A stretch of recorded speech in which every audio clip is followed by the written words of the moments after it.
1. Ripley. 20 years earlier. I ain't going nowhere with you.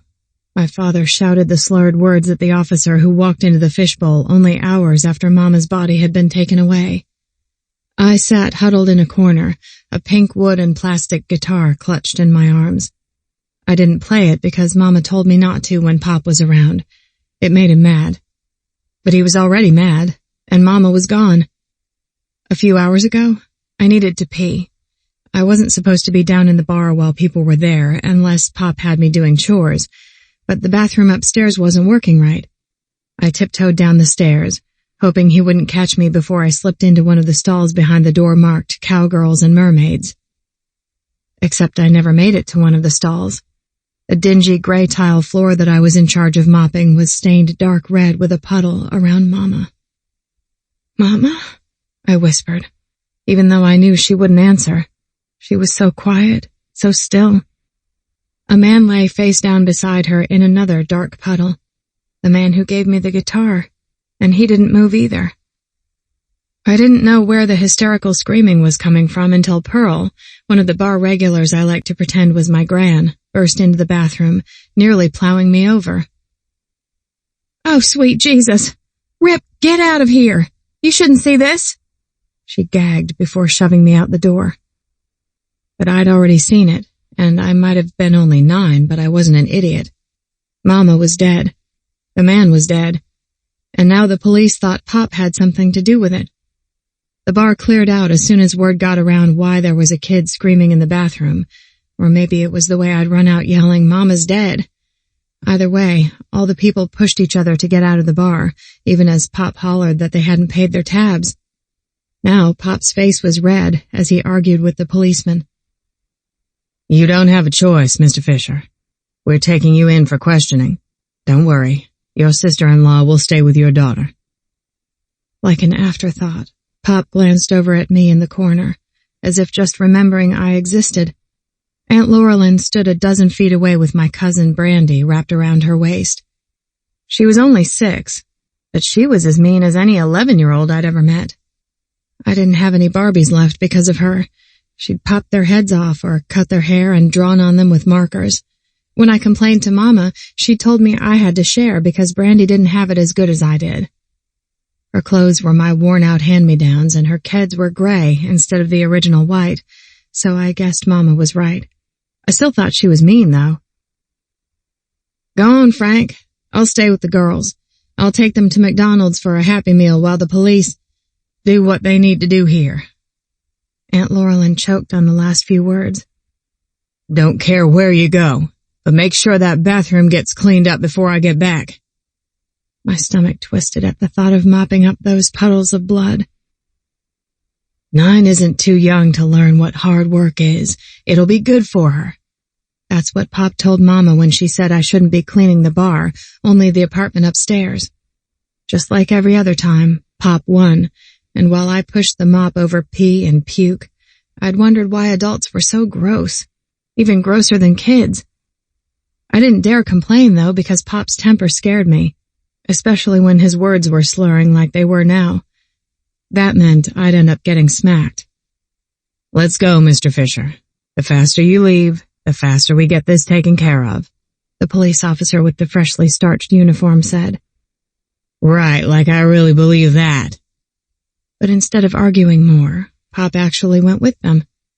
I didn't understand why they were taking him, but I guess they had to have a reason or they wouldn't do it. When the door closed behind them, leaving me, Aunt Laurelyn, and Brandy alone, my aunt walked behind the bar, grabbed a bottle from the shelf, and poured herself a big glass. From the color, I assumed it was whiskey because that's what Mama liked to drink. Mama's dead. My chest clenched and tears landed on my guitar. Who could do that to her? Pop made her lip and nose bleed the week before last, but he wouldn't, right?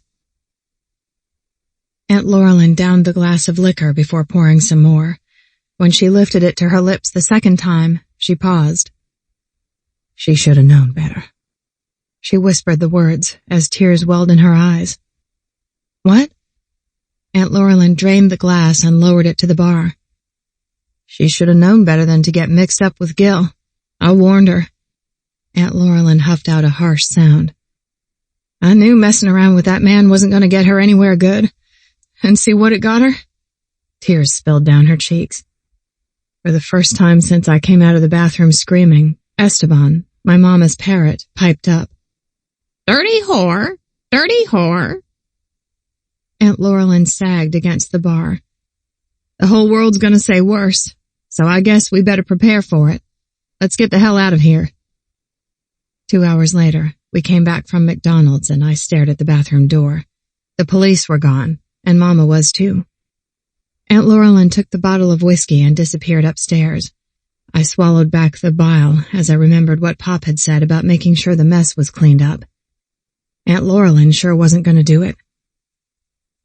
When I closed my eyes and saw Mama in that pool of blood, my Happy Meal twisted in my stomach, threatening to land on the floor. They can't make me do it. I won't. But when Pop came back a few hours later and found it wasn't done, he started yelling. Aunt Laurelyn didn't wake up, and Brandy hid. My tears landed like raindrops as I dunked the mop in the water, turning it red. Goodbye, Mama. 2. Present day. Alone in Boone's empty house, I listened to Esteban squawk in his cage. Should have known better. The bird has the most uncanny knack for saying the exact wrong thing at the wrong time. Shut up. Crackerhead, he says before rustling his wings and preening. When Anthony came out to the pond on his ATV to let Boone know the cops were here, he didn't say why. Boone hustled down the dock and they talked. From where I sat, I could hear Boone curse before coming back to get me. All the questions were on the tip of my tongue to ask, but I held them back. I figured he would tell me when we got back to the house, but once we got there, everything was a whirlwind. Boone strode to the front door and stepped outside with Anthony on his heels. When they returned, it was for Boone to grab his wallet and press a hard kiss against my lips. Sit tight. I'll be back as soon as I can. I couldn't hold my questions in any longer. What the hell is going on, Boone? How could they have a warrant for your arrest? It doesn't make any sense. I'll take care of it. It's bullshit and an inconvenience, but it'll all be over soon. That's when the thought struck me. Oh shit. It's because of Esteban, isn't it? Did Brandy— It'll be all right. Stay in the house, because guaranteed there are pops out front waiting to get a pic. Keep off that ankle. And he was gone, and I was left wondering if Boone is straight up crazy. Stay in the house. Don't worry about it. If that's what he really expects me to do, he's insane. He's been gone 5 minutes, and there's no way I'm going to sit here and wait. This has to be because of Esteban, which means it's all my damn fault. If I didn't love that stupid parrot too much to let him starve under Pop and Brandy's care, none of this would have happened. He's basically mine in every way that matters. Except legally. Esteban belonged to Mama, and now Pop, but the only reason he's still alive to talk shit to me is because I've taken care of him for the last 20 years. Pop hasn't done anything but swear at him for as long as I can remember. And I dragged Boone into this mess because I just had to rescue the bird. Shit. Is there anything I can't screw up? I shouldn't have asked for his help. I should have asked Hope for her truck and handled it myself. I hobble over to my purse and pick up the phone to call my best friend. Hope has tonight off, and we were supposed to go out to dinner if I was back from Boone's in time. I hate that I've only called her when I need a favor lately, but she knows I'd do anything for her, so that lessens the guilt somewhat. She answers on the second ring, a smile in her voice. Hey girl, what's happening? I keep seeing pictures of you and that sexy country boy online. I swear the photographers are having a field day trying to outdo each other. You look so freaking cute together, though. Do you think you could come get me? A moment of silence hangs on the line before she replies. Oh shit, did it already go south? I'm so sorry, honey. What did that jackass do? I laugh at the quick change in her attitude. That's what you call a true friend. Not in the way you think, but I need a ride, and my car is at your place. Of course. What's the address? I walk over to the counter where there are a few pieces of mail waiting to be dealt with and pick one up to rattle off the address. I have no clue where that is, but I'll Google. I'll be there as soon as I can. But tell Boone I'm going to castrate him if he hurt you. We hang up before I tell her he's not here. 45 minutes later, I head to the end of the driveway as I see headlights pull up to the gate. I'm in my jeans from the night before, and a stolen t-shirt of Boone's tied in a knot at the bottom to keep it from hanging down to my knees. From my quick scan of the area, I don't see any sign of cars other than Hope's big truck. But that doesn't mean the Pops aren't hiding somewhere. Boone taught me that. How do I open this gate? I mumble. I know Boone has a sensor in his car, but there's no obvious mechanism for opening it from the inside. Am I going to have to climb it? I can just imagine the tabloid pictures and headline. Boone Thrasher's girlfriend so desperate to get away she climbs gate in stolen shirt. But nothing I do will make the thing budge. Out of options, I grab the metal bar and haul myself up. Hope pops out of the truck as I throw a leg over the top. My ankle is throbbing, but thankfully the pain is bearable. What the hell are you doing? Hope hurries over to the gate and bear hugs my legs so I can slide down her body. Please let there be a merciful God and no pictures of this. Otherwise the headlines are now going to read, Boone Thrasher's girlfriend escapes compound into the arms of her lesbian lover. I didn't have a choice. I had to get out and I don't know how to work the damn thing. Do you? She shakes her head. No, but let's get the hell out of here before someone thinks we're trying to break in and not out. Crap, I hadn't even thought about that. I round the hood to the passenger side of the truck and climb inside. How's the ankle? Hope asks as I shut the door. Still aches, but I'll be fine. I've had worse sprains and kept working. Boone overreacted. To myself, I add, and maybe I'm downplaying it a tiny bit. Hope shifts the truck into reverse and backs out of the driveway. Maybe so, but it was still super hot to see him go all alpha protective mode and carry you out of the White Horse. Have you seen the pictures? I think everyone with a cell phone managed to snap a different angle. Some people are calling him the gentleman bad boy now. I roll my eyes. What else did I miss? One site said you fainted because you're pregnant with his love child. Hope glances at my giant shirt. If they see you in that, they'll be on baby bump watch. This time when I roll my eyes, my vision blurs for a second, and I'm a little concerned I might strain an eye muscle, if that's even possible. Good God. I mean, you did go to the hospital right after, and they didn't miss that information. When I release a low groan, Hope continues. Did you really think dating him would be easy? It's on the tip of my tongue to say that we're not dating, but I hold back the protest because actually I have no idea what we're doing now. Before today, I would have said it's nothing but a rebound fling for Boone, but things have shifted. I don't have an answer for her, so I say nothing. Hope takes a left and heads for the highway, keeping the conversation going without waiting for me to reply. So you want to tell me what's going on that necessitates a midnight escape plan? It's not midnight and I'm not escaping. Hope glances over at me. You scaled a fence. I told you I don't know how to open it. Boone and Anthony had to leave in a hurry. I hesitate for only a second before I fill her in on the arrest. Holy fucking shit. That's going to take all of 5 seconds to hit the news cycle. But what the hell could he be arrested for? It has to be my fault. I swear to God, if Brandy is behind this, I'm going to rip the hair out of her head like she used to do to my Barbies. Hope knows all about my long-standing issues with Brandy. You really think she'd do that? There's not much I'd put past her at this point. When Hope merges onto the highway, she glances at me. Then we best go find out from the source, don't you think? 3. The open sign flickers in the high window next to the fluorescent fishbowl. The fish blinks as though his light is about to burn out. Except for the few cars belonging to regulars, there are hardly any vehicles parked out front. Place is hopping, isn't it? Hope says, sarcasm rich in her tone as we pull around the block to park in the back. Like always. Brandy doesn't have a car, but I have to believe if the bar is open, then she's got to be here and working. It's somewhat shocking to think of her getting to work on time and managing to open the place. Then again, now that I'm not here to stop her from skimming unlimited money from the till, she has a better incentive. I shove down the bittersweet pang as I carefully make my way to the back door, my ankle twinging from my climb over the fence.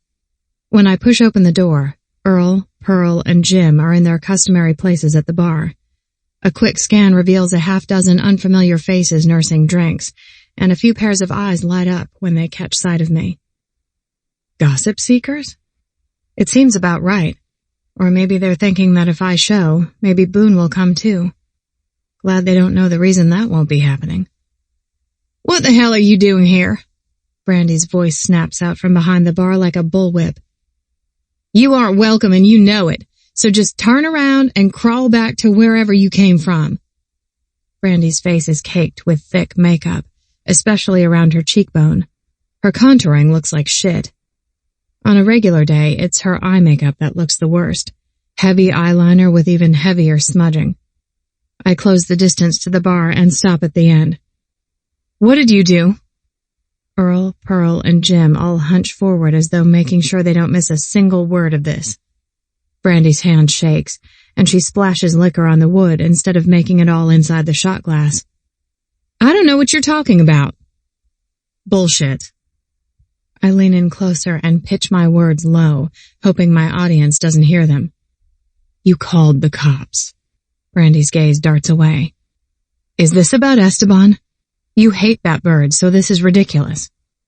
I'm not talking to you, she says, her voice low and harsh. Because you're full of shit. I swear to you that I'm going to make you regret whatever lies you've told the cops. You understand me? They don't take kindly to people wasting their time.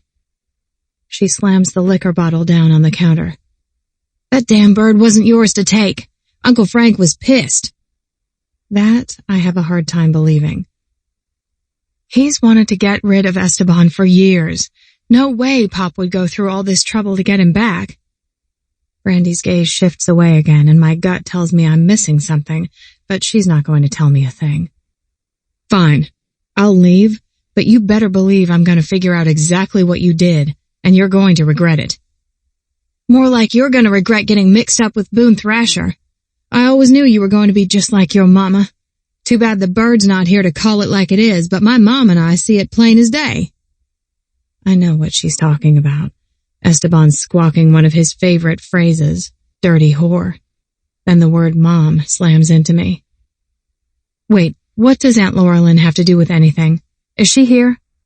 Not yet, but she'll be here soon. We're going to turn this bar around and make bank. It'll be just like it always should have been now that you're out of the way. Laurelyn stepped in and ran the bar during those first few weeks after Mama died, and Pop barely crawled out of bed except to get another bottle. Once he pulled himself together, he told her to get the hell out, that he couldn't stand to see her face anymore because she looked too much like Mama. Aunt Laurelyn took Brandy and moved to Memphis the next day. I used to wish she'd taken me too, and part of me resented her for leaving me with Pop. I haven't seen her in ages. I've been trying to dig this place out of a hole for years, and if I couldn't, there's no way you'll be able to. Brandy flips her hair, drawing my eyes once again to her shitty makeup job. We both know my mama was always better at serving drinks than fucking the customers, unlike yours. Shut your damn mouth, Brandy. Not till you get out of my bar. Hope steps up beside me, and I can feel the rage rolling off her in waves. If we don't leave now, she might be the one to take out Brandy, and I'm not about to risk my cousin calling the police again. Fine, I'll go. But first, you have to tell me how you paid the fire marshal fines already and managed to get all those safety upgrades in place. Brandy's lips twist into a mocking smile. I didn't. I shake my head. You're an idiot. He'll be back, and he'll shut this place down. With a smug look, Brandy picks at her nails. Good thing it's none of your business anymore. The thought of the fishbowl being closed for good tugs at my heart, but there's nothing I can do now. I need to let it go. But how? Good luck. You're going to need it. I turn to Hope. Let's go. As I follow her out of the bar, a A feeling of finality settles in my bones and tears sting my eyes. I'm sorry I couldn't do better, Mama. I pause in the doorway and take one last look behind me. I memorize the smell, the feel, the pictures of the stars on the walls, and tuck it all deep inside me.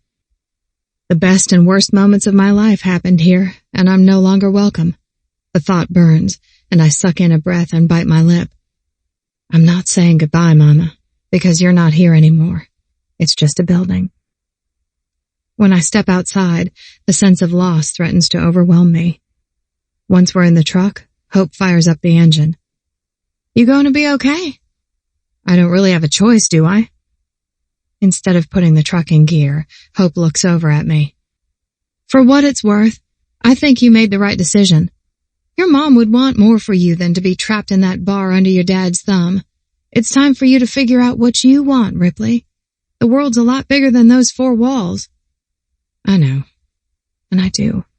Hope is speaking the truth, but I haven't exactly had time to cope with the huge changes in my life, let alone a chance to figure out what I want. Hope pulls out of the parking lot and points the truck in the direction of her apartment. What now? Maybe... My phone vibrates, interrupting me. Law's name pops up on the screen. Why would he be calling? You gonna answer that? I look at Hope as I pick up the call. Hello? You still with that guy? The one from last night? Law's voice is hurried and tense. What are you talking about? The country singer, Boone Thrasher. Are you really with him? What does it matter, Law? It's on the tip of my tongue to tell him there's no chance we're ever getting back together, but he keeps talking.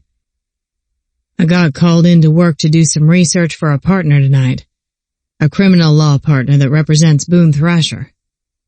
Dread curls in my belly. What kind of research? Assault and battery. That's what he got arrested for. You really want to date a woman beater, Rip? 4. Boone. It's been a long time since I had my ass shoved in a cell. Back then, I paced the floor, pissed off that I was stupid enough to get caught drinking with my buddies in a building set for demolition the next day, but glad that they'd gotten away even if I hadn't. My dad didn't speak for most of the ride after he bailed me out a few hours later, but when we got home, he parked the truck in the drive and turned to me. I'm thinking you already know you don't want to be spending any more nights in jail. Somehow his quiet question made the shame more acute than a tirade would have. No, sir. Then use your head, Boone. The Lord has bigger plans for you than this, so don't prove 'em wrong. Yes, sir. Apologize to your mama when you get inside. She's been worried sick about you. Yes, sir. Guilt flooded me next. After I tromped into the house and apologized to Ma, that was the end of it. My parents never spoke of it again. Never took me to task. Somehow they knew that the ass-ripping I was giving myself was worse than any they could deliver. They were right, as my folks usually are. As I lean up against the cool concrete wall of this cell, my hat pulled down low, all I can think about is how deep this is going to cut Ma when she hears it. She'll know it's not true because I'd never hit a woman, but some people in our small town won't be so kind about it. She's been a target more than once because of my antics, and that's part of the reason I've tried to clean up my act. I can imagine those catty women whispering about it behind her back. She'll say she doesn't care, but I still hate that I put her in this position, especially over something I clearly didn't do. This is so insane. I'm still reeling from the charges. It isn't the first time someone has accused me of something, thinking I would be an easy target, more likely to pay them off than create a big stink that could affect my reputation. But those people don't know me. I've shown up at more than one person's house or apartment, asking them to explain how some of the stuff they've accused me of could have happened. I always make sure it's recorded, too, just so I have something to show the cops. Turns out that a lot of people who think they're going to get rich quick off me don't have the balls to lie to my face. I'm hoping like hell this is going to be the same kind of situation. The media is going to crucify me if I can't get Brandy to drop the charges and issue a public statement pretty fucking quick. Even then, it might already be too late. Regardless, I'll be vindicated. I'd never put my hands on a woman in anger, and that lying bitch knows it's true. I don't care that she's Ripley's cousin. She's going down for filing a false police report at the very least. I have a hard time believing Ripley will argue with that, because from what I've seen, Brandy sure doesn't treat her like any kind of family I've ever had. And fuck, Ripley. She's stuck at my place, not sure what the hell is going on. I feel like shit that I couldn't take the time to explain, but I wasn't about to drag her outside with the cops and let some asshole with a long lens get a picture of her caught up in this mess. Those friggin' paparazzi are like some unholy combination of cockroach and vulture lately, scuttling out of nowhere and picking at the bones until there's nothing left. Like I told Ripley, my privacy is what I miss the most, and I miss it even more now that she's in my life. If she's in my life much longer. No, there's no way she'll believe Brandy's accusation. But it's Brandy's word against mine, and she's the one with the wicked shiner according to the pictures the cops shoved in my face. They didn't care that I said I didn't touch her, just told me to tell it to the judge. They were the second type of cop you run into in Nashville. Type 1 being the kind who will usually let things slide if you're a celebrity. Type 2 is the hard ass who wants to make sure you're not getting any special treatment at all due to your status. I don't usually care either way, but this time it's bullshit. Thrasher, you're sprung, a guard's voice calls out as he walks down the hall to slide the cell door open. Thank fuck. I don't know what strings my agent and my lawyer had to pull, and I don't care how much it cost me, but I'm glad to be walking out of here. At least I am until I hit the lobby and see the cameras flashing in the direction of the woman waiting for me. As I step through the door, she runs and throws herself into my arms. I came as fast as I could, baby. Everything's going to be just fine now. I'm stunned and motionless as Amber plants her lips on mine. 5. No way in hell. That's what I told Law when he said that Boone has been charged with assault and battery by my own damned cousin. When I whispered, I'm going to kill her, Law stopped me and said I better not say things like that because he'd be ethically bound to report it if he thought I was serious. I hung up on him. What the fuck is going on? Hope asks as she pulls into a parking space near her building. I don't know, but it sounds like a whole lot of crap to me. I fill her in on everything Law just told me. I'm of half a mind to go right back to the fishbowl and confront Brandy, but after her outright lying to the cops and then lying to me only 15 minutes ago, I know it's not going to do me any good. Worst case scenario, I end up in jail too because I actually beat the crap out of her. I know, in my heart of hearts, that Boone didn't touch her. And I have a way to prove it. I need my laptop. Why? I hooked up a DIY security camera system in the bar a while ago because I wanted to figure out who was skimming from the till. I'm hoping the camera angles are going to be able to prove that Boone didn't touch Brandy. That's freaking brilliant! I shrug. It would have been even more brilliant if I'd updated my phone to download the app so I could watch the feed anywhere, but I never bothered after I saw it was obviously Brandy. Hope turns to me, an eyebrow raised. Why didn't you fire her ass or tell your dad? I knew it wouldn't matter. For some reason, she can do no wrong in his eyes. While you can do no right, she finishes for me. It's the sad truth, so I reach for the door handle instead of responding. As soon as we're in the apartment, I pull my laptop out of my stuff in the living room and log on to the website where my camera feeds run. They only back up for a few days at a time because I didn't have the cash to spring for a bajillion bytes of extra storage, but we were only there yesterday, so I should be able to see everything. I type the approximate time we got to the fishbowl into the search bar and wait for the video to populate. After I skip forward a little bit, the video shows the door swinging open and Boone walking inside. Hope leans over my shoulder to watch. I know this isn't the appropriate time or place for this observation, but he is one fine as hell man. It's on the tip of my tongue to say, and you haven't even seen him naked, when I realize I haven't seen him fully naked either. Not important, Ripley. First, you get his ass out of the jail cell your lying bitch of a cousin put him in, and then you get to see that ass naked. We both watch as the recording plays on the screen without sound. It's clear that Boone and Brandy have words, and I wish we could hear them.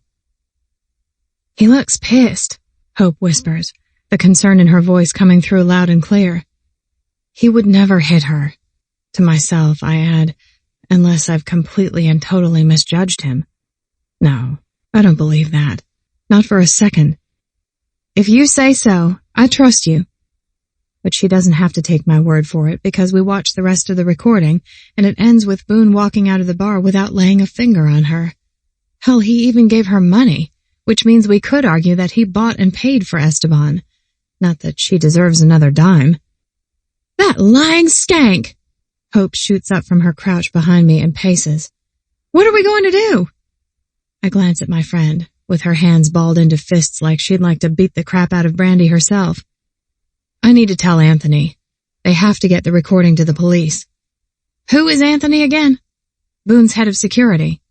"Okay, makes sense. Then what?" "Then Boone gets out of jail, and I figure out what I'm going to do about Brandy." "She should be the one arrested." I'm not about to disagree with Hope on that one. It's a long, sleepless night, because even though I tried to contact Anthony, his phone went straight to voicemail and he never returned my messages. Same with Boone's, although that doesn't surprise me. It's not like they let you have cell phones in lockup. I toss and turn on the futon, wondering if the fancy partner Law works for has managed to get Boone out yet, or whether he's going to be in there all night. He hasn't called me, so I'm assuming that means nothing good has happened. Unless he decides he's done with me because my crazy-ass cousin got him arrested. The shaft of pain that stabs through me at that thought almost takes my breath away. He wouldn't just never contact me again, right? No, of course not. I tell myself to settle down, but one thing can't be denied. I'm not ready to be done with him. That fact alone scares me because I've gotten more attached to Boone than I realized. He and I live in two different worlds, and just because we found some common ground doesn't mean that it's going anywhere. Except, isn't that what he said he wanted? To see where this goes? When sunlight streams through the cracks in the drapes, the sounds of Hope waking up filter through the small apartment. I hear her curse in the kitchen before she shuffles into the living room, a hand covering her mouth as she yawns. "I totally forgot to get more coffee yesterday, so we're out. I'm going to run down to the shop on the corner. You want some?" After the sleepless night I had, I need an IV drip of caffeine. "That sounds amazing. Caramel latte with an extra shot sound good?" "Heavenly." "I'll be right back. You can take the first shower while I'm gone if you want." "Thank you for being so awesome." I reach out and grab Hope's hand. "That's what friends are for." She squeezes my fingers and presses a kiss to my head. After Hope shoves her feet into shoes and slips out of the apartment, I roll off the futon and check my phone for the 50th time, even though it hasn't made a sound. I head for the bathroom with it clutched in my hand. I have to get in touch with Anthony ASAP. If Boone is still in jail. It makes me sick to think about it. If I don't hear from Anthony within the hour, I'll go straight to the police myself to get Boone out. Decision made, I let the stream of water soak my hair as my mind drifts to Brandy and how she looked last night. I knew there was something screwed up about her caked-on makeup. It's not the first time I've seen Brandy use a load of concealer around her eye and cheekbone, but when I asked in the past, I'd get a lethal stare in return. I always assumed some shitty guy she hooked up with had smacked her around, and I couldn't help but pity her. She knew she always had a place to stay with me, but she didn't use it. I think that's why I waited so long to confront her about skimming from the till. Even though she's a pain in my ass and can make my life hell, I've always felt bad for Brandy. Her dad was never in the picture, and from the little she told me about how things were in Memphis, my aunt wasn't exactly mother of the year. Brandy showed up back in Nashville when she was 18, saying she needed a place to stay because Aunt Laurelyn kicked her out and told her it was time to make her own way. What could we do but try to help her? She had no support other than Pop and me. She'd work at the bar for a few months until she lost interest, and then she would stop showing up and move in with some boyfriend and do something different for a while. Every damn time she came back, and Pop always made me give her a job. When we knew he wasn't moving back upstairs after his accident, he told me to let Brandy have the spare room. So I did. Whenever Brandy's life went sideways, I came to the rescue. And this is how she repays me. It shouldn't be such a shock. I was the only one expected to put family loyalty at the top of my priority list. But Brandy finally crossed a line that can't be uncrossed, and I'm done. I hurry through the rest of my shower, not wanting to use all the hot water, and I hear the door shut as Hope returns. Rip? I'm almost done. I shut off the water and grab the towel I tossed over the curtain rod. You're going to want to see this. Her wary tone alerts me to the fact that something is definitely wrong. With water still beaded on my skin and dripping from my hair, I wrap the towel around myself and open the bathroom door. What's going on? She holds out her phone. The red banner across the top of the screen is the name of a gossip site that wants to be the next TMZ. I squint and step closer to read the headline of an article posted only a half hour ago. Boone Thrasher and Amber Fleet reunited. Beneath it is a picture of Amber wrapped around Boone like a spider monkey as she kisses him. What the fuck?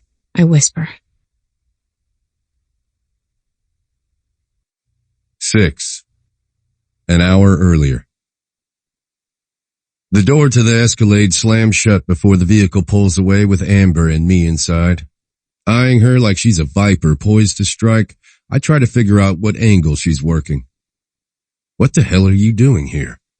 Amber shifts in her seat to face me, and it stuns the crap out of me that I was planning to ask her to marry me 9 days ago. What a dumbass.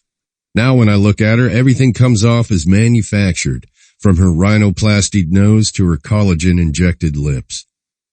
Saving your ass? What does it look like? It looks like you're trying to stage some kind of goddamned reconciliation, and you know that shit isn't happening. She rolls her eyes. You could be a little more grateful. I just dropped a pile of cash to bail you out of jail. You'll get your money back within the hour. Where the fuck did you come from, and where the hell is your husband?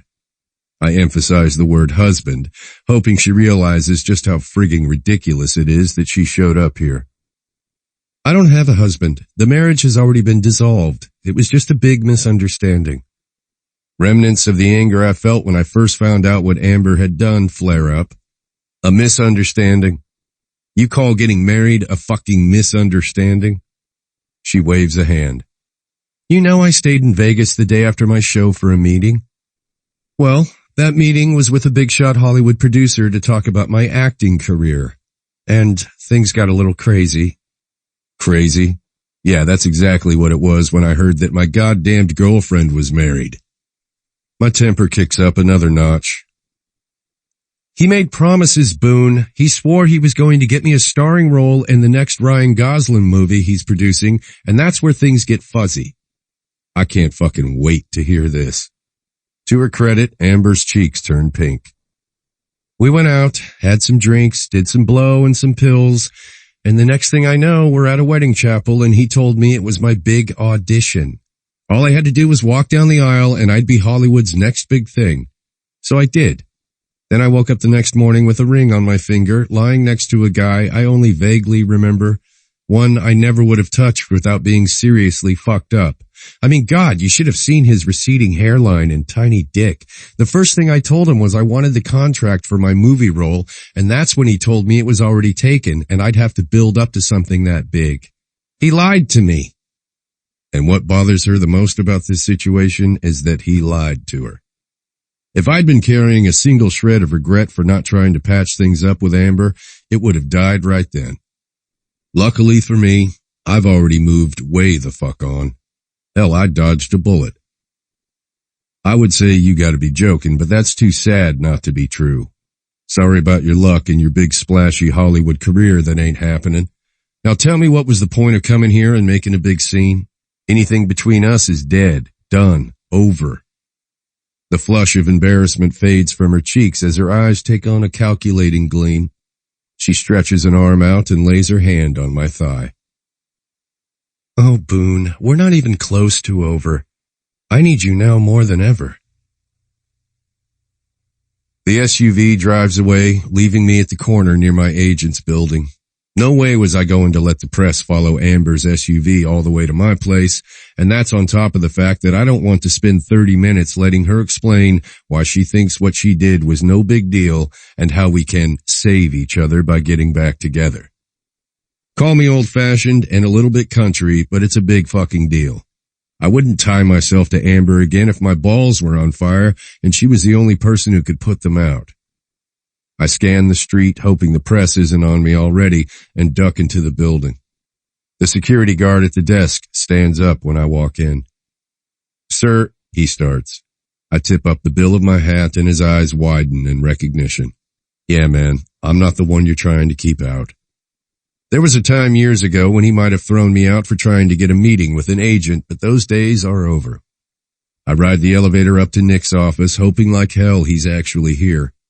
When the receptionist catches sight of me, she straightens in her seat. "Mr. Thrasher, did you have an appointment? I don't recall." I ignore her and push right through the door that leads into the inner sanctum, Nick's slick corner office.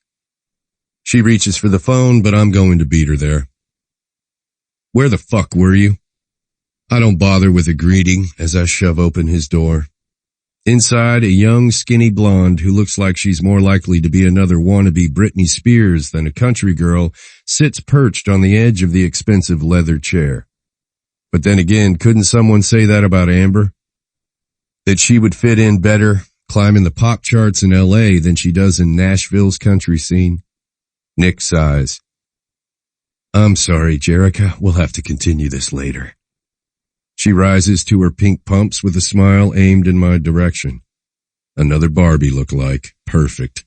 Just what this town needs. Once she's out of the office, I stride to the window and look out over the city I love. Music City, where I belong.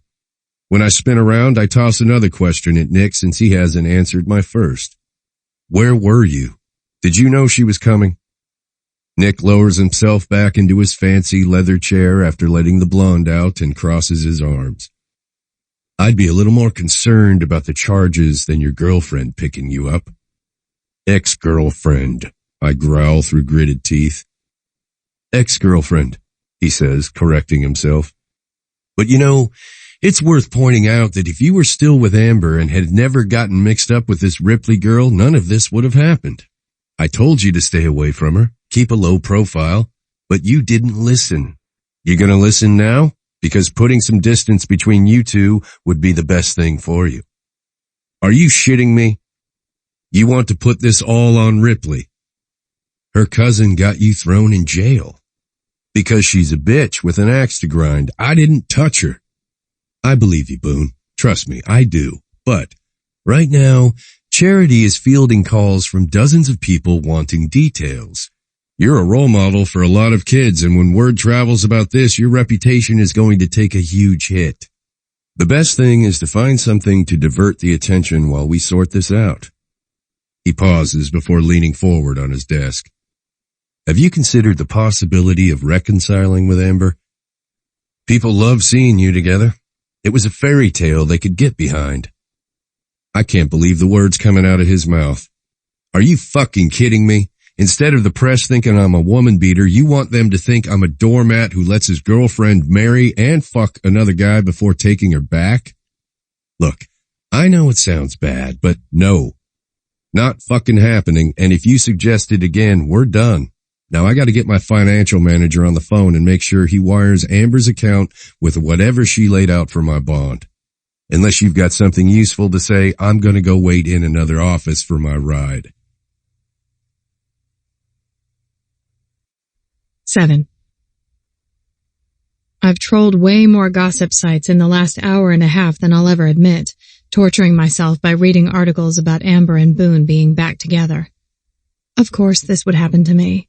I should have known better. Why did I think I was special? I'm such an idiot.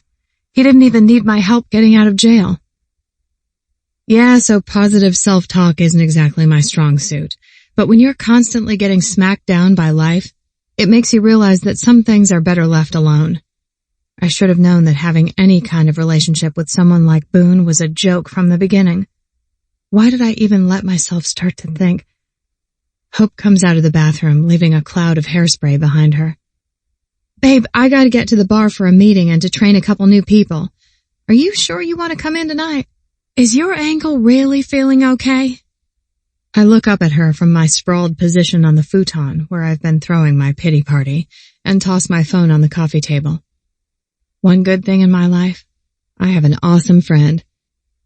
You know I love you, right? She tilts her head to the left, but her hair doesn't move, courtesy of the hairspray, which makes me think of Pearl in her Aquanet with a stab of nostalgia. Are you drunk? Because you can't come to work if you're already... No, I'm not drunk. I'm just telling you how much I appreciate you and how lucky I am to have you. Thank you for everything you've done. Even when I'm swirling down the drain in an avalanche of shit, you're right there throwing me a lifeline. Hope crosses the room and leans down to hug me. You weren't swirling the drain, girl. You were staging a prison break. She stands straight again and looks me in the eye. You've been trapped for so damn long that you don't have any idea what it's like to be free to think about doing anything but working like a slave at the fishbowl. Maybe you should take some time away from the tabloid shit and think about what you want. You could go to school, get a certificate of some kind, or just get a different job. Hope's words kickstart my brain in a way that's almost too overwhelming. Working at the fishbowl, and now the White Horse, is all I've ever known, and thinking about anything else is a hair away from terrifying. My best friend must read my fear all over my face. Look, you don't have to decide right now. The job at the White Horse is yours for as long as you need it, but I really think you should take this chance to figure out what you really want to do. I'll think about it. I force a smile to my lips. But seriously, you said it. Working behind a bar is all I know. I understand the rhythm and the flow. It's easy and feels like home to me. Anything else is really hard to imagine. Take a couple hours. You don't have to be in until 6. Open mic night starts at 8, so you might want to bring your earplugs because some of those poor bastards are terrible. She glances up at the ceiling. But thank God for autotune, because that means record labels don't need artists to have a decent voice if they're marketable. Anyhow, you good driving your car tonight too? My Javelin has been parked on the street near Hope's place since the day I quit the fishbowl. Yep, no problem. I can drive. Thank you for everything, Hope. Love you, girl. Love you more. As soon as the door shuts behind her, I lift my feet onto the futon and wrap my arms around my knees. What do I want to do? Hell, what do I like to do? Who do I want to be? It's sad I don't have answers to any of those questions. In a rare moment of solitude, I let my mind wander. It goes straight to Boone, and I want to kick my own ass. I know tabloid pictures can skew the facts of what really happened, and there's a good chance that Boone didn't do a damn thing wrong, but it still cuts deep to see Amber Fleet wrapped around him like she has every right to be there. Why am I even surprised? The moment one thing starts going right in my life, of course it's bound to go down in flames in a morbidly spectacular fashion. Ripley Fisher doesn't get to have the fairy tale. I'm just a homeless girl with a dead mom, a lying bitch of a cousin, and a dad who'd just as soon slap me around as crack open a beer. My life is never going to be one of those inspiring stories. It's just the same as it has always been. One step above shit. I don't know why I thought this thing with Boone would be any different. It's over. Now the only thing left to do is to clean up the mess that dragging my shit into his life caused. But even if it's over, I have to clear Boone of the charges Brandy brought. Maybe he didn't need my help getting out of jail, but that doesn't mean the security feed isn't going to help him get free of this crap. Then I can walk away with a clean conscience and forget this whole thing ever happened. Or just remember it late at night while I'm wishing my life was different. First things first.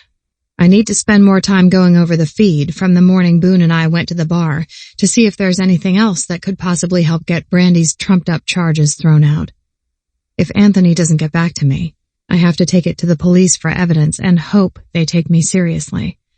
More than anything, I'm worried it'll get lost in the process and the right people won't see it, and Boone won't be exonerated. Or you could put your big girl panties on and just give it to Boone so he can get it to the right people. I know exactly what I'm trying to do. avoiding facing him, knowing that he and Amber are back together and I have no right to touch him. The thought burns, and I swallow back the lump in my throat before straightening my shoulders. That's exactly what I need to do. Maybe it'll kill any feelings I have for him and I can move on with my life.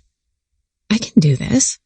Who cares if it's going to be awkward as shit, especially if Amber Fleet is still trying to surgically attach herself to him. I hate the jealousy that eats through my veins like acid. He's not mine. I have no claim on him and I never will, so stop it. Focus on things that matter. Like who hit Brandy? My best guess is that she really was hiding a bruise under that makeup, because I have a hard time believing the cops would have hauled someone like Boone off to jail like that without serious proof. I flip open the laptop and decide that while I'm considering what to do with my sad story of a life, I'll watch more video footage. I'm 20 minutes in, watching the camera feeds at 5 times the normal speed. Brandy has been in the office for almost 10 minutes, searching high and low, and I'll give you one guess what she's looking for. That ring of Boone's I've been meaning to give back. She'll never find it, though. Finally, someone else steps into the bar. Brandy bolts from the little back room so fast, you'd have thought her ass was on fire. Oh God. Please, no. I can't watch this. My stomach twists and cramps with each passing second as the feed plays on, and sinks to my feet as I watch a hand fling out and catch Brandy's face high on her cheekbone. Oh, shit. I can feel the smack like it landed on my own face. Brandy shrinks back again like she's expecting another blow, but it doesn't come. Finally, she's alone, leaning on the bar, her head bowed and shoulders shaking. I flip the laptop lid closed, the sick feeling twisting in my gut even stronger. How am I going to turn this in? I don't have a choice. I have to. If there was any choice at salvaging what Boone and I were building, it's gone. Brandy made sure of it. It was never going to last, especially not with the odds stacked against us. My eyes burn with tears that I refuse to let fall. Stop it, Ripley. You could never have him anyway. It's not like you can lose something that wasn't yours to begin with. And he wasn't. Won't be. Ever. Now more than ever, I want to go straight to the cops so I don't have to face Boone and admit why he was arrested, but I talk myself out of it. I might be the unluckiest girl in Nashville, but I still have a backbone. I'm a coward if I don't face him and give him the evidence he needs to be vindicated. Then the world will have its proof that Boone didn't do what Brandy said he did. And in doing so, I'm doing the unthinkable.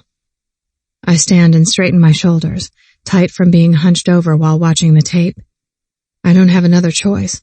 This is the only one I can make and still live with myself. Boone doesn't deserve to suffer for my family's problems. No, he deserves the best life has to offer. And we all know that isn't Ripley Fisher. 8. Anthony and I are turning down the driveway at my place, trying to come up with a strategy based on all the shit the lawyers have told me, when he slams on the brakes to avoid running into a rusted Javelin parked in front of the gate.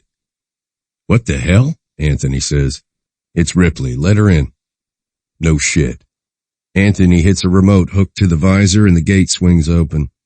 He gives the horn a double tap, indicating that she should go first, and Ripley's car lurches forward in a way that makes me think her transmission is about to die. Logan Brantley could make that car purr like a kitten and growl like a bitch, just like he did for my 442. We follow Ripley up the drive and she parks off to the side of the garage when Anthony pulls inside. I'm out of the SUV in less than 2 seconds. After the pictures of Amber and me hit the internet, I knew there was a chance Ripley might bail. Most people don't stop to ask questions with that shit. They just jump to conclusions and assume the worst. But not my girl. She's better than that. I catch sight of her as she climbs out of the Javelin and shuts the door. Maybe I'm wrong. Her face is pale and drawn, and the dark circles under her eyes tell me she didn't sleep last night. Maybe she was worried about me. I told her to stay at my place, but obviously she didn't, and now she looks like she'd rather be anywhere else. But Ripley's not looking at me. She's looking at the SUV behind me, as if expecting someone else to follow. She glances at the ground and then back to the car door again, and that's when it hits me. She's waiting for Amber to get out. Just you and me and Anthony, sugar, I say, answering her unspoken question. I know she wants to ask where Amber is, but I'm way more interested in what brought Ripley to my gate if she expected to find me back with my ex. She's not spitting fire, so an ass ripping doesn't appear to be the answer. Still, she doesn't speak, and standing 20 feet away from her while she's hugging something to her chest and looking broken and lost is more than I can take. I cross the pavement and am about to pull her into my arms when she holds something out in front of her like a shield or an offering. A laptop. I have proof. What? Proof that you didn't touch Brandy and someone else did. I look at the laptop and then up at her face. How? I installed security cameras at the bar. Just some cheap DIY ones that send the feeds to a server off-site and I could watch it on my computer. Brandy didn't know. Pop didn't know. Just me. I wanted to catch her hand in the till so I knew where all my profits were going. No shit. Anthony says the words on a breath of relief. You need to see this. Give it to the cops. They'll have to drop the charges. She can't lie about it anymore. Does she know you have this? This question also comes from Anthony because I'm too busy studying all the features of Ripley's face, trying to figure out why she's doing this if she expected Amber to get out of the car behind me. Ripley shakes her head. No, she doesn't have a clue. That's a goddamned miracle. It's like Ripley and Anthony are holding a conversation without me being present because I'm still working out what I want to say. I reach out to brush my thumb across Ripley's cheek, but she flinches and draws back. Her reaction tells me everything I need to know. I step away and Anthony comes toward us. Can I get a look at the footage? We need to get the ball rolling. Let's go inside and we can all check it out. There's no emotion in my voice because it's all balled up, burning a hole in my chest. She flinched and stepped away. I spin on the heel of my boot and lead the way through the garage and into the house. Anthony follows and Ripley trails behind him. In the kitchen, we wait while she sets up the laptop on the counter. It's a model so ancient, I'm surprised it still works. When she hits play, we watch the screen in silence. First, me arguing with Brandy, and then Ripley skips forward. Anthony and I wince when the blow is delivered. Shit, Anthony says under his breath. I look at Ripley, whose face is even paler now than it was when she was in the driveway. Who is that? I ask. Her voice is quiet when she replies, My dad. 9. Both men go silent after my confession, and I wonder what they're thinking. Probably, how could he hit a woman? The answer I'll never give? Easy. He's been doing it for years. They're both staring at the screen when I hit pause and step away. I wrap both arms around my middle. I feel like I'm being torn in two as I hand them the tool to destroy what's left of my family, but I have no choice. Pop brought this on himself. For years, he's gotten away with no consequences. Brandy too. Still, handing someone the hammer to nail the coffin shut after being loyal for so long is harder than I thought it would be. I have no choice. Boone didn't ask for any of this. My family tried to destroy his reputation, and all he did was be nice to me. I'm a pariah. It's time to wrap this up and get the hell away from Boone before I do any more damage. You can keep the laptop. I don't need it right now. Show the police. You can show the media if you need to. The words are rusty, as if my throat is trying to keep them in, but there's no use. Pop made his bed, and now he has to lie in it. Anthony turns to Boone. I gotta make some calls right now. I got a buddy on the force, and even though he's not working this case, he'll be able to tell us exactly how we should go about bringing this in. We need to handle this right. He gives us both a nod before striding away, leaving Boone and me alone. I can barely bring myself to look him in the eye, but I find my spine and straighten my shoulders. I'm sorry doesn't come close to being a decent apology, but it's all I've got right now. You didn't deserve any of it, and I'm so freaking sorry that my disaster of a family pulled you into our mess. You deserve so much better. I swallow back the lump in my throat. I'll get Hope's truck and we'll take Esteban as soon as we can. At his name, Esteban wakes in the living room. Take me away! I take a step in his direction, but Boone's fingers lock around my wrist. I'm not back with her. I swing my head around in his direction as he continues. If you saw the pictures from earlier, it was all a stunt by Amber. I didn't have shit to do with it. She and I are done, Ripley. I swear it on my granddad's grave. A spark of something unfamiliar grows in my mind, maybe hope, but I refuse to give it any fuel to grow. Regardless of whether he's back with Amber, Boone and I are done. This can't go anywhere. It doesn't matter, Boone. My family... He tugs me back, never releasing his hold on me. Your family isn't you. You didn't pick them. You didn't do shit. They've treated you like crap for years and you're still here, doing the right thing, but struggling with that family loyalty all the same. I shake my head. You don't understand. I have the world's worst luck. If something can go wrong for me, it will. This is just one more example of why you need to stay far away from me. I'd never forgive myself if I dragged you down with me. With another swift tug, Boone brings me flush against his body, and I don't have the emotional strength to fight it. If this is the last time I get to be close to him, I need to soak it up. I'll drag out this memory when I'm alone, and remember what it was like to have someone like Boone care. I forgive you, even though there's nothing to forgive, Boone says, his voice low and quiet, his gaze drilling into mine. I won't let them keep you out of my life. He releases my wrist, and his hand slides around to the small of my back.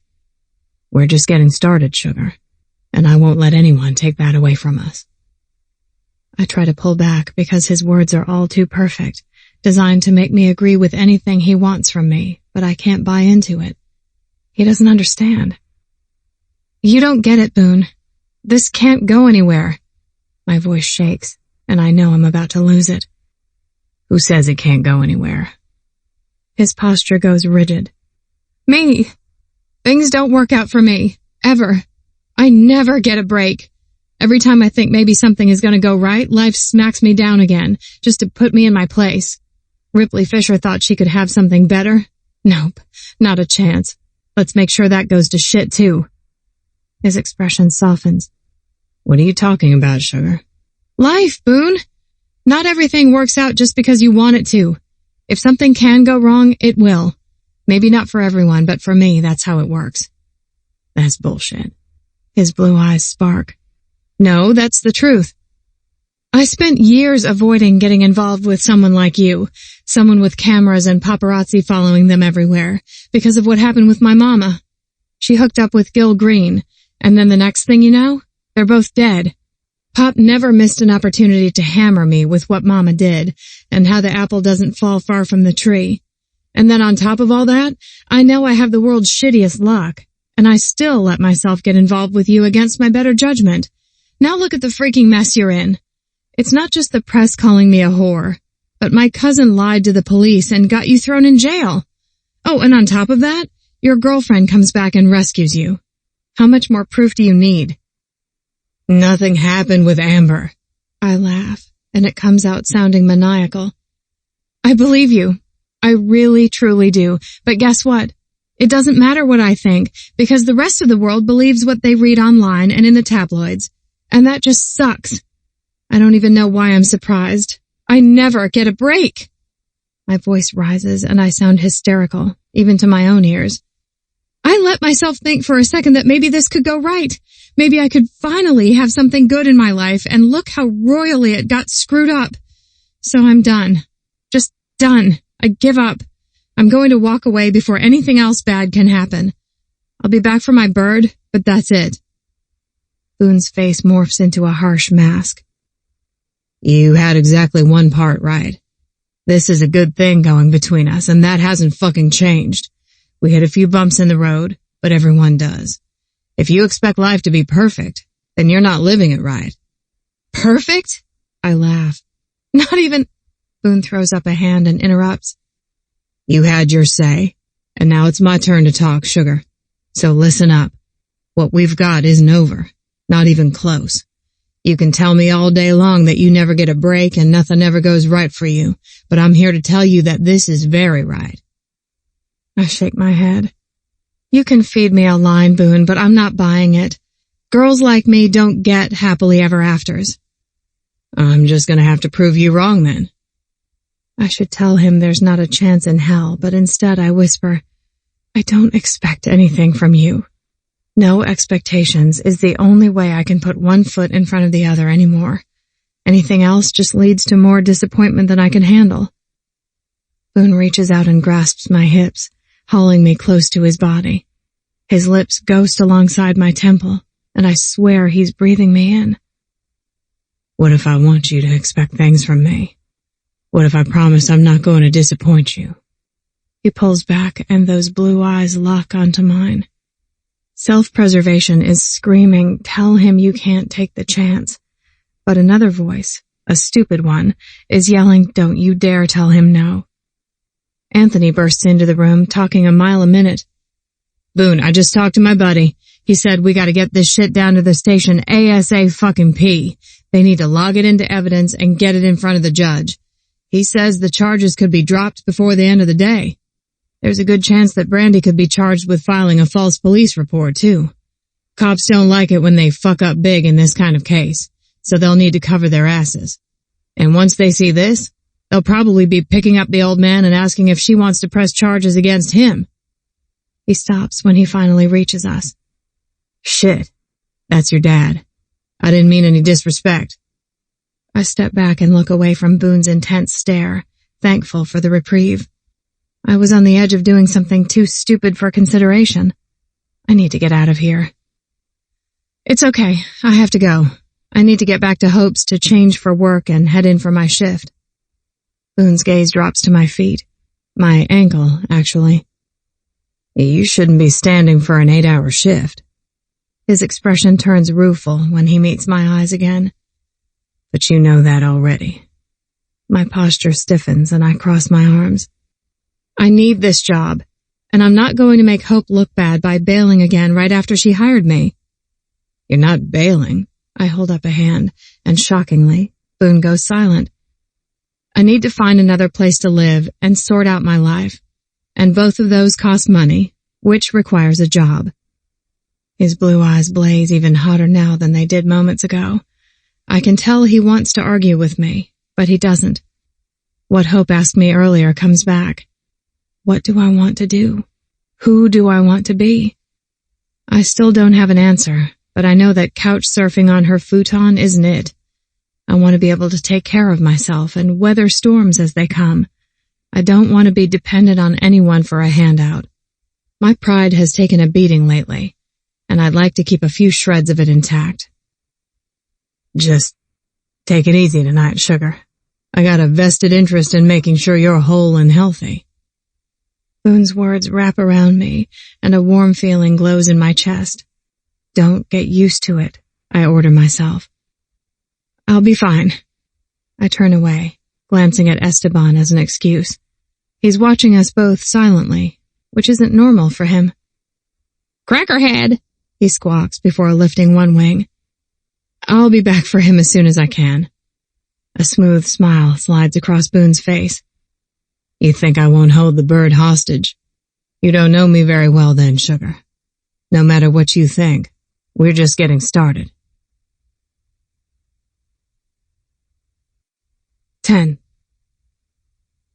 We need someone to test the sound system, Hope says as I slide behind the bar, ready to work. Want to go put it through its paces? I glance around the mostly empty bar. Only a few people are drinking this early, and most of the staff are still getting ready for the place to open. You mean like testing 1, 2? I ask her. Hope grins.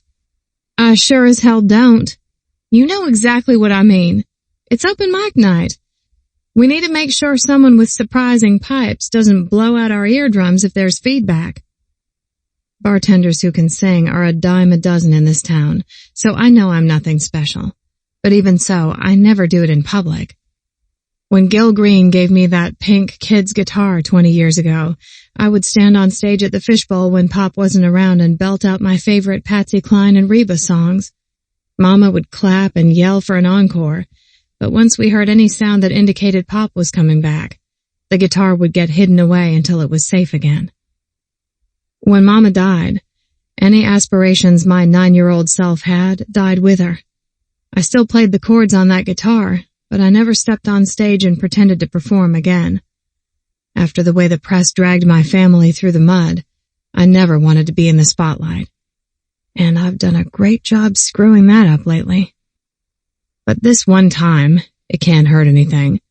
I might be a little rusty from only singing in the shower or my car, but why not? A thrill zips through me as I remember how much I loved playing and singing for Mama. I scan the bar again. 8 people. Safe enough. Hope grins like she knows she's won. Fine, I'll do it. You gonna pick? I almost regret asking, because I wouldn't put it past her to suggest something crazy. Nah, give it a go with whatever. I crossed toward the stage, where the sound crew set up everything for open mic night, instead of the house band instruments. This is about one voice, and whatever instrument the person brings with them. As I step up onto the raised platform, I wonder if anyone has ever been discovered at the White Horse. It has been a fixture in Nashville for years, so it wouldn't surprise me, but the chances have to be slim to none. And also completely irrelevant. I'm a bartender, not a 9-year-old with a pipe dream. I take the microphone off the stand with a sweaty hand and flip it on. I go through the usual round of testing 1, 2 anyway, and Hope gives me a thumbs up from the bar. Now what? I lean back, resting my butt on the tall stool in the middle of the stage. A song that has run through my brain so many times over the last few years rushes back to me. I can picture the video of the girl fighting with her drunk of a father, wishing a tornado would blow it all away. Very fitting, so I launch into Carrie Underwood's Blown Away. I'm probably crazy to sing it a cappella, but in this moment, I don't give 2 shits what anyone thinks. The song and the story wrap around me and transport me somewhere else, on the outside looking in on all those times my father told me I wasn't good enough.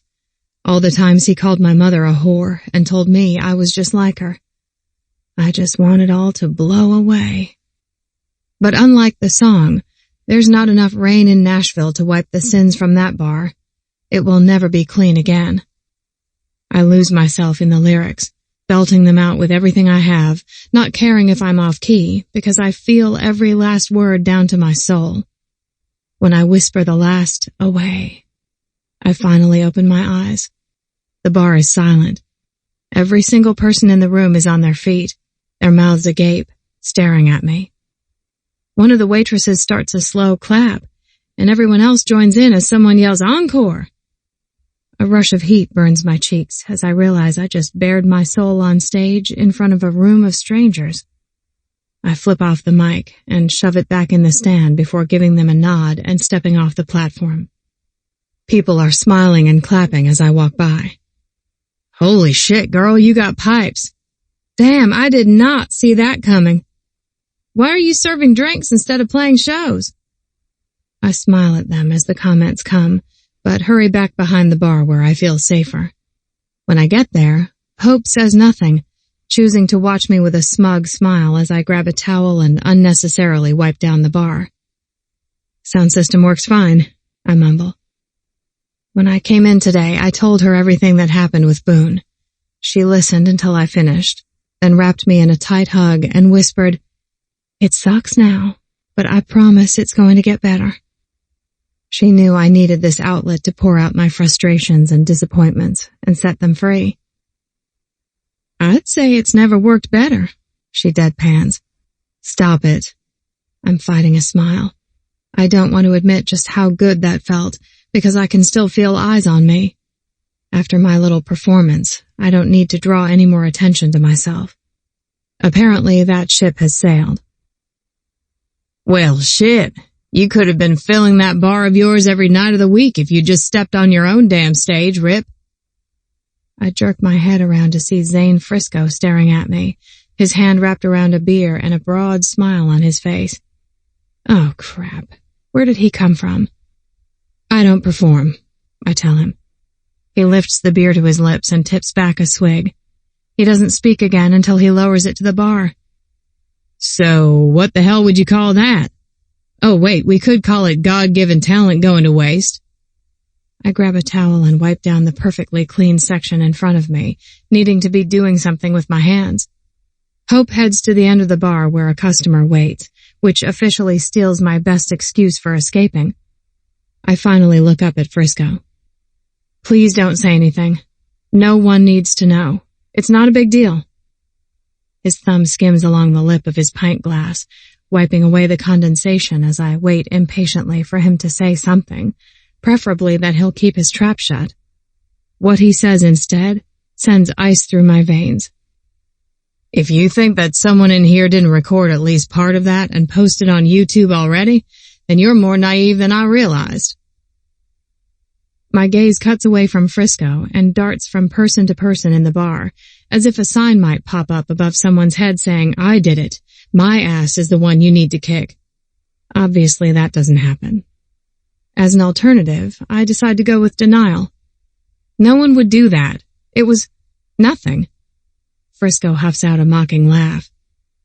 Sure thing, Rip. We'll just call it nothing. His eyes lift to meet mine. It's better than calling it bullshit. Wait, what? The accusation has me jerking back. Frisco's easy demeanor dissipates.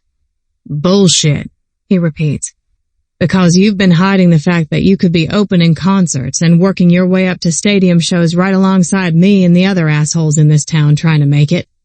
And you're over here pretending it's nothing. You know how many people would kill to have that talent? Hundreds. Fuck, thousands. His hands curl into fists on the bar on either side of his drink. Instead, you're spending your best years buried behind a bar. What a fucking waste. The anger in his voice hits me hard in the chest, and I shoot back in kind. You don't get to decide what's a waste and what's not. There are probably thousands of people out there with more natural talent than me who aren't using it, so why don't you go feed them this line of crap? You've got no say on how I live my life, Frisco, so don't even start. His voice drops, going low and rough. You know why I'm here, Ripley? You think this was my dream? Hustling my way through Nashville trying to make it? No, it was my sister's dream, and she wanted it more than anything. More ambition than talent and common sense combined. She bought into some asshole's line about how they could make her famous, and the next thing I know, she's not singing for her supper, she's fucking for it. His furious gaze tears into me. I came here to find her, ready to tear this city apart if that's what it took to bring her home, but it was too fucking late. She was gone. My twin. 22 and dead. The ferocity in his voice is only outweighed by the pain. I stayed because music was the only outlet I had. I threw myself into it, and somehow I got the lucky break she didn't. Now I live with the guilt every damn day. I'm so sorry, Frisco. I had no idea. He lifts his pint glass to his lips and chugs the beer, smacking the bottom against the wood when he finishes. Yeah, well, shit happens. But you got talent, and the fact that you're wasting it slinging drinks pisses me the fuck off. Now, I'm gonna stay perched on this fucking stool all night and get hammered. My babysitting abilities are gonna be impaired. But if shit goes down, I'll definitely be ready to throw some punches. I'm still absorbing all his words, and one stands out at me. Babysitting. Boone. He asked you to come keep an eye on me? I don't even have to say his name for Frisco to nod. We both know exactly who I'm talking about. But why? A rush of confusion blows through me, and I have to ask it aloud. Why? My question produces an "are you frigging stupid" look from Frisco, but no response. There's another subject I need to bring up, but right now isn't exactly the best time. Then again, I can't let it lie any longer. You know it wasn't personal, me turning you down when you'd come into the fishbowl, right? Frisco's grip on his drink tightens. Yeah, your rule lasted about 30 seconds after you met Boone, but I'm a big enough man not to hold it against you. I know I owe you an explanation, but I really can't. He holds up his other hand, and I go silent. You don't have to explain shit to me, Rip. You win some, you lose some. That's how the game goes. Now, I'm ready for another beer.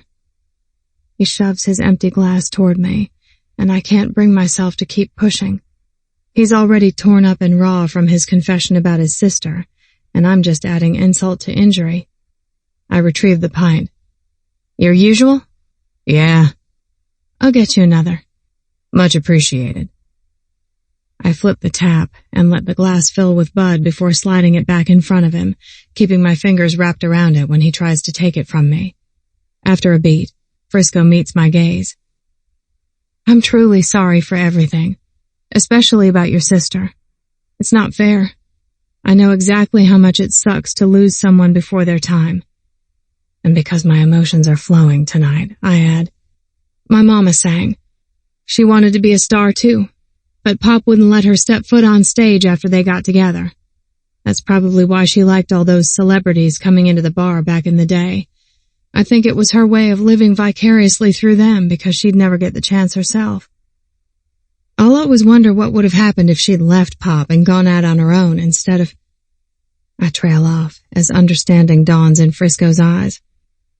If Pop had known I could sing and had any ambition in that direction, he would have been even more cruel than normal.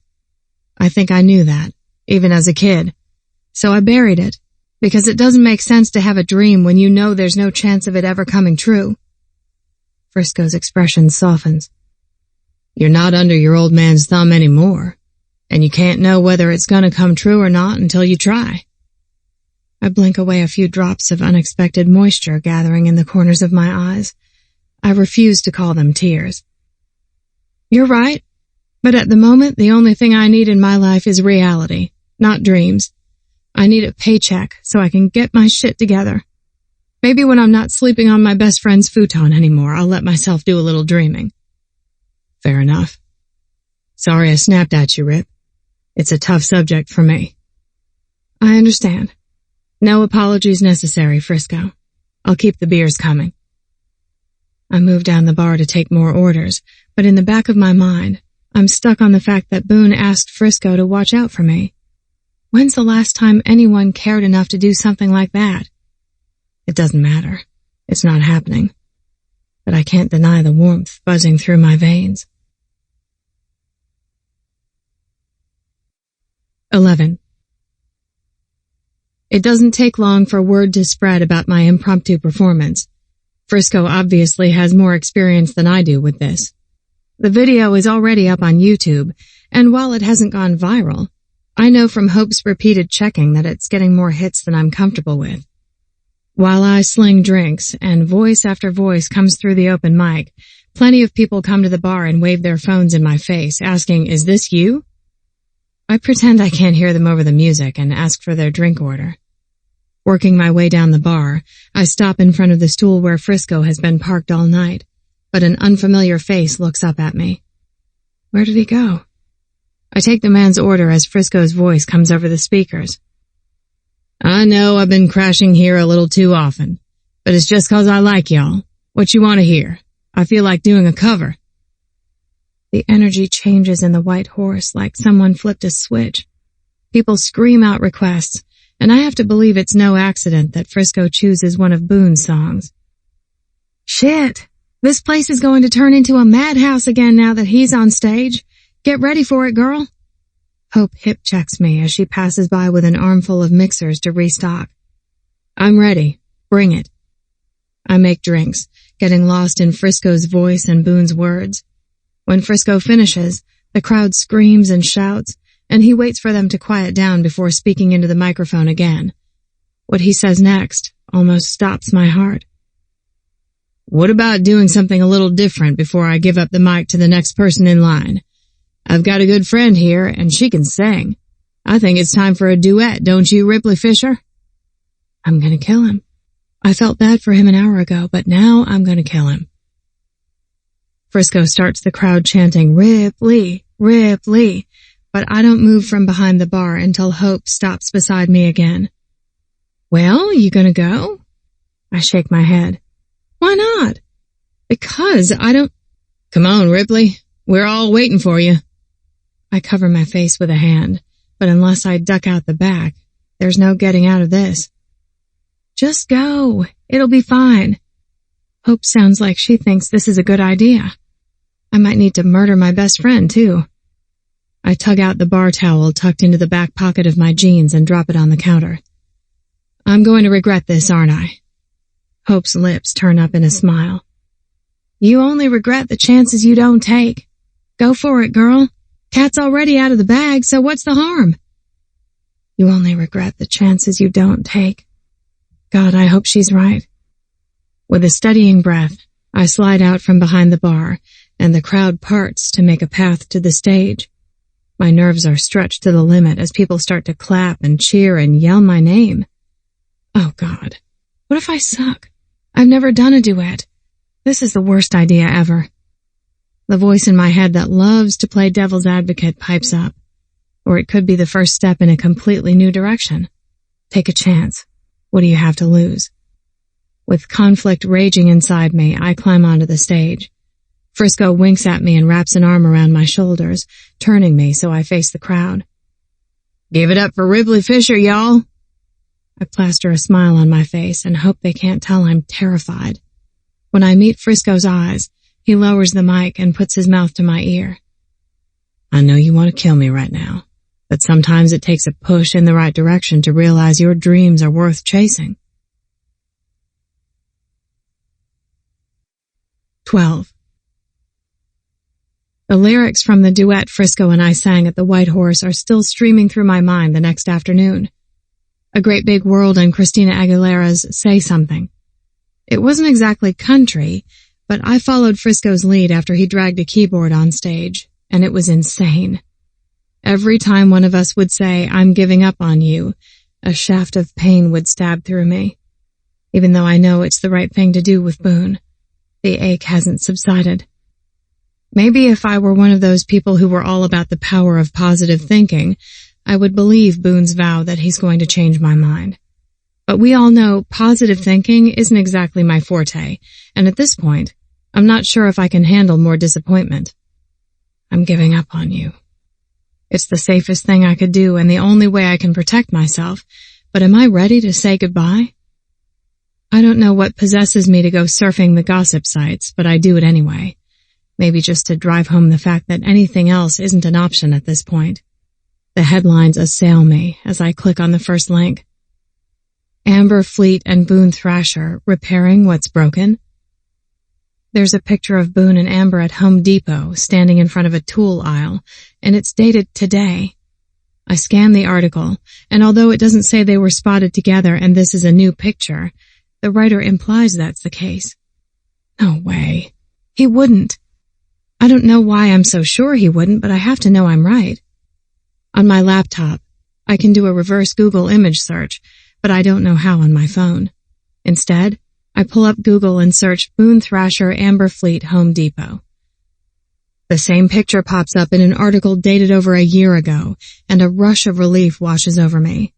At least until I slam headfirst into a mental wall. Why am I doing this to myself? I don't know, but I can't help it.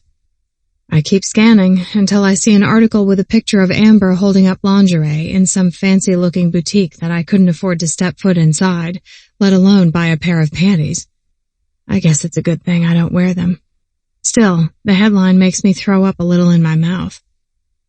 Country starlet plans to take back her man. I snort and think, he doesn't want you back, bitch. He wants me. What you gonna do about it? Then I catch myself. What am I doing? I need to be searching for apartments and doing something useful, like finding a second job I can work during the day so I can get on my feet faster. Then my cell phone rings, obscuring the picture of perfect Amber and her perfect freaking lingerie. Hope. Hey, what's going on? I ask. Everything okay? She had a doctor's appointment this morning for her annual, which reminds me I really need to get on it and do the same. Yeah, fine. I just stopped into work to pick up something, and there are a ton of voicemails from people asking about you. What? I shriek the word and it echoes through the empty apartment. Yeah, agents, some label scouts. They all want the name of the girl who either sang that Carrie song or rocked the duet with Zane Frisco. No way. Have you been online today at all? I lie. No. Why? Your video with Frisco is everywhere. I mean, we're talking almost 250,000 hits, and it's not stopping there. I know you can't technically tell when all the blood drains from your face, but the tingling sensation in my cheeks leads me to believe that's exactly what's happening. Or maybe it's the way my stomach is flopping like a fish. I drop onto the futon, a second from putting my head between my legs. No way. Yes way. Girl, your whole life might have just changed. I know you said you didn't know what you wanted to do, but this might have decided that for you. That's impossible. I mean, I can't. That's not... Calm down, Rip. It's only if you want it. You know these things build for a while, and then they die out eventually if nothing else comes of it. But you need to give it some serious thought before you dismiss it. This could be huge. A chance to live that dream you've buried. For you and... She trails off, but I know what she wants to say. For me and my mama. My response is to stay silent, because words have deserted me.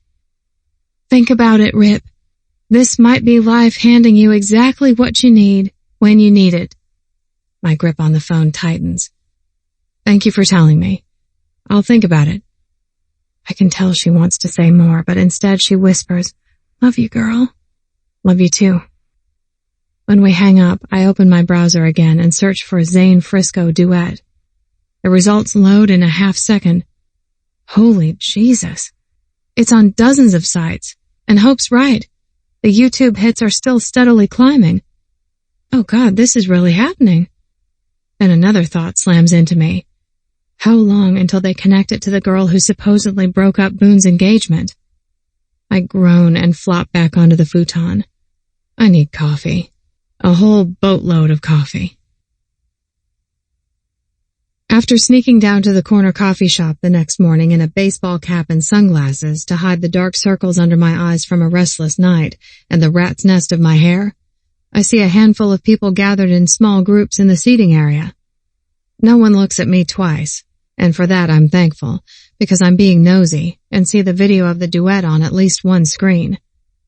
I get my coffee and get the hell out of there. I'm halfway up the stairs to Hope's apartment when my cell phone rings.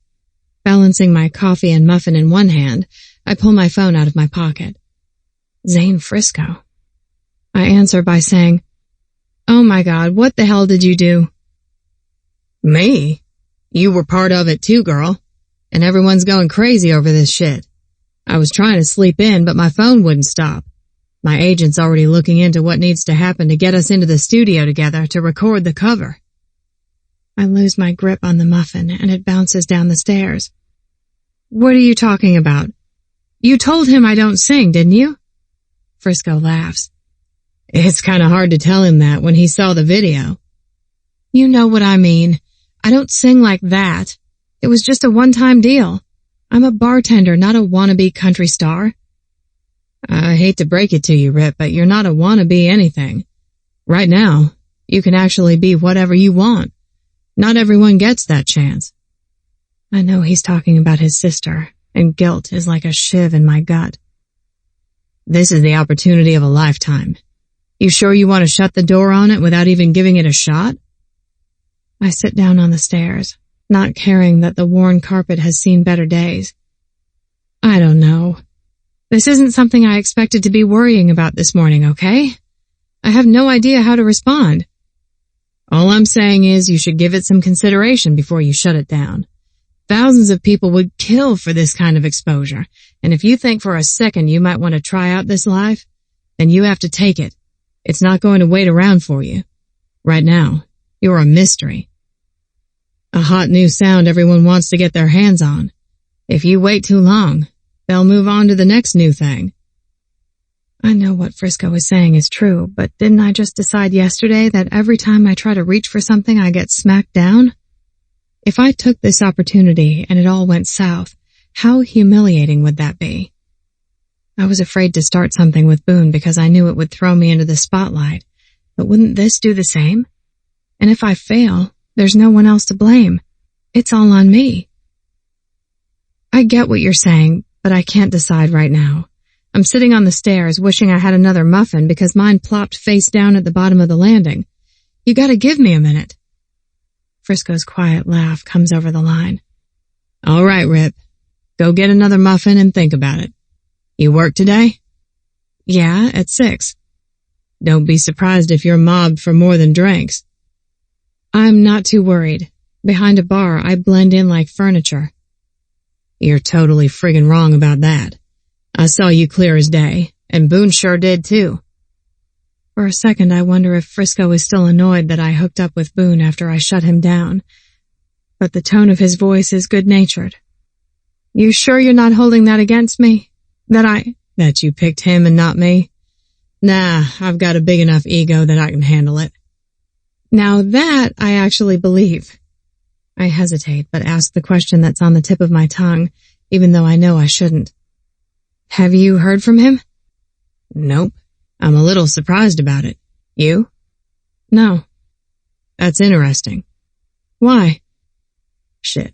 Sorry, Rip, I gotta go. Think about what I said. He hangs up, and I'm left wondering why it's interesting Boone hasn't contacted either of us. 13. I slam my palms on my steering wheel. Why? Why would you do this today? Come on! My javelin is dead. She turned over once, sputtered, and went quiet, and now I can't get her to cough up a sound. And it's not because I ran out of gas again. Come on, girl, just one more time. I turn the key and pump the gas pedal, but nothing happens. Shit! I rest my forehead on the wheel for a moment. Why me? When there are no answers, which there never are, I suck it up and climb out of the car. I have 15 minutes to get to work, and it looks like I'm walking and adding new car to the list of things I need to save up to buy. With a deep breath, I shove my keys in my bag. At least my shoes are comfortable for the sake of my ankle and the long shift ahead. When I think about my ankle, it twinges a little with each step. I've done my best to ignore it, and found that pretending it doesn't exist is the best pain relief out there. Avoidance, imagine that. I'm about 3 blocks from Hope's apartment, walking toward Broadway, when a rumbling truck slows beside me. With a single glance, I know who it is. He shoves the passenger door open from the inside. Looks like you could use a ride. Boone's familiar voice is almost enough to break me right now. Once again, things have gone to shit, and he's got a front row seat. Great. When I keep walking, focusing on putting one foot in front of the other, the truck inches forward next to me. Come on, sugar. Let me help you out. I take a deep breath and slowly release it before climbing into Boone's big black truck. Thanks, I say without meeting his eyes. I was in the neighborhood. No big deal. Awkward sauce. I clutch my bag on my lap and stare straight out the windshield as he flips off someone who honks at him before he accelerates again. I want to ask him if the charges have been dropped, but before I can form the question, he starts talking. Javelin finally gave up the ghost. I'm hoping it's more along the lines of a temporary setback. Boone's gaze cuts to me. Temporary setback. Got it. So you need me to take a look at it and see what's going on? That's exactly what I need, but asking for help still isn't my strong suit. Then again, I also have no idea who to call that won't rip me off. The last time she played dead, I had a guy come out and charge me $400 to tell me there was nothing he could do. I didn't have the extra money to throw away then, and I sure don't have it now. Do you know anyone good? He nods. Best guy is down in Kentucky. He could make her run like she just rolled off the line. Actually, probably better. He did my 442. I think of the beautiful muscle car that Boone drives, and know instantly that his guy is totally out of my budget. How about someone close and cheap? I'll find someone. If you don't, it's no big deal. I can handle it. Yourself? Boone finishes for me. You're one of the most capable women I've ever met, so I'm sure you could. But sometimes, you gotta accept a little help. He nods down at my ankle, reminding me that I accepted his help before and it turned out okay. Okay. The orgasms at his house were more than okay. I've tried to forget how his hands felt on my body and how his mouth... Stop. Don't go there. My admonition didn't help, and now my nipples are hard, and I'm pretending I'm not thinking about what it would be like if Boone put this truck in park and yanked me onto his lap. Ugh, stop. I shut down that line of thinking just in time for Boone to pull up behind the white horse. I reach for the door handle of the truck. Thanks for the ride. I appreciate it. Before I can escape, he hits a button and I'm trapped. I jerk my head to look at him. What the hell? Child locks. Yeah, I get that. Now let me out. To myself, I add, before I do something stupid like throw myself at you. Boone crosses his arms and his expression turns determined. You're not getting out of this truck until you tell me you're not giving up on us. I saw the video of you in Frisco. I know the song.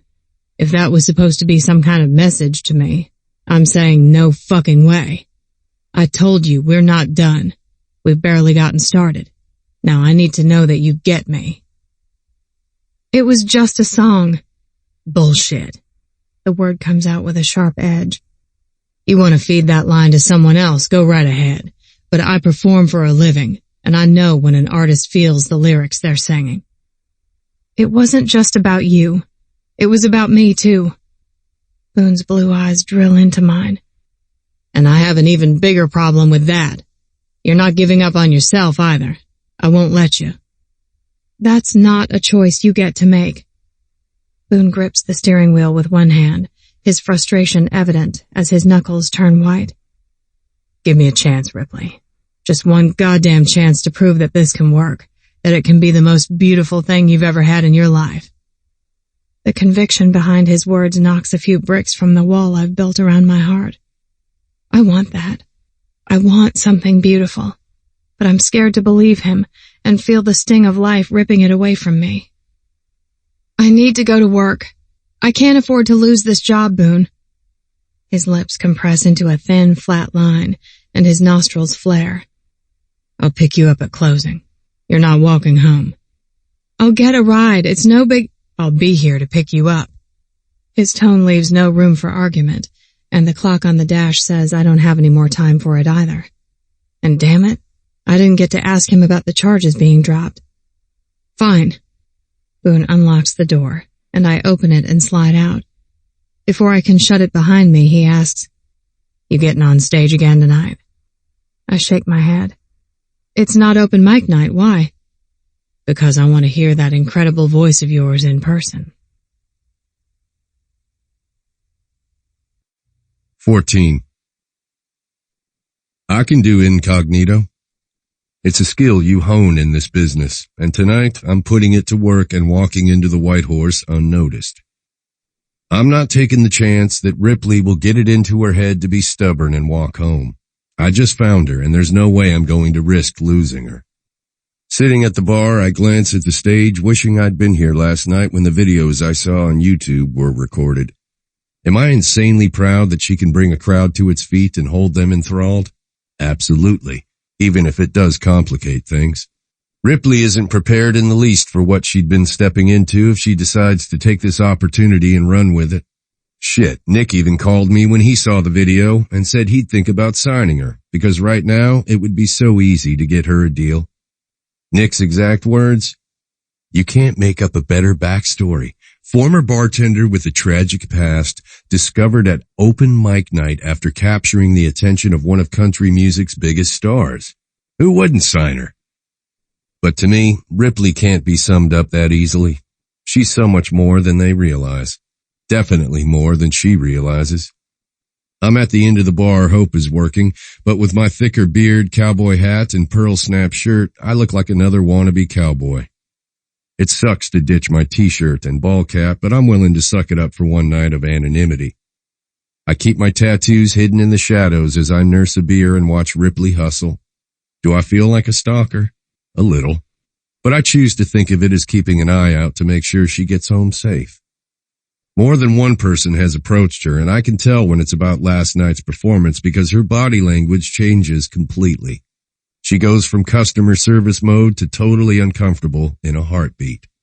She doesn't even realize she could probably have a record deal by next weekend if she wanted. Likely with a crap label who's going to give her a shit deal. Unless there's one label in town that's starting to make a reputation for itself as an artist's label. Homegrown Records. Holly Wicks Karras wouldn't let it be anything less. If Ripley wants to do this right, homegrown is the way to go. I need to make a call, just in case. Now that Holly's back to work part-time after having the baby, I bet she'd be interested in picking up some new talent for her label, especially someone as down-to-earth as Ripley. The more I think about it, there's no one else I'd feel as comfortable having her sign with, not even my own label. I lower my beer when I realize where this train of thought has taken me. It doesn't matter what I want or don't want for Ripley. All that matters is what she wants. And if she wants to run with this, I'll support her every step of the way and make sure she has every advantage. 15. The crowd gets thicker as the night goes on, instead of thinning out like I hoped. I should be happy the tips are flowing, so I focus on that instead of the fact that my ankle is aching something fierce. Of course, I forgot to grab some Advil to shove in my bag, and the first aid kit is out, so I'm gritting my teeth against the pain. The bands booked for tonight weren't bad, but they also weren't great. Regardless, I've been thinking all night about what it would be like to be on stage instead of behind the bar. Standing up there gives you a completely different perspective. The crowd was so into the music, and when I let myself get sucked into the lyrics, it went so fast. Only a few minutes, but for each second I was transported somewhere else, away from the constant grind that has become my life. Maybe everyone's right. Maybe this is my one shot, and I'd be a fool not to take it. I move down the bar, taking orders and making drinks, until I come face to face with my cousin. I'd order a double shot of revenge, but I hear that's best served cold. Brandy's tone carries a sharp edge of malice. I wish I'd asked Boone what the hell had happened before I got out of the truck. You brought it on yourself. The corners of her mouth turned down in a scowl. You betrayed your own family. Who does that? I want to scream you do for all the times Brandy has screwed me over, but there are too many people watching for me to lose my shit. Say your piece and kindly leave. I'm working. Say my piece?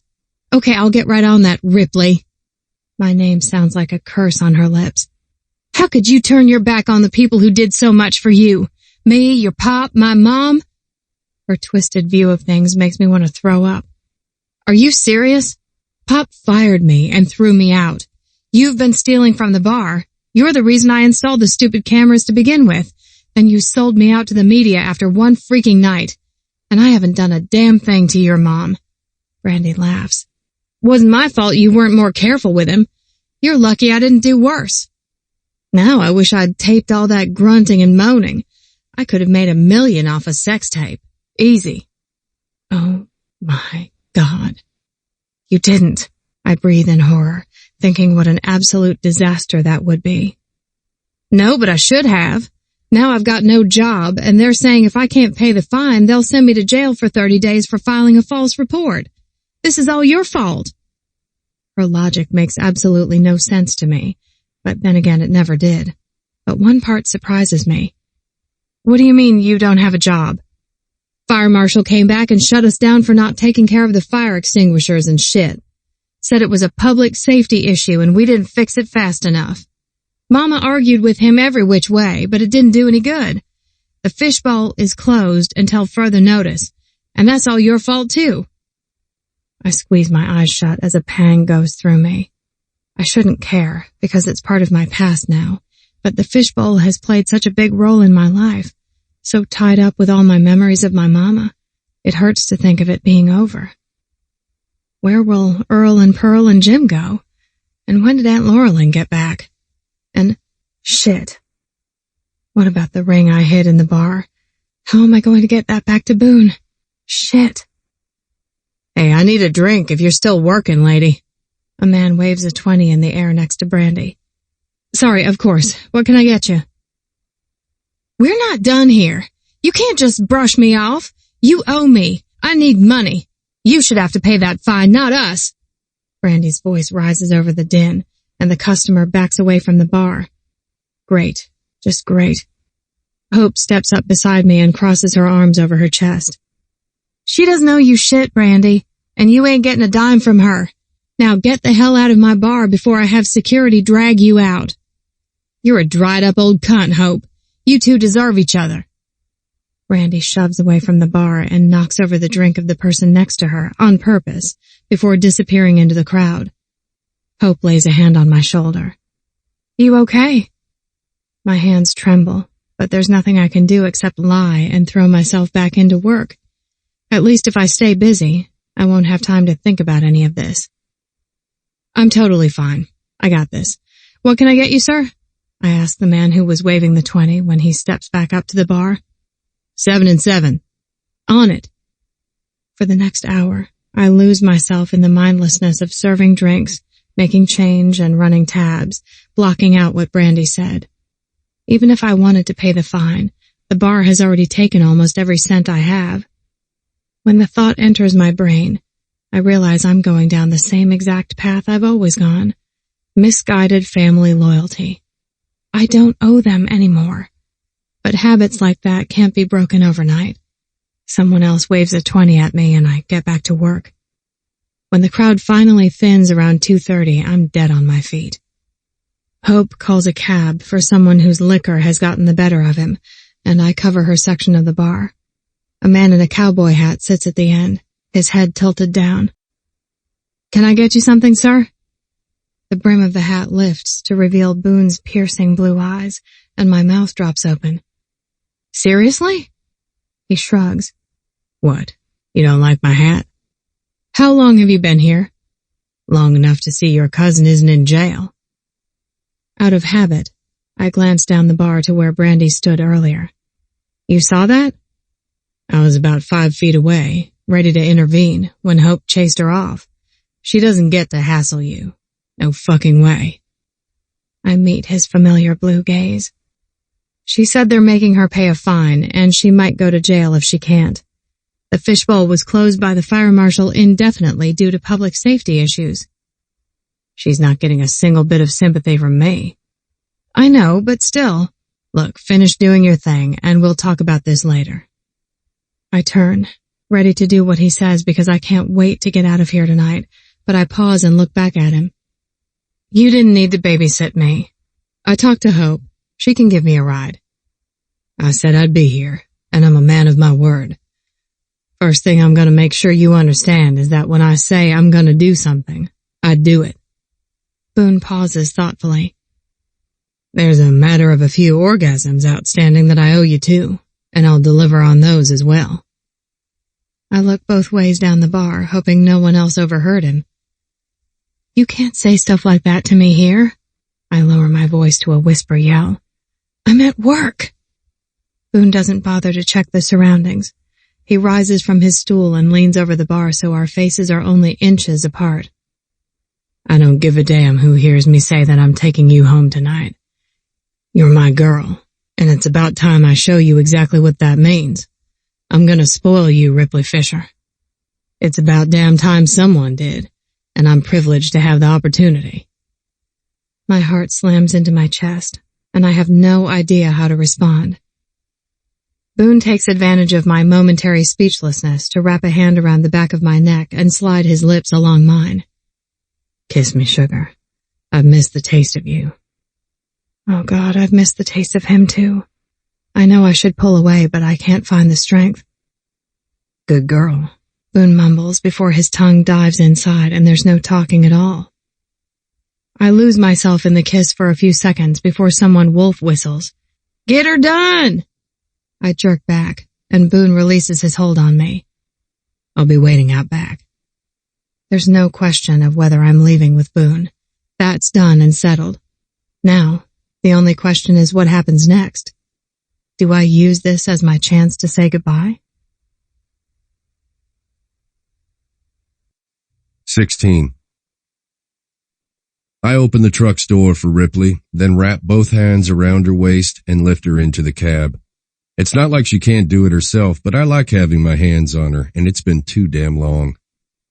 When I climb into the driver's seat and start the engine, Ripley says 2 words that change my plans. Your place. I look over at her. You sure? She gives me a nod, and I decide that I'm not about to argue with her. All right then. We don't talk on the drive, each of us lost in our own thoughts, but I come to some conclusions of my own. When the gate slides open, I finally speak. This means something to me, Ripley. You mean something to me. I turn my head to meet her gaze as I let the truck roll up the drive and the gate closes behind us. Give me a chance to prove to you just how good this can be before you give up on us completely. She thinks I don't know how her brain works, but I'm getting a pretty good grasp on it. I can't make you any promises. I guide the truck into the garage and put it in park before I turn in my seat. That's fine, but I'm going to make you one. You will never regret giving us a real shot. Even in the shadows, I can see the hesitation on her face. You can't know that. Yeah, I can. Before she tries to argue further with me, I open the door, hop out, and come around to get her. She's already got her door open, but I pull her out of the truck with both arms wrapped around her waist. I carry her inside, never letting her feet touch the floor. You're late, the parrot shrieks from his cage, but I don't pause to tell him to zip it. I walk us down the hallway to my bedroom. If I can't get Ripley to believe my words, then I'll prove it to her through my actions. If I only have one night to convince her not to walk away, I'm going to make the most of it. I'm going to work myself so deep into her soul that she can't move without feeling me. When I lower her ass to the bed, she reaches for my shirt, but I still her touch, holding her hands together above her head and one of mine while I draw her tank up her stomach. You're so goddamned beautiful. I toss her shirt aside and press a hand to her chest, guiding her onto her back. I take care with her shoes and then her pants, peeling them down her legs, not wanting to jostle her ankle.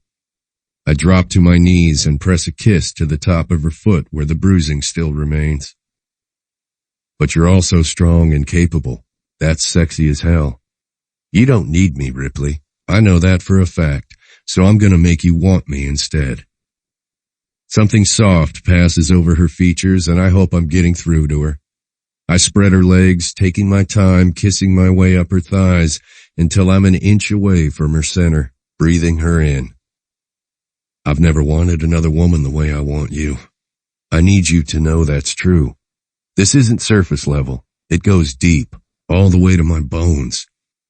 My tongue darts out, stealing a taste of her as she inhales sharply. You're already wet for me, sugar. Totally soaked. Has this pussy been missing being filled up? Sliding both hands under her ass cheeks, I lift her higher against my face, finding her clit and dragging my teeth across it. Or have you been dreaming about what it'd be like to have this ass filled? I press 4 fingers between her cheeks, finding her back entrance with one and giving it a nudge. Another harsh breath from Ripley. If you don't answer me, I'm going to keep guessing. Yes, I missed you, everywhere. I don't know what you do to me, but you want more. It isn't a question because her body is already trembling with need. Yes. I release my hold on her and rise to toe off my boots, tear open my pearl snap shirt, and shuck off my jeans. Then more is what you're gonna get. 17. I'm in trouble. Everything that comes out of Boone's mouth is wearing down my resolve to end this between us before it gets out of hand. He knows it. I know it. And yet I can't stop myself from wanting whatever he's going to give me. He stands before me naked, his blue eyes drilling into mine. Right here, right now, it's just you and me. No bullshit, no media, no families, no past, just us. This is what matters. If you can just give us a shot, a real one, this is all that matters. We make the rules. We decide what pieces everyone else gets. We control this, not anyone else. He makes it sound so easy, even though I know it's not. For tonight, I'm willing to buy into the fantasy he paints. He says I don't need him, but maybe right now I do. Show me, I tell him, and burning heat flares in his gaze. That's exactly what I plan to do. Lose the bra. I push up on my elbows on the bed and reach behind me to unhook it. I've never been a seductress, but with Boone, I wish I were. I let the cups drop forward before slowly drawing the bra away from my skin. His fingers tense and release with every inch of skin I uncover, like he's fighting back the urge to touch. Don't fight it. I want your hands on me. I want to forget everything but how you make me feel. My head fills with all the things I can never bring myself to say out loud. Boone's patience dangles by a thread as I slip the bra off and toss it aside. His voice takes on that gravelly tone in his songs when he speaks. Do you have any idea how fucking gorgeous you are? He drops both palms to the bed and leans forward, capturing one nipple. With a tug, it's hard and aching, shooting darts of sensation to my clit, which is dying for the perfect friction only Boone seems to be able to deliver. When he finally releases the peak and switches to the other, my breaths are already becoming uneven. I bury my hands in his hair, holding his head to my chest as I arch up, wanting more. His teeth clamp down on my nipple, nipping and dragging across the sensitive flesh. Heat bursts between my legs, and as much as I love foreplay, I need him to hurry. Releasing my grip on Boone's hair, I shift so I can reach between our bodies and palm his cock. I can feel his groan against my skin, and my urgency kicks up another notch. Please, hurry. Boone lifts his head. What makes you think I'm going to hurry a damn thing? You're meant to be savored, sugar, and all this sweetness is mine. The heat between my legs is only matched by the burning in my chest when he says things like that. Don't fall in love with him, Ripley. This is just sex. I spread my legs and lift my hips to grind against Boone. Jesus fuck. I can feel how damn wet you are. He reaches between us, his finger sliding across my smooth skin. With the tiniest bit of pressure, his finger would slip inside me. With each spine-arching stroke, Boone plays with me. My hips buck, trying to force his hand, but he pulls back and meets my eyes as he lifts his fingers to his lips and sucks them clean. So fucking sweet. Oh my God, I'm nearing combustion. You want my fingers inside you? He asks. Yes, damn it. You gonna come for me like that? Squeeze him tight and give me more of this sweetness? Yes. Maybe you should taste it first. You ever tasted yourself, Ripley? My brain stutters. What did he say?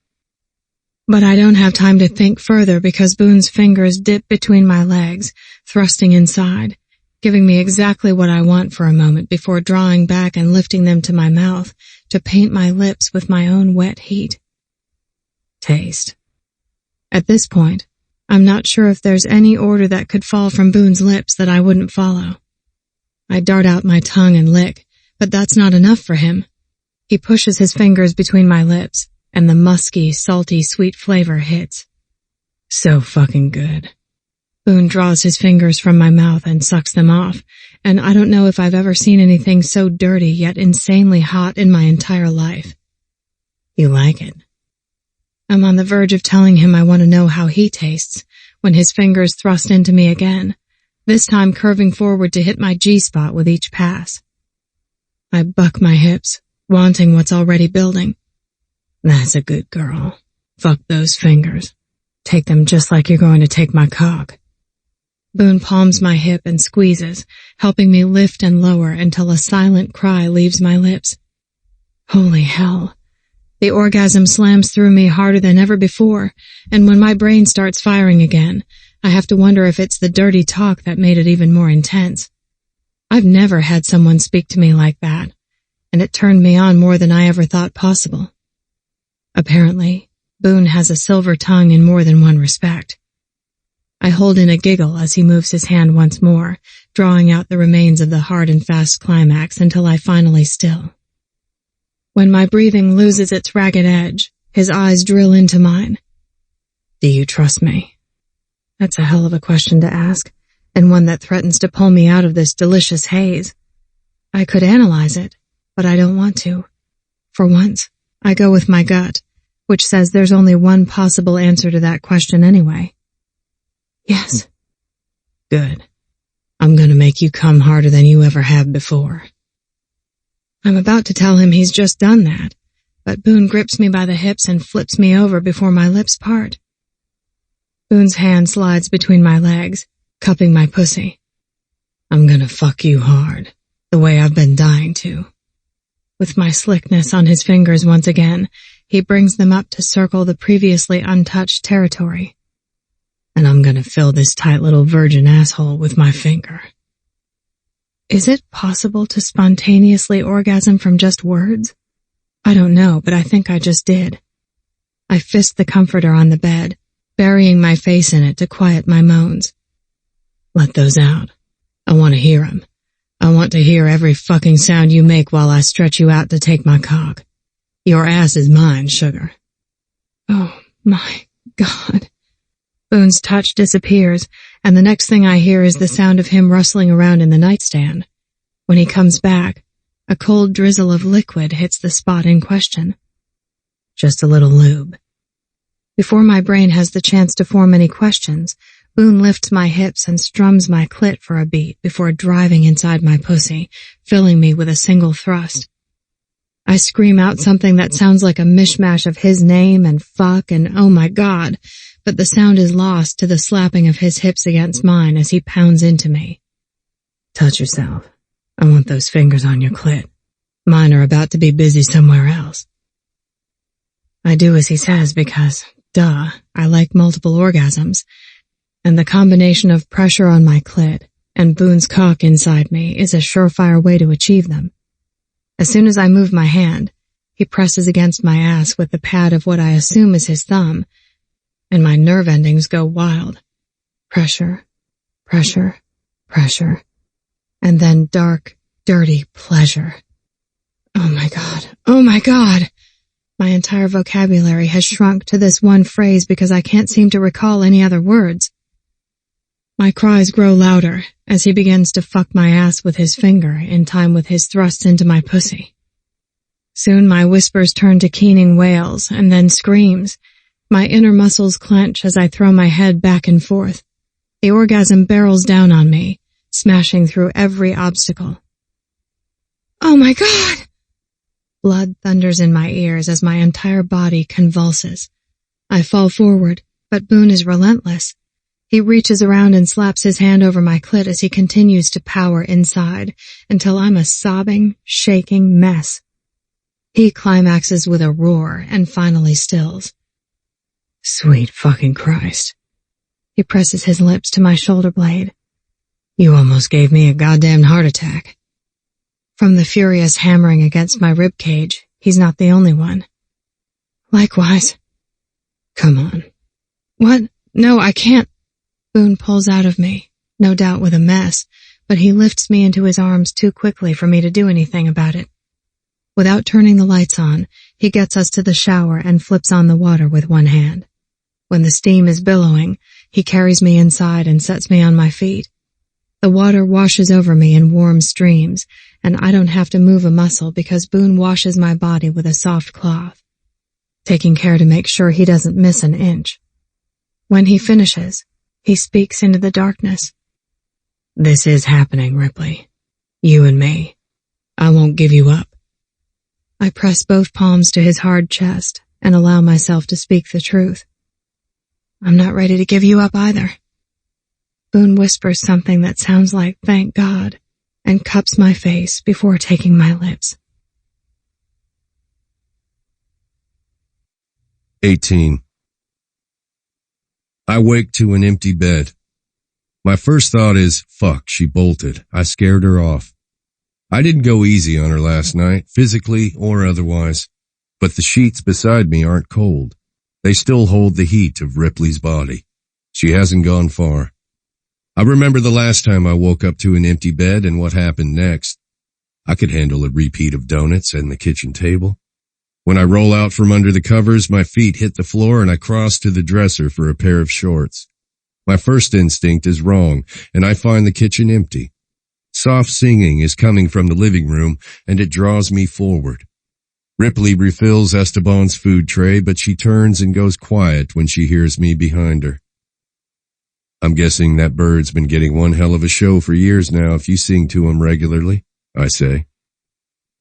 Superstar, Esteban says, and Ripley laughs. For the record, he's talking about you, not me. She nods down at the shirt she's wearing, one of my t-shirts that fits her like a dress. Hope you don't mind that I borrowed it. Sugar, you can borrow whatever you need. You don't have to ask. I glance at the clock. You always get up at the crack of dawn, even after you've worked late? She nods. It's a habit. I used to have to get up and make Pop breakfast, and then I'd go back to bed for a couple hours. I guess I just got into the routine, so now I make myself some breakfast and then sleep until noon. Well, sometimes anyway. The thought of how hard she worked for her old man without any thanks makes me want to kick his ass, but that's not going to help me erase the frown on her face. Then how about I make you some breakfast this morning and we go back to bed and work it off? I'm not sure what I expect from her, but the big grin I get is better than anything I could imagine. I think I'll take you up on that. 2 Denver omelets and a double side of bacon for each of us later, Ripley eyes me with new respect. How did you learn to cook like that? Ma wanted to make sure her sons could look after themselves in the kitchen. I'm pretty sure she didn't want us to fall for the first woman who could keep us fed, because she knows we've got big appetites. Ripley laughs. She sounds like an amazing woman. She is. Both she and my dad believed in teaching us the value in hard work, so I perfected my omelet making skills in the kitchen of Country Critter for 2 summers in high school. Country Critter sounds interesting. Where exactly did you grow up? East Tennessee. Not too far outside Knoxville. Had the Smoky Mountains in my backyard. God's country. When I think about that view and watching the fog rise off the mountains in the morning, I miss it. I'm due for a trip home. Do your folks still live there? Ripley asks. Sure do. In the same house where I grew up. No matter how many times I've tried to buy them a new one, my dad won't hear of it. He says it was good enough for him before, and it'll be good enough until the day they put him in the ground. Ripley's eyes go wide. I can guarantee that's not what Pop would have said if I were in your position. He'd be first in line holding out his hand, telling me that I owe him for all the sacrifices he made while I was growing up. Again, I want to knock her dad's teeth out. It's probably a good thing I've never met the man, because I have a feeling Ripley wouldn't be pleased at the outcome. Instead, I changed the subject back to my family, wishing she'd had what I did growing up. My brother lives a half mile from my folks. Ma watches his little boy while he and his wife work. They still have Sunday dinner together after church. As I tell Ripley about my family, I realize how much I've missed them lately, and an idea hits me. It sounds like what you'd see in a movie. Idyllic. It's pretty damn perfect. But when I was 18, all I wanted to do was go to Nashville and make my mark. I wanted to be famous, tour the world, and sing in front of thousands of fans in sold-out shows. And you did it. She reaches out and squeezes my arm. You're pretty incredible, too. I shrug. I got lucky. Right place, right time, right sound, and the right record exec. That's how it happened, and if any one of those things had been different, I probably would have ended up moving home eventually and working with my dad and brother. What did your parents think of you wanting to make it big, leaving behind the small town life? They were awesome, totally supportive. My folks have been to more of my shows than probably anyone else in the world. I owe them everything. Ripley's hand tightens on my arm again. They sound wonderful. An idea keeps rolling around in my head, but it's not ready to be put into words quite yet. Instead, I stand and grab both our plates and take them to the sink to rinse. I can do that. I'll worry about the dishes. You worry about being naked in bed when I get there. Ripley's cheeks turn pink. Are we going to... The reason for the blush becomes clear. Not yet. I've still got some work loosening up that sweet little asshole of yours. The blush darkens and she spins around and disappears as Esteban squawks, Get a room! 19.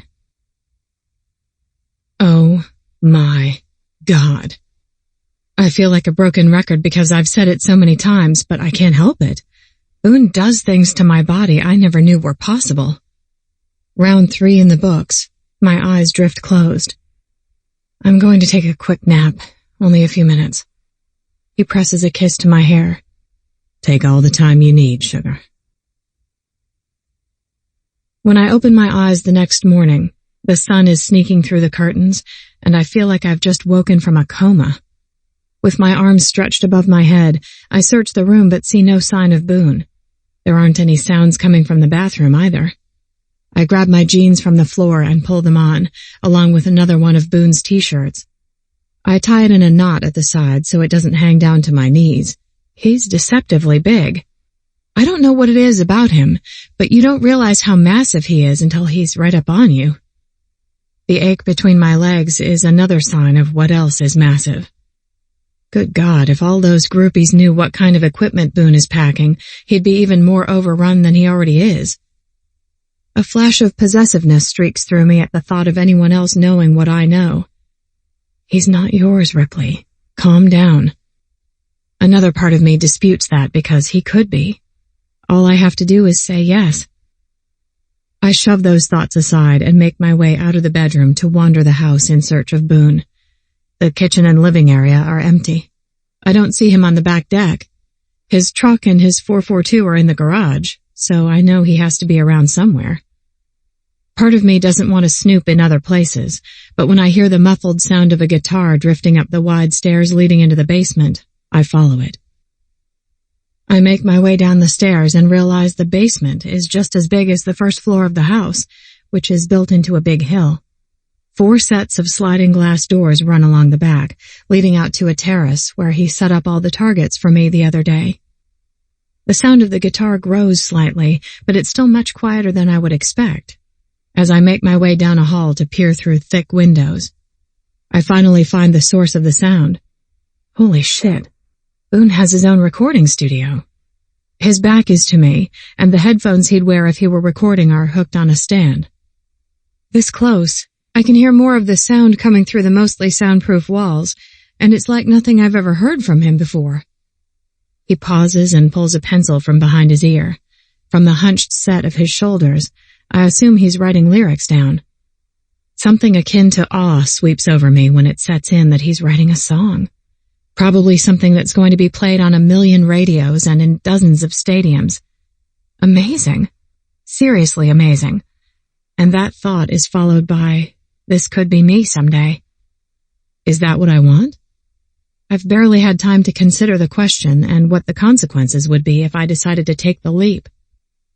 Unlike Boone, I don't have a family to leave behind and miss. What I said about Pop is absolutely true. If I ever made it big, or hell, even made it in a small way, he'd show up with his hand out, expecting to be repaid for everything he ever did for me. Sadness and grief accompanies the vision playing through my head. Why couldn't I have a normal family like Boone's? Why did Pop have to drown in that bottle instead of smothering his only daughter with love? Why did someone have to kill my mama? I'll never be able to answer any of those questions. Boone swivels on his stool, guitar in hand, and his head jerks up when he sees me through the window. A smile stretches over his face, and it's like the sun coming out from behind thick clouds to shine its warmth down on me. When has anyone ever looked at me that way? Never. Boone slides off his stool and comes out of the studio. Hey, Sleeping Beauty. You could have woken me. Boone shifts the guitar out of the way and steps forward to steal a kiss. Didn't want to. You look like you're owed a few solid nights of sleep. I'm sorry for leaving you to wake up alone. I got hit with a melody that wouldn't quit, so I had to get it down before I lost it. Your next #1 hit? I ask, half joking. One of Boone's eyebrows goes up. I guess we'll see. What would it be like for that to even be a possibility? Do I really want to know? I've been doing some thinking, and I want to take you home. Jerked away from answering either question, I snap my gaze back to Boone with surprise, and a shaft of disappointment surprises me with its intensity. Oh, of course. I just need to get my stuff and I'll be ready. I can have Hope come get me if you're too busy. A look of confusion crosses Boone's face before it clears. He shakes his head. No, not your home. Mine. My folks. I want you to meet them. See where I grew up. I catch my reflection in the glass windows of the recording studio, and I'm not sure my eyebrows could go any higher. What? Like, soon? Meeting the parents is kind of a big freaking deal. One corner of Boone's mouth quirks up. Yeah, like today. Today? I can't. I have to work tonight. I took care of it. What did he just say? He couldn't have possibly said what I think he just said. Excuse me? I took care of it. I called Hope. She said you can have the weekend off. I take a deep breath, but my temper gets the best of me. How dare he? I don't want the weekend off. I need to work. I need the money. That's why I have a job. I can't keep taking time off because I'll never save any money and get my own place. And weekend shifts are the biggest for tips. Boone shrugs like it's no big deal. I'll cover it. You won't lose any money. My jaw drops open at the fact that he thinks I'd take a handout. I'm not taking your money. I work for mine, which is why I need to call Hope right now and tell her not to take me off the schedule. Too late. She said someone else asked for extra shifts because she's got a sick kid who needs surgery, so she said it worked out perfectly. He's talking about Lenora, another part-time bartender at the White Horse, a single mom whose baby has been in and out of the hospital since she was born. I suck in a deep breath, my temper still dangerously close to boiling over. If there's one person I've met who needs money more than I do, it's her. But still. I straighten my shoulders and lift my chin. Listen, you don't get to run my life or make decisions for me. You don't get to decide whether I do or don't need the cash from working a weekend. You have no idea what it's like to be me, and what it's like to be worried about making enough money so you don't have to eat PB&J for weeks at a time. The smile on Boone's face fades, and his expression goes dark. You think I don't know what it's like not to know where your next meal is coming from? You think you're the only one who has ever had to worry about making ends meet? You just told me about your perfect parents and perfect childhood and perfect freaking life, so no, I don't think you know what that's like. Boone's eyebrows dive into slashes between his eyes. I lived in my car for 6 months, through the goddamned winter. Some nights I couldn't sleep because my teeth would chatter so hard. If I didn't pull in enough tips at the bar or find odd jobs, I didn't eat the next day. I know what it's like, Ripley, but I also didn't have friends like you do. No one rolled out the welcome mat for me and told me to stay as long as I liked. No one helped me get a job or a break. You're buried so deep in the struggle you can't see all the good you've got around you. Because the struggle is all I know. I can't rely on anyone but me. If I do and it falls through, then I'm even more screwed than I was before. You think Hope is going to screw you over? No, but you think I'm going to screw you over? I don't know. Well, I do, and it's not fucking happening, so just let me help you. I've already given your bird a home for as long as you need it. What else can I do to prove to you that I just want to help? I don't know. This time, instead of sputtering in anger, I whisper it. I don't know how to do this. The fear of getting backhanded by life again blazes through me, and Boone curves a hand around my neck and meets my eyes. Then I'll show you. Give me a chance to prove myself. I'm not him. I'm not any of them. You have to promise you're not going to step in and cancel my shifts again. Ever. I've been running my own life for too long to let someone walk in and take over. I'm not trying to take over. I just want to give you one weekend where you're not trapped behind a bar. When's the last time you actually did something fun? I'm silent for a few beats before I answer. With you. Boone finally smiles again. That was nothing. Just wait till you get the whole Thrasher clan. 20. My anxiety notches up with each mile that passes. We're in Boone's truck because he wasn't sure how the weather was going to hold out and didn't want to chance it in the 442. I stare out the window with my hands folded in my lap and take in the passing scenery. I've never been to this part of the state, so everything is new.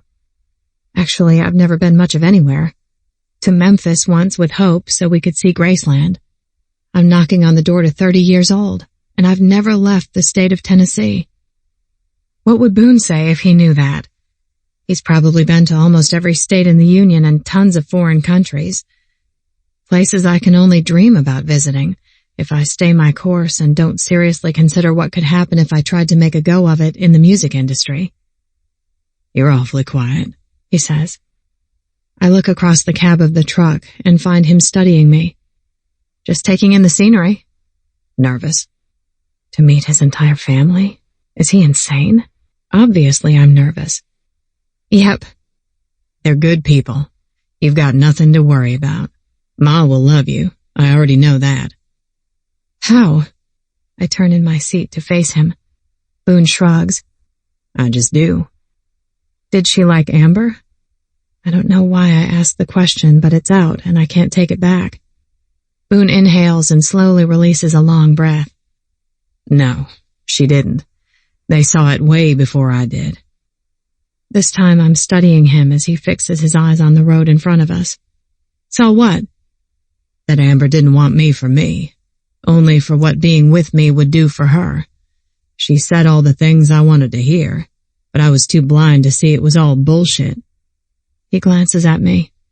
That's why I know Ma will like you. You refuse to take a damn thing from me without being forced, and you don't hesitate to tell me how it is, regardless of what I might think or say. I huff out a laugh. You make me sound like an ungrateful bitch. No, not at all. More like a proud, independent woman. And considering that's what my ma is, you'll get along just fine. A hint of relief works its way through my system. I've never done the meet the parents thing, but I have to believe his mom is the biggest hurdle. Tell me about everyone else again. Boone drops one hand from the steering wheel and reaches across to thread his fingers through mine before he speaks. My dad's a small engine mechanic. He has his own shop and repairs mowers, lawn tractors, chainsaws, generators, basically anything with a small engine. My brother was a mechanic in the service, and when he got out, he went into business with Dad. They've expanded into boats, ATVs, dirt bikes, and stuff like that, too. It's a nice business, and they both make a good living. Wendy, my brother's wife, manages a dental office in town. She started out as a hygienist, but found she liked being the office manager more than having her hands in people's mouths. She and Grant have a little boy named Kyle. He's 5, and cool as shit. I can't help but smile at the love that's clear from Boone's tone. His family sounds so completely normal. I've got a dirt bike for him for Christmas that's going to piss Wendy off something fierce, but I know he's going to love it. He already tears it up on the little four-wheeler I got him. You bought your 5-year-old nephew a dirt bike? Are you serious? He nods. I started riding when I was 6. Figured he could have an early start. 6? You were riding a dirt bike at 6? Yeah, we didn't have a lot of money, but Dad had a customer trade him 2 little dirt bikes to fix a few lawn tractors for his yard care business. Dad got him running, and Ma didn't object. It was my favorite thing to do growing up. My brother and I would head out to the trails and ride for hours. I could picture a younger Boone doing daredevil stunts on the back of a dirt bike. It's a miracle he's still alive. I've got a track out in the back 40 at home. I'll teach you when we get back. I'm going to take a hard pass. Boone winks at me. We'll start you riding the ATV by yourself and work up from there. I roll my eyes and ask another question. Is your brother older or younger? Grant's 2 years older. He joined up when he was 18, and when they sent him off to boot camp, I went down to the recruiter's office with a fake ID and tried to sign up too. No way. Sure did. They tossed my ass out and kept my fake. Is that what you wanted to do? Join the service? Dad's a vet. Granddad served. And when Grant did, it just seemed like I should continue the Thrasher family tradition. It's not hard to picture Boone in a uniform or camo fatigues. Actually, I probably shouldn't picture him that way because I guarantee he'd look even hotter than he already does. Did you try again when you turned 18, or were you already dead set on making it in Nashville? This is where I have to say fate stepped in. When I went back on my 18th birthday with my real ID, the recruiter took one look at me and knew exactly who I was. He told me he respected the balls it took to try and get in early, but I wasn't cut out for the army if I wanted to take shortcuts like that. He sent me home. For real? I'm stunned. I figured they'd be thrilled to have him. Dead serious. I know there has to be more to the story, but Boone releases my hand to make a sharp right turn. We're almost there. Another couple miles. Again, the apprehension I felt earlier is back. What did your mom say when you told her you were coming home? Boone slows at a stop sign and looks over at me. Didn't tell her. Figured I'd surprise her, which is way more fun. You didn't tell her? I ask, my voice going up an octave. I feel like Esteban, repeating part of everything he says. Nah. She's been after me to come home, so she's probably partly expecting it. My anxiety and apprehension kick into overdrive, and Boone must realize I'm silently freaking the hell out. Ripley, it's going to be fine. They'll be excited to see me and thrilled to meet you. Why would you assume that? Boone turns to me and says simply, because you make me happy. 21. Driving into my hometown with Ripley in the front seat of my truck is a lot different than the first and only time I brought Amber to meet my folks. We were in an Escalade driven by her security because she didn't think it would look impressive enough if we drove ourselves. That was Amber, always concerned about how things would look. Because I wasn't driving on that trip, I caught her every reaction as we drove into town. Amber wrinkled her nose at the Sleeping Giant Motel and made a face like she smelled something bad when she caught sight of the Boot Scoot honky-tonk. She asked, "Is this really it?" 3 times. I didn't need to see the town through her eyes to know that it wasn't good enough for her, even though she finally stopped calling it quaint. I turned down my parents' street, wondering how Ripley is going to feel when she realizes that we're going to be sleeping in an apartment over their garage that they fixed up as a guest suite. Amber had looked around like she was searching for the nearest Hilton. We made it one night before she swore something crawled on her and then took off with security and the Escalade the next morning. I stayed for the rest of the weekend with my family, getting a ride back to Nashville from my folks, who I treated to a couple of nights in a swanky downtown hotel and tickets to the Grand Ole Opry for their trouble. My parents are the type who would donate a kidney to one of their kids without batting an eye, so they tried to say no because it was just a simple ride. I wouldn't let them turn it down because I was also trying to make up for the embarrassment Amber caused.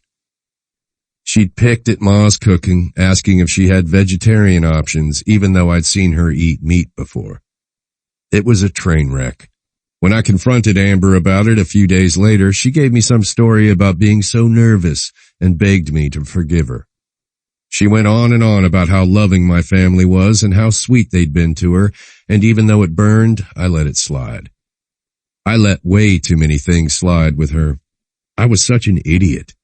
Thankfully, the good Lord was watching out for me and saved me from making the biggest mistake of my life. If it were anyone but Ripley, I might second-guess taking a woman home this soon to meet my parents. For some reason, I know she's going to fit in just fine. Maybe my folks will realize my judgment has improved in a big way, too, because I'll be proud to introduce Ripley to them. She's an amazing woman. I'm also hoping that by seeing me with my family, Ripley will finally start to understand that she and I aren't so different. Am I using them as my secret weapon? Maybe.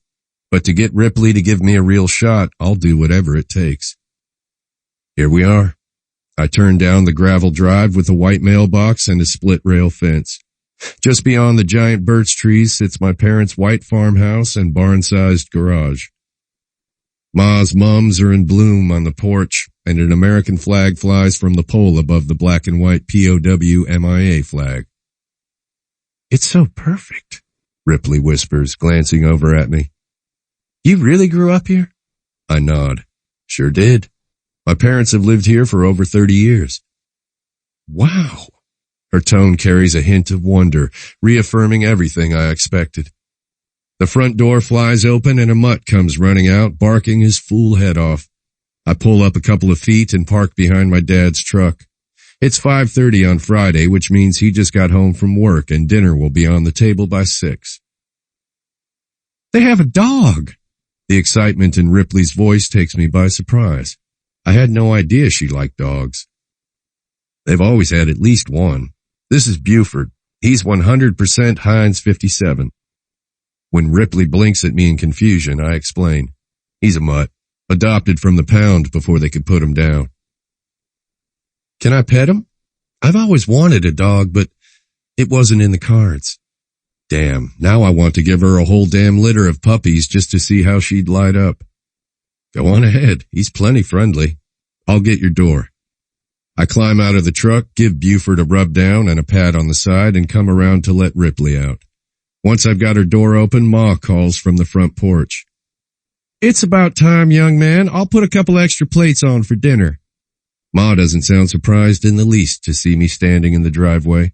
She's got a sixth sense about things like this. Be right in, Ma. The screen smacks against the door frame as she steps back into the house, no doubt to return to the kitchen to make sure whatever she's got cooking doesn't burn. When Ripley is out of the truck, she hunches over and Buford races full speed, knocking her on her ass before covering her face with sloppy licks. Instead of screeching like a lot of women might, Ripley laughs, sounding genuinely happy. Looks like I'm going to be housebreaking a puppy if that's her reaction. He's such a good boy. When Ripley looks up at me, her eyes shining and her arms around Buford's neck, it hits me. Game over. I'm done. She's it. The one. Now I have to make her fall in love with me. A few minutes later, gravel crunches in the driveway behind us, signaling another arrival. A truck door slams, stealing Buford's attention away from Ripley. He lets out a long howl and races for the newcomer. Baby bro, my brother calls out. Ma just called. We've been waiting to see you in person so we could tell you the good news. Ma must have called them when she saw us turn down the damn driveway. Not that I'm complaining. Grant comes around the hood of his truck and helps Wendy down. Her small frame is all belly.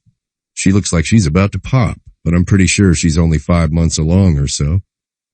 I reach out a hand to Ripley and pull her to her feet. She wipes off the seat of her jeans and glances at my brother and his wife as though she's embarrassed to be caught rolling around on the ground with the dog. She doesn't know my family well because that's probably the quickest way to win them over. Who do we have here? Grant asks, one hand at the small of Wendy's back. I wrap an arm around Ripley and haul her against my side. This is Ripley Fisher, my girlfriend. I hear her draw in a quick breath from beside me, but I don't pause. Rip, this is my brother Grant and his wife Wendy. Don't forget me. The back door to the truck slams and a small body races forward until it collides with my legs. I had to finish my last level. Sorry, Uncle Boone. I only have 5 more minutes of game time left for today, and I didn't want to give up until I won. But you're way better than video games. Can we go ride my ATV? Kyle, your Uncle Boone was introducing us to his friend. Say hi to Ms. Ripley, his mom says, reminding him of his manners. Kyle, with his Thrasher blue eyes, stares up at Ripley. You're pretty. I'm going to marry a girl as pretty as you someday. You trying to steal my girl, Kai? His smile is quick and broad, and I drop down to wrap him in a hug. Missed you, kid. You been good for your mama and daddy? Kyle glances back toward his parents before replying.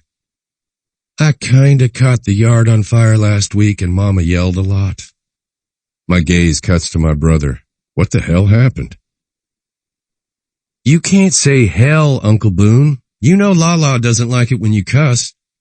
Lala is what Kyle calls Ma because she's always singing while she's cooking or gardening. Thanks for the reminder, buddy. I ruffle his hair, kicking myself for not getting here more often. I'm missing so much of watching him grow up. Now, are you going to tell me about the yard? Wendy steps forward. Later, that'll keep. She reaches out a hand to Ripley. I'm so happy to meet you. Ripley shakes her hand. It's nice to meet you, too. Grant is standing back, eyeing Ripley with a healthy dose of skepticism. Your girlfriend? That's pretty frickin' quick after Wendy steps back and jabs her elbow into Grant's side. Aren't you going to tell your brother the big news? What news? Before Grant can speak, Kyle blurts, Mama's having 2 babies. Holy shoot. Twins. I look from my brother to Wendy and back again. Grant's skeptical look is replaced by a wide grin. What can I say? It's those Thrasher super swimmers. And it explains why I'm as big as a house. Oh, wow. That's amazing. Congratulations, Ripley says. Do you know if they're boys or girls or one of each yet? Wendy shakes her head. No, we're opting for a surprise this time. All we want is healthy. Y'all gonna stand out in the drive all night? Your ma's putting dinner on the table in a few minutes. We all turn to see Dad on the front porch, beer in hand. We're coming, Papa. Kyle takes off at a run, which is pretty much the only speed he moves at these days. I follow behind him with Ripley beside me. You ready for this? I ask her. I hope so. 22. It doesn't take a genius to see that Boone's brother is leery of me. And why shouldn't he be? His kid brother, a superstar, got publicly cheated on and dumped, and then he shows up 2 weeks later with a new woman in tow? And then Boone called me his girlfriend, and my heart nearly stopped. We walk up the steps of the white farmhouse that looks like it belongs on an Americana postcard, and Boone's dad stands in the doorway. I'm Randall Thrasher. It's nice to meet you. Ripley Fisher. I'm sorry we didn't call ahead. I take the hand he offers and shake it. No need to call ahead. This is my boy's home. He's welcome any time, day or night, and so are you. Can I get you a beer? Sure, that'd be great. Boone shoots me a smile, and I wonder if that was the right answer. Ma, we finally made it inside. You think I don't know that? My favorite grandson already found me and told me no one would miss my dinner while it was hot. Boone's mom steps out of the kitchen. Now that I see her up close, I recognize those same brilliant blue eyes that Boone, Grant, and Kyle all have, although it appears hers have faded some with age. Her hair is a blonde, chin-length bob, as opposed to Boone's dark hair, which must have come from his dad, although Mr. Thrasher's is now more salt and pepper. Stepping inside their house is like walking into the life I wished I could have had as a kid. A cozy couch and love seat situated in front of a fireplace, which has a flat-screen TV mounted over it. I can picture stockings hanging from the mantel at Christmas, with a plate of milk and cookies for Santa nearby, waiting for him to come down the chimney. The rug is worn, but the flowers depicted on it still hold their color. The tables look like antiques and match the grandfather clock on the other side of the fireplace.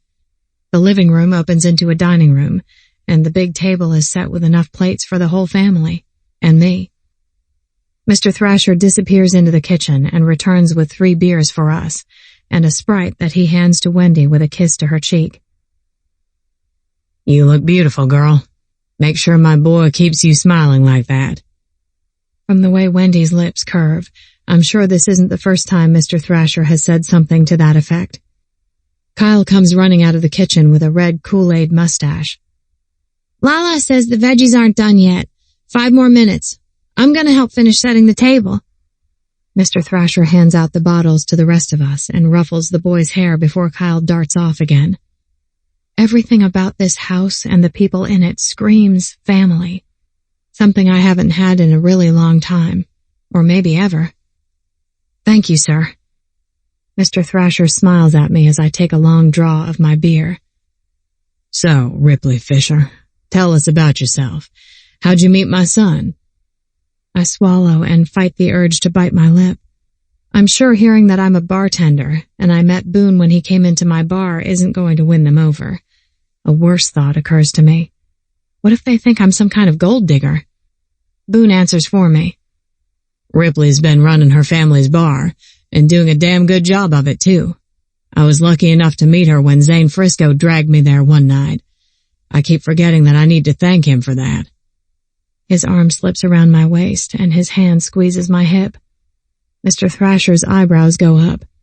Running a bar can't be an easy business. It's definitely a challenge, I reply. It was in my family for over 30 years and unfortunately recently closed. So what you're saying is you don't have a job? This comes from Boone's brother, and no one in the room can miss the skepticism in his tone. At least I have an answer to my question. He definitely thinks I'm a gold digger. I have a job. I'm bartending at the White Horse Saloon while I work out exactly what I'm going to do next. It's been a long time since I've considered the possibility of doing something other than working in a bar. I've been carrying cases of liquor since I was Kyle's age.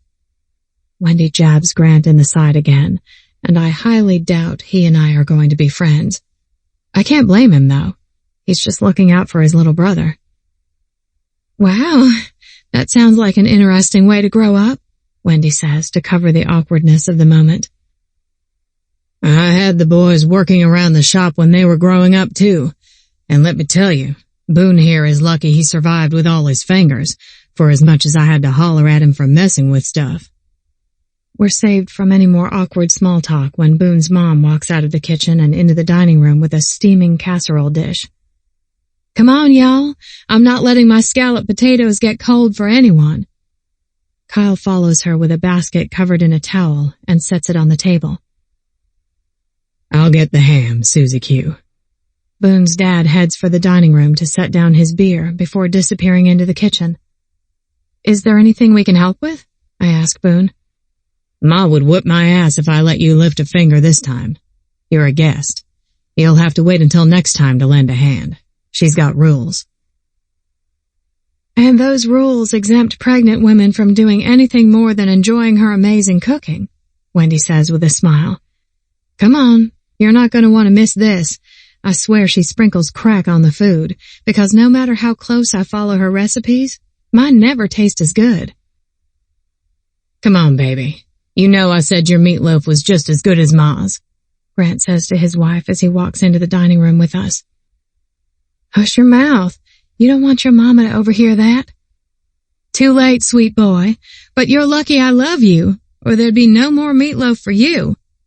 Boone's mom strides toward me and wraps me in a hug. Welcome, Ripley. I'm so sorry I didn't greet you properly earlier. It's like conducting a symphony, making sure everything's ready on time. We're so happy to have you in our home. Boone's told me a lot about you, and I've been dying to get a look at you. I knew I was right. He finally picked a good one. He told his parents about me? Ma. Boone tries to interrupt, but Mrs. Thrasher releases me and hugs him hard. Shush your mouth, boy. I'm speaking the truth. We've missed you.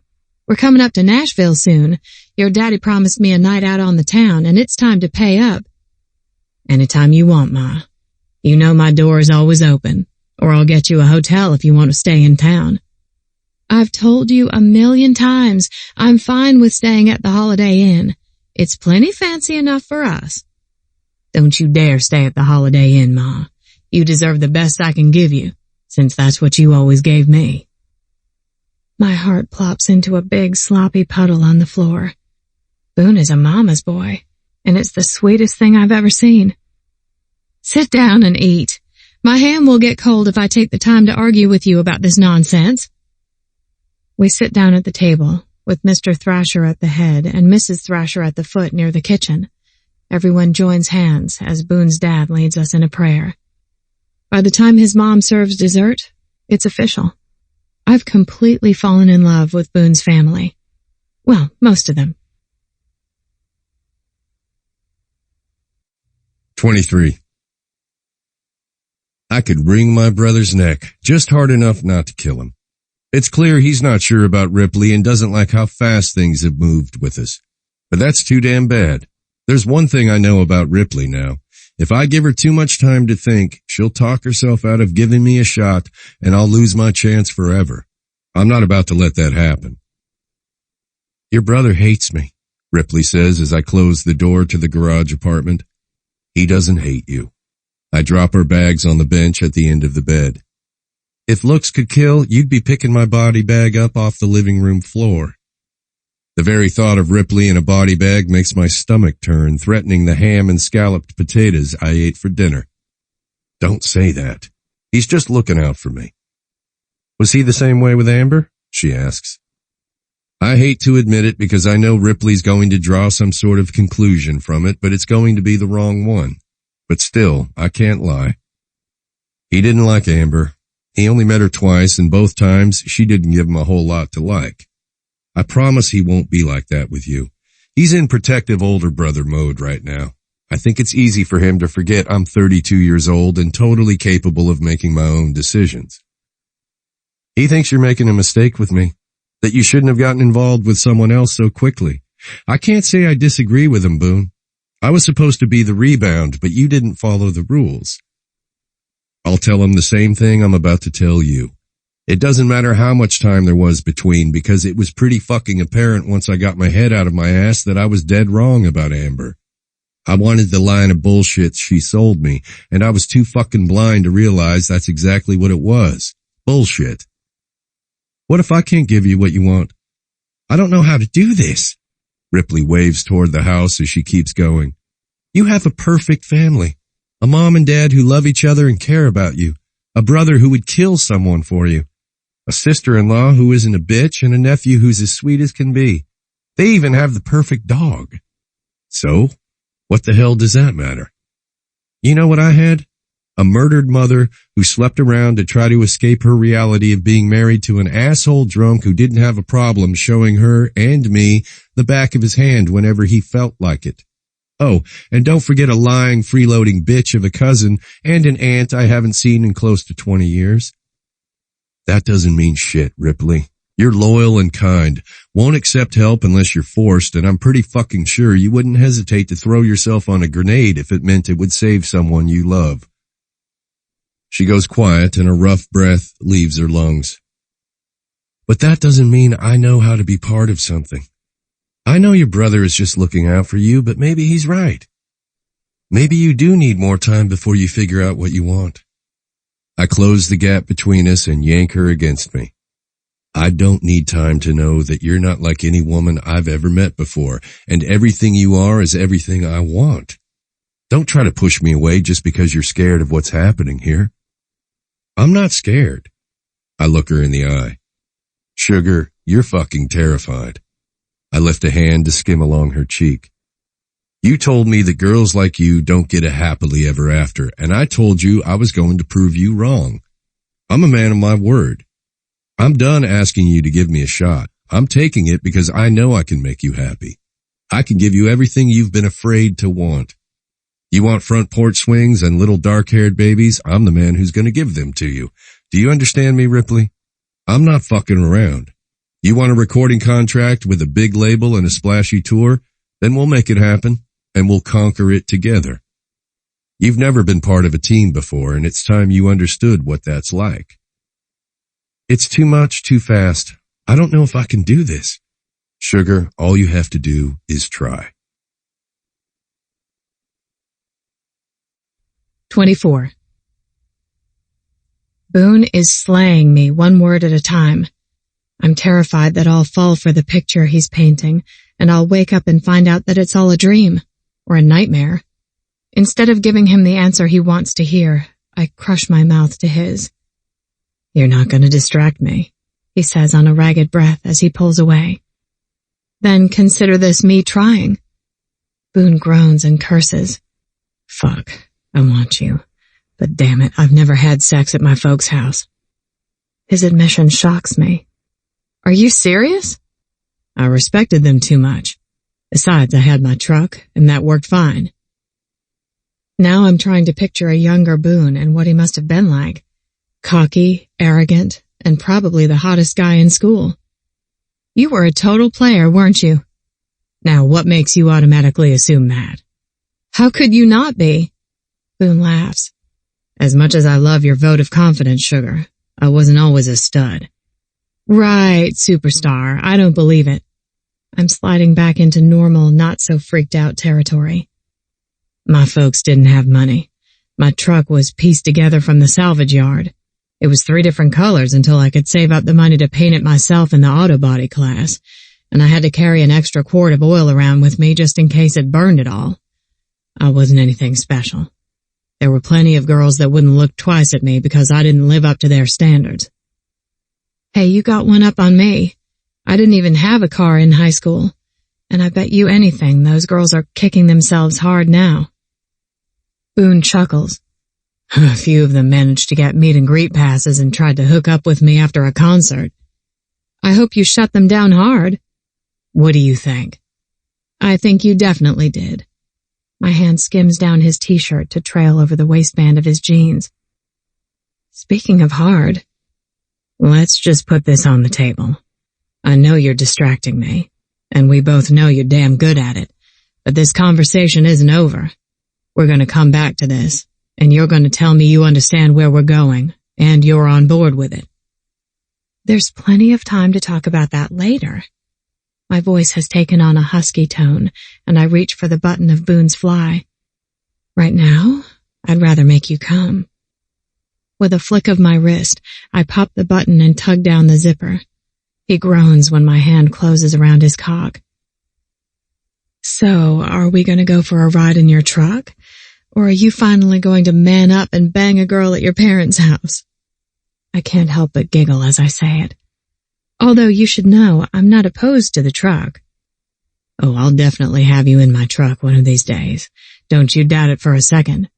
But tonight we're not leaving this room. I swear, you're the only one who could tempt me into this.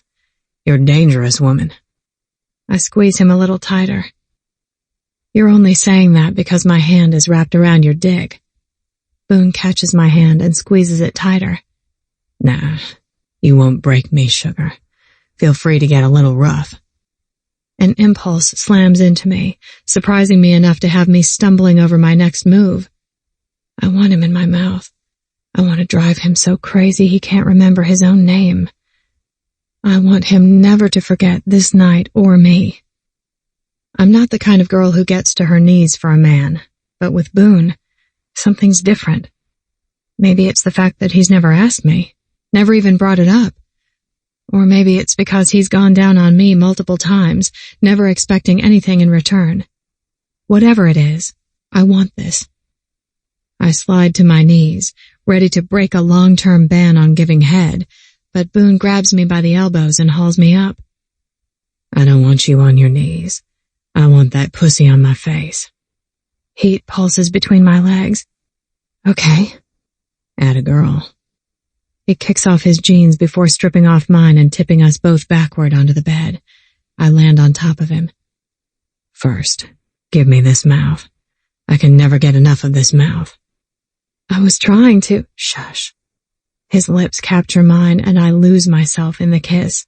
His tongue sweeps inside, tasting and teasing, before his teeth nip my lips and I nip back. You'll always bite back, won't you? I give as good as I get. Boone's blue eyes blaze. Guess we're going to find out right now. He sits up.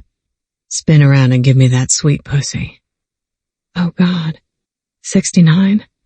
I've never been a fan of that. But then again, with Boone, everything is different.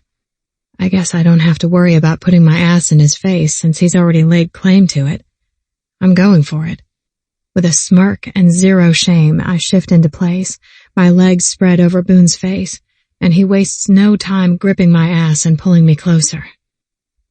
I've barely got my lips to the head of his cock when he devours me. It's everything I can do to keep my focus on the goal, and I completely and utterly fail. 2 orgasms later, both mine, I finally scoot down Boone's body. This is so not fair, I protest. What? That you can't help but lose your mind when my lips touch your pussy? Not sure why you sound upset about that. Because this was my show. My turn. He shakes his head and grips his cock with one hand. Then by all means, sugar. Climb on and take it home. Being on top is another thing I've never really loved because of the way everything bounces and jiggles, especially if it's not pitch dark in the room. Boone notices my hesitation. You change your mind. It's time to woman up, which isn't exactly a hardship with the way Boone is staring at me.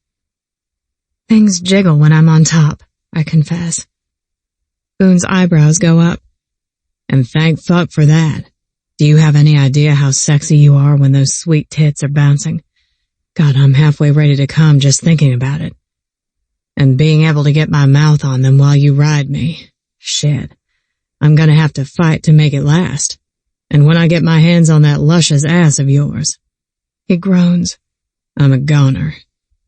Hell, I'm already a goner, Ripley. You've got me. The only thing you're going to do is pull me in deeper by dropping that guard and tossing those inhibitions aside.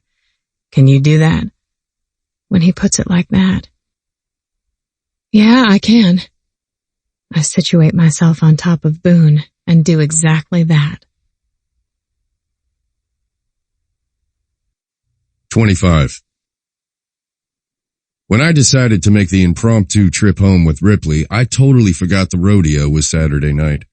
It closes the season and is a big event for the town, which means the Thrasher family always shows up in full force. You ever been to the rodeo, Ripley? Ma asks as we walk toward the gates at the edge of the fairgrounds. No, ma'am, I haven't. I've always wanted to go, though. You're in for a treat, but get ready. Everyone will want to see Boone. Shouldn't you have security with you here? Ripley asks me quietly, concern in her voice. Nah, not here. If someone tried to pull some shit, the entire town would be on them in a heartbeat. This is probably the safest place I could be, other than at home. Are you sure? I think it's sweet that she's so worried about me. Sugar, despite what you think, I can handle myself if something goes down. If you say so. The disbelief in her tone makes me want to prove it to her, but I'm beyond the stage in my life where I go looking for a fight. Boone's a hometown hero, my dad says. He's done so much for this place, they've even dedicated the new baseball stadium to him. Thrasher Field has a great ring to it. Seriously? I don't usually talk about all the charitable stuff I do because that's not why I do it. I was home one weekend and Kyle and I decided to swing by the field and catch a tournament game. The old baseball diamond where I used to play was a wreck. The bleachers were empty because people were terrified they were going to collapse. It wasn't right, so I offered to help. There's a different light in Ripley's eyes when she looks up at me. That's really cool of you. So you don't just rescue women with sprained ankles and take them to the hospital against their will? You're quite the do-gooder despite your bad boy reputation. Ma cranes her head to get a better look at me when she hears what Ripley says, and I swear I see approval on her face. He's as good as it gets, Ripley, and I'm not saying that just because he's my son. After we pay for our tickets, we spot Grant and Wendy waving from the grandstands where they've saved us seats with a couple of plaid blankets. Usually it's Ma and Dad who do the seat saving because Grant and Wendy are late more often than not since Kyle was born 5 years ago, but they managed to pull it together tonight. There's Arlene and Artie Johansson. Rand, we gotta go say hello so I can ask about their new grandbaby. She was over the moon to finally have a first. Dad knows how Ma is about keeping a finger on the pulse of what's happening in town, so he just says, "Lead the way, Susie Q." She glances at me. We'll be back in a few. Take your time, Ma. The crowd thickens as we near the grandstands, and I reach down and curl my hand around Ripley's, in part to keep her close, but also because I like it. When we reach the foot of the stairs that will take us up to our seats, a voice stops me. Well, I'll be damned. Look who lowered himself to come home and mingle with the common folk. Ripley's head turned sharply in the direction of the drawl coming from inside the metal stock fence that separates the rodeo action from the crowd. I thought you just got yourself dumped, Boone. You already moved on to greener pastures. Must be nice being such a hot shot that the ladies can't keep their hands off you. I squeeze Ripley's hand before releasing it in favor of draping an arm around her shoulder and turning to face the skinny man in jean shorts 5 sizes too big, held up by hot pink suspenders. The uniform of a rodeo clown, and the description fits him perfectly. Lou Bigler never quite forgave me for that one night his sister sneaked her way into my truck and I politely told her to get out. He tried to beat the hell out of me in phys ed the Monday after, but I gave him a black eye instead, and we both got suspended. Hey, Lou. Thanks for saying hi. Good to see you. I attempt the polite route, even though I'd rather tell him to fuck off. but he's the type who'd sell any dirt to the papers for $1. How long's this one gonna last? I swear you had a record with the last one, but it turned out she was a little too smart for you since she decided to jump ship. I don't acknowledge his comments. Instead, I put to work the gossip Ma still feels the need to share with me regularly. I hear you're on divorce number 3, Lou. Hope that's going smoothly. Good luck with the custody battle this time around. Maybe 4 will be your lucky number. Lou's clown-painted face twists into a harsh smirk. You just love to come back to this town and act like king shit, but we all know you're nothing special. Anyone could sing into a microphone and let those computers fix their voice. I hear they do it all the time. Shit, it's harder to stand in front of the damn bowls that'll be coming out tonight. If you had a real pair of balls, maybe you'd be out here instead of me. Nah, Lou. You got big enough balls for both of us. Makes sense why you gotta wear the extra large shorts to cover those massive nuts. He reaches down and grabs his crotch, apparently uncaring that there are little kids present. They're just keeping up with the size of my massive... Louis Bigler, you better not be about to say what I think you're gonna say. Ma's voice cuts through the crowd before I can respond. Because I know a father like yourself would never use any kind of foul language around children. Lou straightens up real quick, dropping his hold on his dick. No, ma'am. We're just catching up for old time's sake. Didn't mean no harm. That's what I thought. You be careful out there tonight. We need to make sure you get home in one piece to those little angels of yours. Yes, ma'am. Will do, ma'am. Ma turns to Ripley and me. Let's get our seats, shall we? She leads the way up to the 3rd row where Grant and Wendy and Kyle are seated, and I throw a last glance back at Lou. His eyes are narrowed on me like he hasn't forgotten a damn thing, and his chin lifts when he sees my look. Some people never lose the chip on their shoulder. When we slide down the road to take our seats on the blanket Grant laid out, he gets up to run Kyle to the bathroom. Wendy says she has to pee too, and my parents offer to get drinks and popcorn for everyone. That guy was interesting, Ripley mutters once we're alone. I press a kiss to her temple like it's the most natural thing in the world. That's small town life for you right there. He's been harboring a grudge since our junior year of high school. Sounded to me like he's jealous. I shrug. Maybe. A lot of these people still remember me as a punk kid who drove a loud truck too fast and took out a few of their mailboxes, or maybe believed a rumor that I got their daughter or sister or cousin in the back seat. That's where it ends for them. Then they see me on TV and can't figure out how that punk kid got so damn lucky to be living the good life. Doesn't seem fair, I expect. Ripley's brows draw together. Do they not realize that you paid your dues to climb to the top? Or how hard you bust your ass to stay where you are? Or what you sacrificed to be away from your family? Or what it's like to have the paparazzi threatening to capture any moment of your life you think might be private? If they don't see all that, they're only getting a fraction of the picture. Hearing Ripley leap to my defense so quickly and with such ferocity tells me that I'm making progress. It also turns me way the fuck on. I shift to face her and lift her chin before stealing a kiss. It sounds like you might actually like me, I murmur against her lips. Shut up. You know I like you. I pull back a fraction of an inch and meet those stormy gray eyes. I'm wearing you down. Pretty soon you're gonna fall in love with me. 26. Boone's words crash into my chest, and instead of causing a heart attack, they kick off a cascade of warmth that envelops me. This time, I'm the one who leans in and presses our lips together. Get a room, Thrasher. The call comes from below us, and I jerk back and look around. Shit, I'm sorry. I wasn't thinking. Crap, there could be pictures. I'm ready to curl up with embarrassment when Boone lays his hand on my thigh and squeezes. Let him watch. You're my girl, and I don't give a damn who knows it. Especially not this asshole. A big man approximately the size of a grizzly bear shakes the bleachers as he stomps up the 3 steps toward us. Damn, brother. It's been a coon's age. Boone stands and does this back-slapping man-hug thing with the guy, and I'm worried that the giant might knock him down. Boone's over 6 feet tall, and yet this guy looks like he's around 6'8", with shoulders that are massive. Jerry Lee, You're gonna break my damn back one of these days. Nah, you can take it, tough guy. You didn't tell me you were coming back to town. I just heard the gossip running through the crowd all the way up at the announcer booth.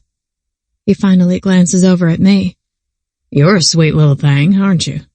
Boone, how you always finding the most beautiful women to take around? Do I need to sell 1 million damn records before I finally find a winner? Boone laughs his ass off. No, man. You just gotta quit hanging out at the lodge with all the old men. I hold out my hand. I'm Ripley. Damn, even your name is super cool.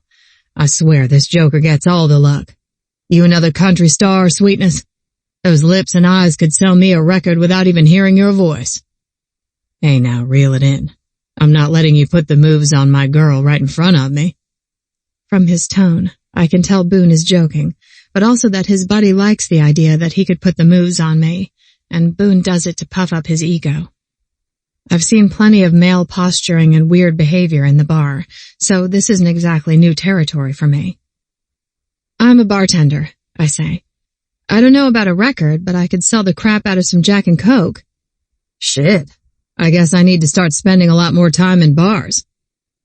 Boone sits down and slides his arm around me again. You ain't gonna find another woman like her. Guaranteed. So what's going on, Jer? You came all the way down from the announcer stand to try and steal my girl?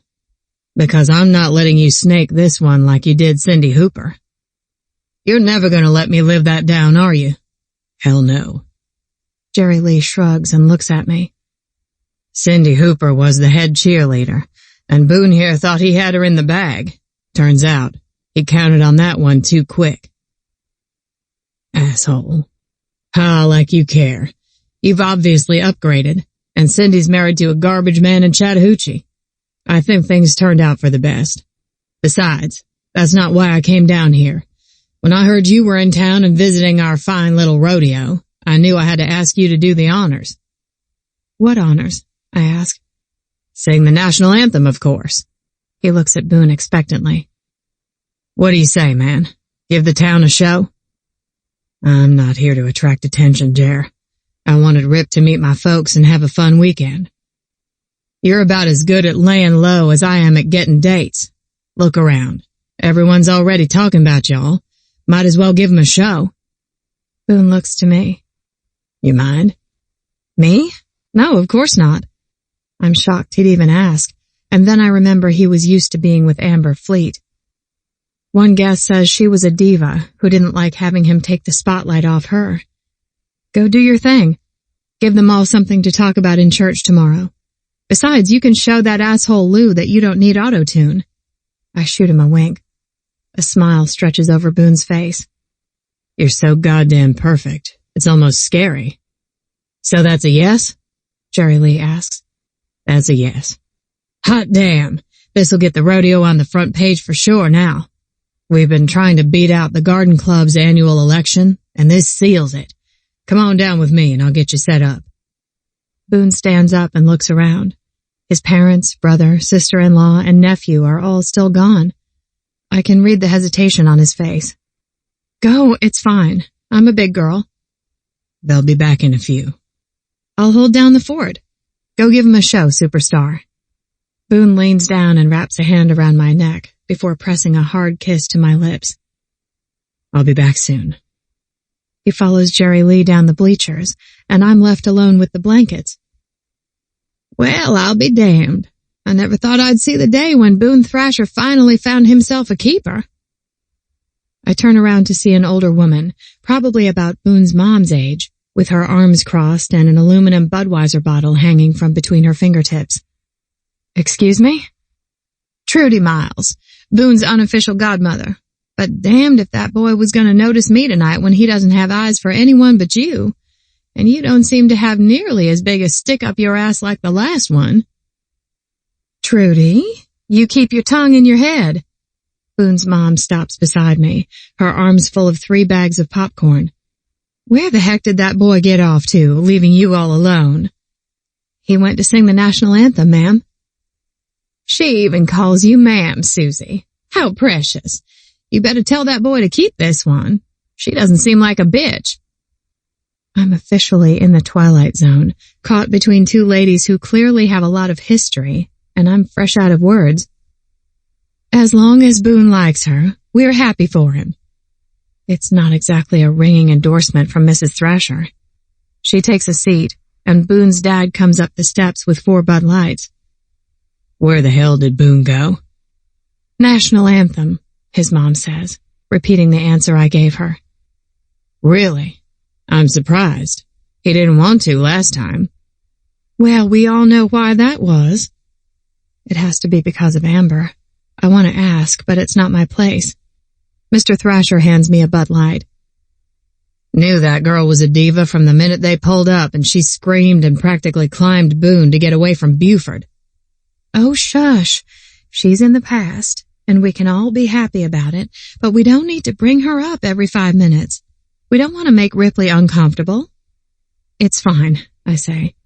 I know this whole thing must seem a little fast. Of course, Boone's brother chooses that moment to return to his seat with his wife and son in tow. You think? He's barely been single for 5 minutes before he shows up with you. He's always rushed into shit.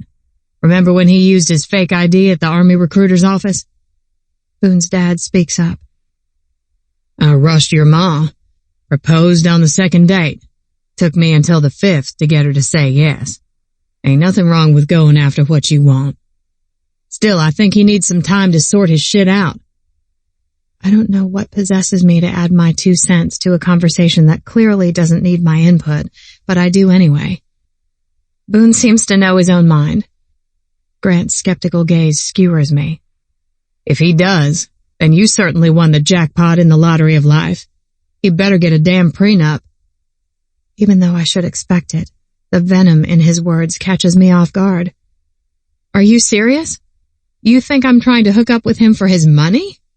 I try to keep my voice down, but the accusation makes my tone grow shrill. You had a job when you hooked up with him, and now you don't. I feel like that's no accident, Grant says. Boone's brother is kind of a dick. Because he decided to have an impromptu show in my bar, it got shut down by the fire marshal for overcapacity. And then I got my ass reamed and ended up losing the job I've had since before I was old enough to legally work. My entire future was tied up with the fishbowl, and after your brother's help one night, I ended up homeless and unemployed. Grant's brows dive into deep slashes. What the hell are you talking about? You want more? I took a job working for a friend who let me sleep on her futon. I was back at work behind another bar as fast as I could get there so I could earn some money, because I sank my entire savings into keeping my family business afloat. So don't tell me I'm looking to Boone for a handout. I was pissed that he arranged for me to get this weekend off because the tips are better on Friday and Saturday, and I'm missing out on a chance to hopefully save up for a deposit on my own place. Mrs. Thrasher tilts her head and shakes a finger at her son. Grant, what have I told you 1,000,000 times? You know better than to judge. He crosses his arms. Let's just say after that last one left him hanging when he was going to propose, I'm a little protective of my brother. Good. That's great. But I'm not a damn thing like her. I've worked my ass off, and even though I don't have jack crap to show for it right now, I will someday. I infuse all my determination in my words. I like her, Boone's dad says before he takes a swig of beer. She's feisty. She'll keep Boone on his toes and stop him from getting too impressed with himself. Mrs. Thrasher opens her mouth to say something else, but the announcer's deep voice booms through the speakers.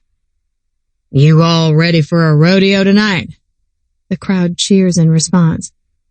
Then let's get this show started. We've got a special guest here to kick us off with the national anthem. Please stand, remove your hats, and face the flag at the north end of the arena. Here's Nashville recording artist and hometown hero, Boone Thrasher, to sing it for y'all. Boone walks into the arena from the direction of the chutes, microphone in hand, and that deep, gravelly voice silences the crowd. With my hand over my heart, I face the flag, but my eyes are glued to Boone. The national anthem isn't exactly the easiest song to sing, but he kills it. Shivers run down my spine as he belts it out. The entire crowd cheers as he reaches the end, and then start chanting his name, Boone, Boone, Boone. turns and waves to the crowd as the rodeo clowns come running out, ready to entertain the masses. Then all hell breaks loose. 27. I hear it before I see it. The clang of metal against metal as they load a bull into the chute and the slamming of a solid ton of weight against the gate. I whip around to see the gate fly off as the hinges fail. Then my eyes zero in on the pissed off bull's horns and the snot dripping from its nose as its hooves thunder toward me.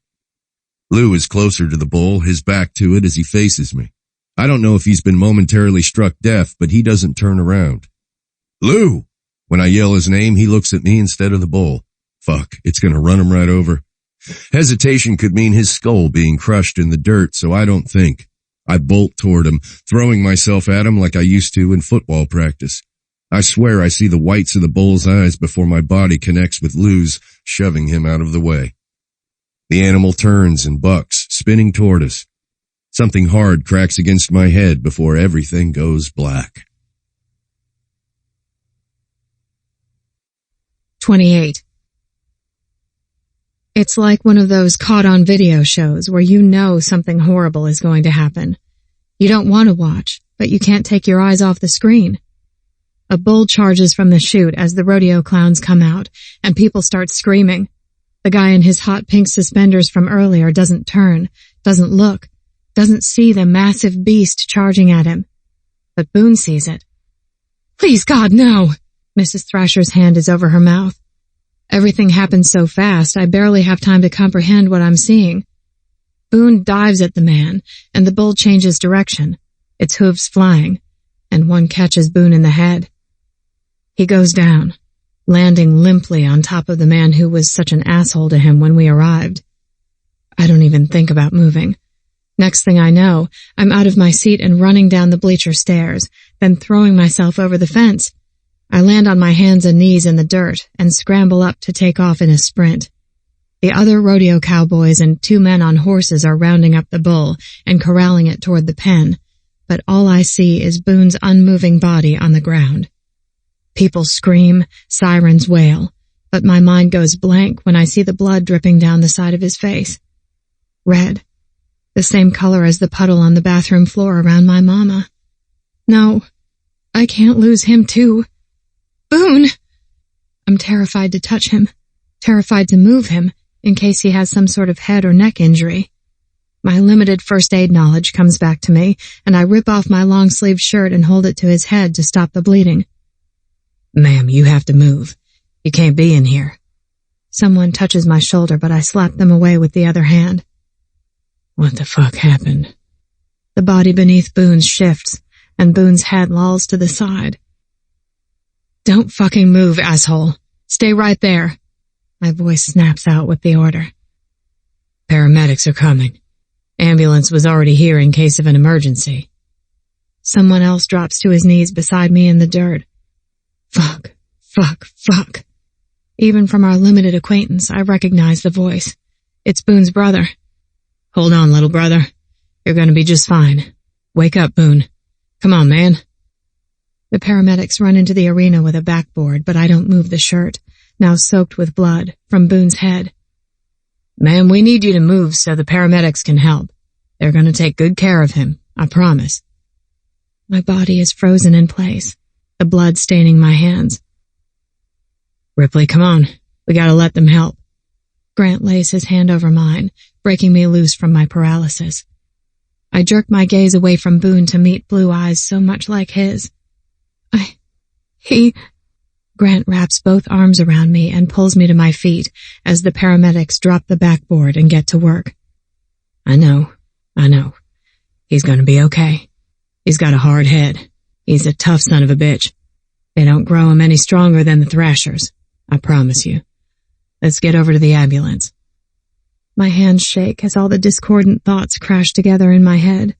My eyes stay fixed on Boone as Grant drags me away. Tears stream down my face as they move him off Lou and start to work on him.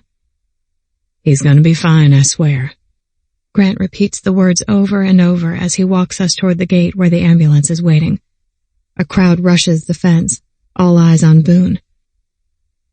Ma! Mr. and Mrs. Thrasher shoved their way through the people to get to the gate. Is he unconscious? Who's going in the ambulance? I'm going to get my truck. Grant, give me your keys, Mr. Thrasher says, and Grant throws his keys to him. I'll give them to Wendy so she can take Kai home and wait for us to call. One of you give this girl a shirt, Mrs. Thrasher says, staring down at my tank top. I didn't even notice the chill bumps prickling my arms. It's okay, I'm fine. My focus is on the backboard they're carrying toward us. Someone's got to go with him. Ma? My heart twists at the thought of letting Boone out of my sight for a single second. Ripley? You want to go? Boone's mom's voice catches me off guard, and I tear my gaze away from him to look at her. I shake my head. You go, ma'am. I don't know his blood type or if he's allergic to any drugs. They'll need the best information they can get. And as much as I want to crawl in there beside him and not take my eyes off him, he needs you more. Something passes over her face, but it's gone before I can identify it. She gives me a nod. We'll see you at the hospital. My boy is tough. He's going to be just fine. You'll see. I know. He has to be. There's no other option. Mrs. Thrasher rushes away from us to the open doors of the ambulance and climbs in. Grant wraps an arm around me. Let's go. Dad'll pick us up at the entrance. With Grant at my side, we push through the crowd, not giving a damn that people are trying to talk to us and ask us what's going on. Hell, we don't even take an extra second to be polite. We're like-minded in one single purpose, to get to the truck and then to Boone. Mr. Thrasher's truck is idling at the gate, and Grant pulls me around to the passenger side and yanks open the door. Get in. I climb up, and he hops into the back seat. Once the doors are closed, Mr. Thrasher takes off, steering around the people in the parking lot. Bet you can beat him there, Dad. We'll get there at the same time. I ain't taking chances with either of you two. Tense silence chokes up the cab of the truck until Grant finally breaks it. Fuck. I'm going to have to apologize to him if this is anything like he felt while I was being airlifted to Germany. I remember Boone saying he was on a USO tour when his brother was injured in Afghanistan. That was the hand of God making sure my boy wasn't alone in his time of need. Where was the hand of God tonight with the hoof of that fucking bull? Mr. Thrasher shakes his head. Doesn't matter as long as he's okay. And he's gonna be okay. When we pull up in front of the hospital 15 minutes later, Grant and I both jump out of the truck like it's on fire. The ambulance is already parked at the doors to the ER, so we rush inside. Boone's mom is standing in the waiting room, her arms wrapped around herself. They took him back to be examined, told me to wait out here for a few minutes. She looks at me. Grant, give Ripley your sweatshirt. Poor thing is freezing. I'm shivering, but it's not because of the cold. It's fine. I'm okay. I look down at my hands, streaked with dried blood from Boone's head, just like they'd been covered with blood from my mama. I have to get it off. I have to get it off. I jerk my head around, looking for the sign to the restroom. When I see it, I look at Grant and Mrs. Thrasher. I'll be right back. If they come out, please. Grant glances down at my blood-stained hands and then meets my eyes. He nods at me like he gets it. We'll wait for you. Thank you, I whisper before making a beeline toward the ladies' room door. No one else is inside the institutional white bathroom, and I'm thankful for the privacy. I pump soap from the dispenser and flip on the water, scrubbing my hands together harder than necessary, but I have to get it off. I look into the mirror as I rinse, my eyes wild. I could lose him. In the flash of a moment, the possibility slaps me in the face again. I haven't even decided if I want to make this real, and I could already lose him. A tear breaks free and tracks down my face. I drop my gaze. I can't watch myself cry because I'll end up bawling like a baby, curled into the corner, and Boone deserves better than that. That thought doesn't stop another tear from sliding down, or the vice that binds my chest, crushing it and stealing my breath. I can't lose him. His family can't lose him. The tears come faster now, and the blood still hasn't come off my hands. I get more soap from the dispenser and keep scrubbing to try to take my mind off the path where it was headed, but I can't. My reflection is impossible to make out now with the tears clouding my vision, so I blink and look up at the ceiling. That sweet little boy can't lose his uncle. Please, God, if you're out there listening, please don't put this family through the hell of losing him. I know they're strong, but they're good people, and they don't deserve this. Before I can start making promises about what I'll do if he'll just let him live, someone pushes the door open and walks toward the stalls. I duck my head and attempt to wipe my tears on my bare shoulder. After I rinse my hands one more time, they're finally free of blood. I grab paper towels from the dispenser and use them to erase the tear streaks on my face as well. It's not until I'm leaving the bathroom that a thought crosses my mind. What would I have been willing to promise to make sure Boone pulls through? When I see his family huddled in the corner of the waiting room, his dad curving an arm around his mom's shoulder and Grant squeezing her hand on the other side, I know the answer. Anything. They look like such a solid unit that I don't want to cross the floor to interrupt them. I'm an outsider, and I know it. I fold my arms around my now chilling skin and squeeze. Grant releases his mom's hand when he spots me and rises to his feet. He strides toward me and yanks off his hoodie before stopping in front of me and draping it around my shoulders. You're not going to say no. I could see you shivering from across the room. Cocooned in the huge sweatshirt, I push my arms into the sleeves and curl my fists into the fabric. Thank you. I would have been fine. Maybe so. But Boone would kick my ass, and Ma would ask what happened to the manner she beat into me as a kid, so we'll just go with it. Thank you, I whisper again. Then he shocks me. Grant closes both arms around me and squeezes me against his body. It's gonna be okay, Ripley. He's stubborn. He's got too much life ahead of him to do anything but live it on his own terms. The tears that were falling fast in the bathroom spill over again, and sobs rack my body. You can't lose him. Kai needs an uncle. Your mom and dad... Grant hugs me tighter. We're not gonna lose him. None of us are. You included. He presses a kiss to my head and holds me for long minutes as I cry my tears on his shoulder. No one held me when I cried for my mama. I curled up by myself and sat in the corner of the bathroom after I mopped the floor, bawling until I had nothing left. So I appreciate this hug more than Grant will ever realize. I've known Boone's family for just over 24 hours, and they've already given me more than mine has in almost 30 years. That thought sends another wave of tears spilling over. Finally, I snuffle back my sobs, lift my head, and swipe at my eyes. Thank you for that. Grant meets my gaze, and instead of the skepticism that was there only a couple of hours ago, I now see approval. I'm the one who should thank you. Before I can ask him what he would possibly need to thank me for, he adds, Come on, let's go sit with Ma and Dad. We're stronger when we lean on each other. His simple words hit me deep inside. We're stronger when we lean on each other. I've never had that. I never thought I would have that. And now, in this family's nightmare, the guy who I thought was an asshole is drawing me into the fold. Okay. We cross to the corner of the room where Mr. and Mrs. Thrasher wait and sit in silence until a man in scrubs comes out from behind double doors and turns toward us. You're here with Mr. Thrasher? Yes, we're his family, Mrs. Thrasher responds, and the description causes my heart to clench. He's awake, but we're taking him right now for a CT scan to check for further damage. We'll get you back there as soon as he's done. Please have a seat, and I'll be out shortly. He's awake. Praise the Lord, Mrs. Thrasher whispers, grabbing my hand and squeezing.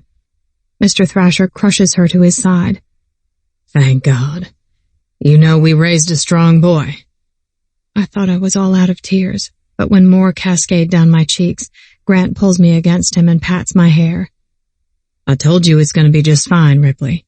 He's tough. Hard head. I hiccup, wanting to say something, but the words escape me. Mr. Thrasher gets up. I gotta do something. I can't just sit here. Go get us some coffee. It's gonna be a long night, so I'm thinking we can use it. Sure thing, Susie Q. I can do that. Mr. Thrasher strides off toward a hallway. I pull away from Grant's shoulder and swipe at my eyes. I'm so sorry. I don't usually cry. He gives me a soft smile. It's okay. Grant, call Wendy and give her the update. Have her tell Kai that Uncle Boone is okay. He was freaking out something fierce, Mrs. Thrasher says. Grant gives me a nod and stands. Will do. That boy loves his uncle. He walks toward the doors to step outside and make his call, leaving Mrs. Thrasher and me alone in the corner of the waiting room.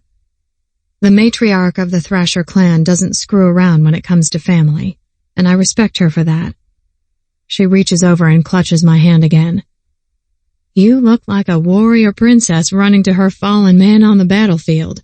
That's what Rand said. He's always had a more fanciful imagination than me, but I have to say he's right in this instance. That bowl wasn't even contained when you threw yourself over the fence, girl. What the hell were you thinking? I meet her faded blue gaze and blink back more tears that burn my eyes at the rough emotion in her voice. I didn't think. I had to get to him. Any woman who'd put herself in the path of 2,000 pounds of bull to get to my boy deserves my respect, and you have it. I'll never forget that moment for as long as I live. She pauses. One thing you can always count on. Love makes us do stupid things. Her last words shock me. Love? She studies my face carefully. You don't even realize it, do you? My stammer comes out sounding ridiculous. Mrs. Thrasher squeezes my hand again. It's okay, Ripley. You'll figure it out soon enough for yourself. But I'll tell you, there's not a single soul in that arena tonight who has any doubt about how much you care for my son. You didn't have to say a word because everyone saw it in your actions. Care. Okay, I can handle that. Of course I care about him. He's a good man. Maybe the best one I've ever known. Her grip on my hand tightens. And the fact that you only see the man and not the star tells me that you're as different from the last one as you could possibly be. It feels wrong to bring thoughts of Amber into this waiting room, but I can't say I'm not curious when Boone's mom tells me I'm different. What do you mean? That girl wouldn't have lifted a finger tonight. She might have wrung her hands and worried about how this would affect her, but there's no way in hell she would have climbed a fence in her stilettos and run through the dirt to get to his side, let alone ripped her shirt off and used it to staunch the bleeding. I might be an old lady from the country, but I got a knack for reading people. You were closed up tighter than a drum when you first walked into my house, not letting any of us see the real Ripley or how you felt about my boy. I decided to give you the benefit of the doubt because Boone told me plenty that gave me hope. When I met you, I wasn't totally sure, though. She pauses meaningfully. But I'm sure now. He finally picked a woman worthy of him, and I don't say that lightly. The doors to the ER open and close as Grant paces in front of them, talking on the phone. I see your true colors, Ripley Fisher. You may not realize you're in love with Boone yet, but I see it, just as clearly as I see that he's in love with you. Grant hangs up and crosses toward us in time to catch the tail end of what his mom says. My stomach knots, wondering what he's going to say. He tucks the phone away in his pocket, his gaze moving from me to his mom and back. She's right, you know. I thought you were going to be like Amber, fake and clinging to your lottery ticket, but you're a different breed. I mean that in the best way possible. Mr. Thrasher returns with 4 cups of coffee in a cardboard carrier. Kid in the cafeteria says that the news crews are already showing up. Don't know who tipped them off, but they're here. You see him out there, Grant? Grant nods. Yeah, a couple of guys. Mr. Thrasher hands out the coffee. Anything else I miss? We all know he's talking about the doctors and Boone, so my jaw drops when Grant answers him. Ma and I are about to lay bets on how long it takes Ripley to become an official part of the family. Mr. Thrasher offers a giant cup of coffee to me. Not long, if that boy's as smart as I think he is. 29. My head feels like it's been trampled by a herd of cows instead of just one pissed-off bull. But once the doctor staples the gas shut and they run me through a bunch of tests, they decide I'm not going to kick the bucket anytime soon. We'd like you to stay overnight for observation as a precaution. I look at the doctor and ask him point blank. If I wasn't me, but instead was some poor schmuck with no insurance, would you have me staying overnight? Well, Mr. Thrasher, this is a different situation. I'm taking that as a no. Boy, if they want to keep you overnight, you stay overnight. Ma's voice comes from the private room's door as it creaks open. Ma, I'm fine. I just need someone to wake me every couple hours to make sure the concussion doesn't kick my ass. Sir, it would be best if I took a hoof to the skull, not a bullet. I'll be fine, Doc. Get my discharge rolling. I'll sign out against medical advice if I have to. Doesn't matter to me. My gaze slides past Ma to clamp on Ripley. I want to get out of here before the vultures descend. Too late. They're already here, Ma says. I shake my head, but realize quickly that's a mistake when it pounds harder. Of course they are. All the more reason to get the hell out. I'll take care of those papers for you, Mr. Thrasher. Thanks, Doc. Ripley doesn't speak until the door closes behind the doctor, leaving her and Ma inside. Are you crazy? If they want you to stay, you should stay. Ripley crosses her arms over her chest, and I give her a sidelong look. This coming from the woman who didn't want to step foot in the hospital even though I thought your ankle might be broken. You're not the only stubborn one here. No, but she might be the bravest. You should have seen her throw herself over that fence. I wonder if anyone recorded it, Grant says as he walks in. I look at Ripley, but her gaze darts away. It sounds like there's a story there I need to hear. Grant pulls out his phone and starts searching. Sure enough, here it is. Ripley's face turns bright red. Are you serious? Who would film that?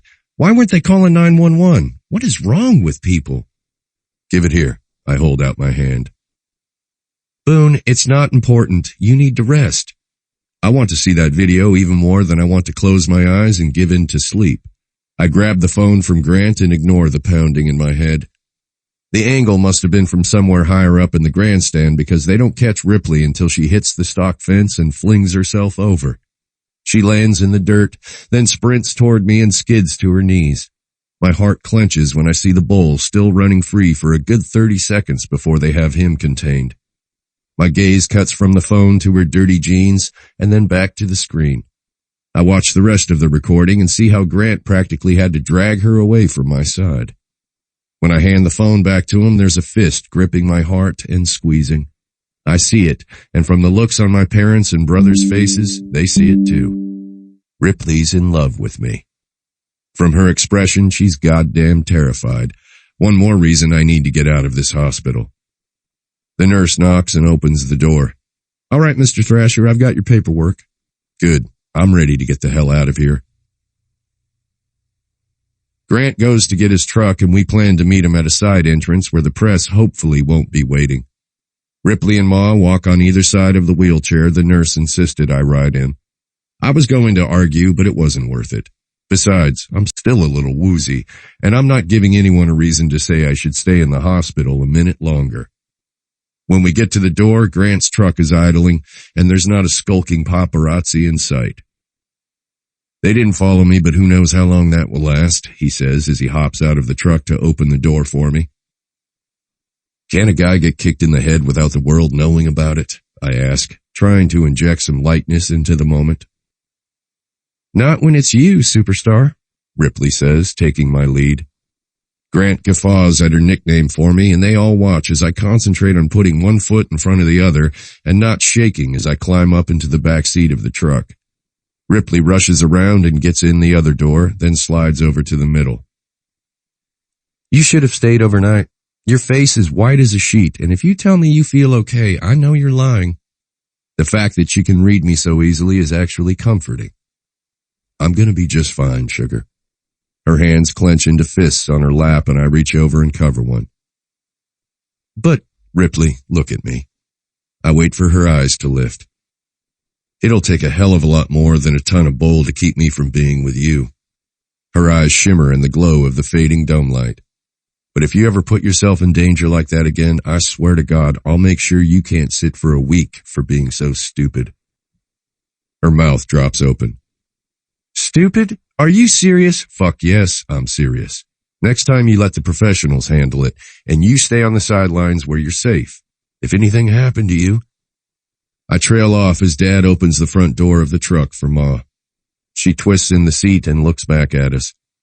"I think we've had enough excitement for one night. I'm ready to go home." "Sounds like a plan, Ma." 30. I don't sleep. The clock ticks over past midnight. 1, 2, 3, and I sit up, watching Boone's chest to make sure he's still breathing. I tried to get him to sleep in the main house with his folks, but he refused. Stubborn ass. Buford followed us up to the apartment and curled up on the floor next to the bed, keeping us both company and offering Boone comfort. Every couple of hours I wake him up just like the nurse instructed. Each time, my stomach twists until he opens his eyes and smiles at me. The last time, he finally tells me, "I'm not leaving this earth yet, sugar. You haven't told me you love me yet." "Then I'll never tell you, because I refuse to let you ever leave." Boone falls back asleep with a groggy smile, and I assume he won't remember a thing about it in the morning. When 7 o'clock rolls around, I'm fading, the effects of the hospital coffee long gone. Boone sits up in bed just as I'm drifting off. I bolt upright, my head swiveling around. "What's wrong? Are you okay? Do you need me to—" One thickly muscled arm wraps around me and pulls me against his hard chest. "I'm fine. It's okay. Calm down, sugar." He presses a kiss to my hair and holds me close. With my ear to his chest, I listen to the strong, even beat of his heart and take comfort in every thump. "I'm so fucking glad you're okay." His arm loosens when I speak, and I look up at him. "Don't scare me like that again. I'm not sure I can handle it." His blue eyes stare down at me with an expression I can't quite identify. "I think you've already handled more than most people will in a lifetime." His voice goes quiet. "But that doesn't mean I'm going to let you get away with not saying you love me." My eyebrows shoot up. "You remember?" Boone nods slowly. "Of course I remember. I don't forget anything about you, and especially not something like that." My heart hammers now, so hard that I'm afraid tachycardia might be imminent. "I was trying to get you to sleep. It was just—" "Shh. You can hold it in for as long as you need. I'll be waiting, sugar." His gaze is soft, and I can read it in all the things he's not saying. He's falling in love with me. I swallow back the lump in my throat, trying to control my rioting emotions. Boone's stomach sends up a loud, perfectly timed growl, and Buford hops to his feet and lays his chin on the bed. Boone and I both reach out to pet him, and our hands collide. "I bet you'd tell me if I got you a puppy." "Don't you dare. I already have a foul-mouthed parrot living at your house." "We'll see." I roll out of bed, ready to change the subject. "We need to get you fed." "Shower first," he says, stretching his arms above his head with a yawn. "You have to be careful with the staples." "Then I guess you're going to have to help me," Boone says with a wink, looking way too incredibly attractive for someone who got kicked in the head by a bull not even 12 hours ago. "All right, superstar. Sponge bath it is." I didn't actually give Boone a sponge bath, but I did help him make sure he followed the care instructions for his head wound. When we make our way to the house, the scent of bacon and sugary sweetness hits my nose. Mom must have gone all out, because that smells like her homemade sticky buns and bacon. The deep timbre of Boone's voice carries through the house, and Mrs. Thrasher sticks her head out of the kitchen. The smile that sweeps over her features is enough to light up the whole house. "Thank the Lord." She comes toward us, and Boone wraps her in a hug. "Sorry to scare you, Ma." "You've been scaring the life out of me since you were 5 years old and climbed onto the roof of the barn because Grant said you could fly." "Oh my God, he didn't—" I'm picturing a Kyle-sized Boone on the roof, and it's enough to give me a heart attack. "He only broke one leg." The 2 mattresses they'd stolen off their beds cushioned most of the fall. Oh my God. That's what happens when you have boys, Boone says, like it's no big deal that he could have died at 5. Boone's mom looks to me. You better hope you have girls. Boone will keep them wrapped up in cotton batting and never let them out of his sight. Boone's arm comes around me, and I wonder if he can feel the tense set of my shoulders. Now you're scaring Ripley, Ma. I haven't even gotten her to admit she's my girlfriend, so if you skip right to babies, you might send her running for the hills. Mrs. Thrasher shoots me a wink. I think she's made of stronger stuff than that.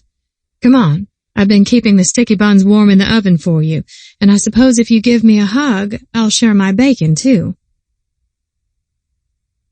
4 hours later, Boone has finally proven to his family that he's okay.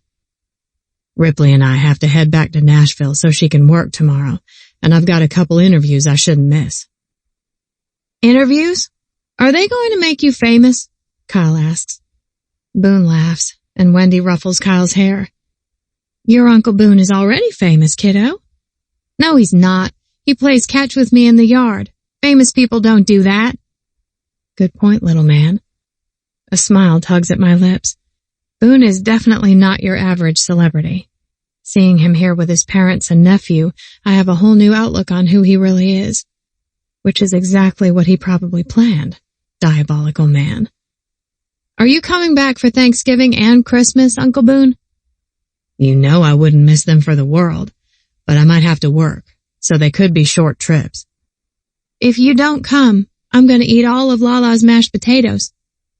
Boone swings Kyle up into his arms. I can't let that happen. Looks like I'll be here for sure, just to make sure I get some. He squeezes the little boy to his chest before setting him down and crouching in front of Wendy's belly. Listen up, little guys or girls, or little guy and little girl. You stay cooking as long as you need. We'll be ready to meet you when you decide you're ready. Now you're talking to them like you talked to Kai? Of course. They gotta know their Uncle Boone's voice when they come out.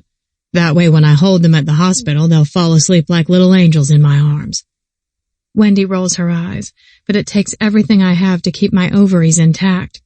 Since when did I think it was drop-dead sexy for a man to like babies? Oh, right, since forever. Me and every woman in the history of ever. Kyle throws his arms around my waist while I'm still recovering from my mental picture of Boone holding a newborn.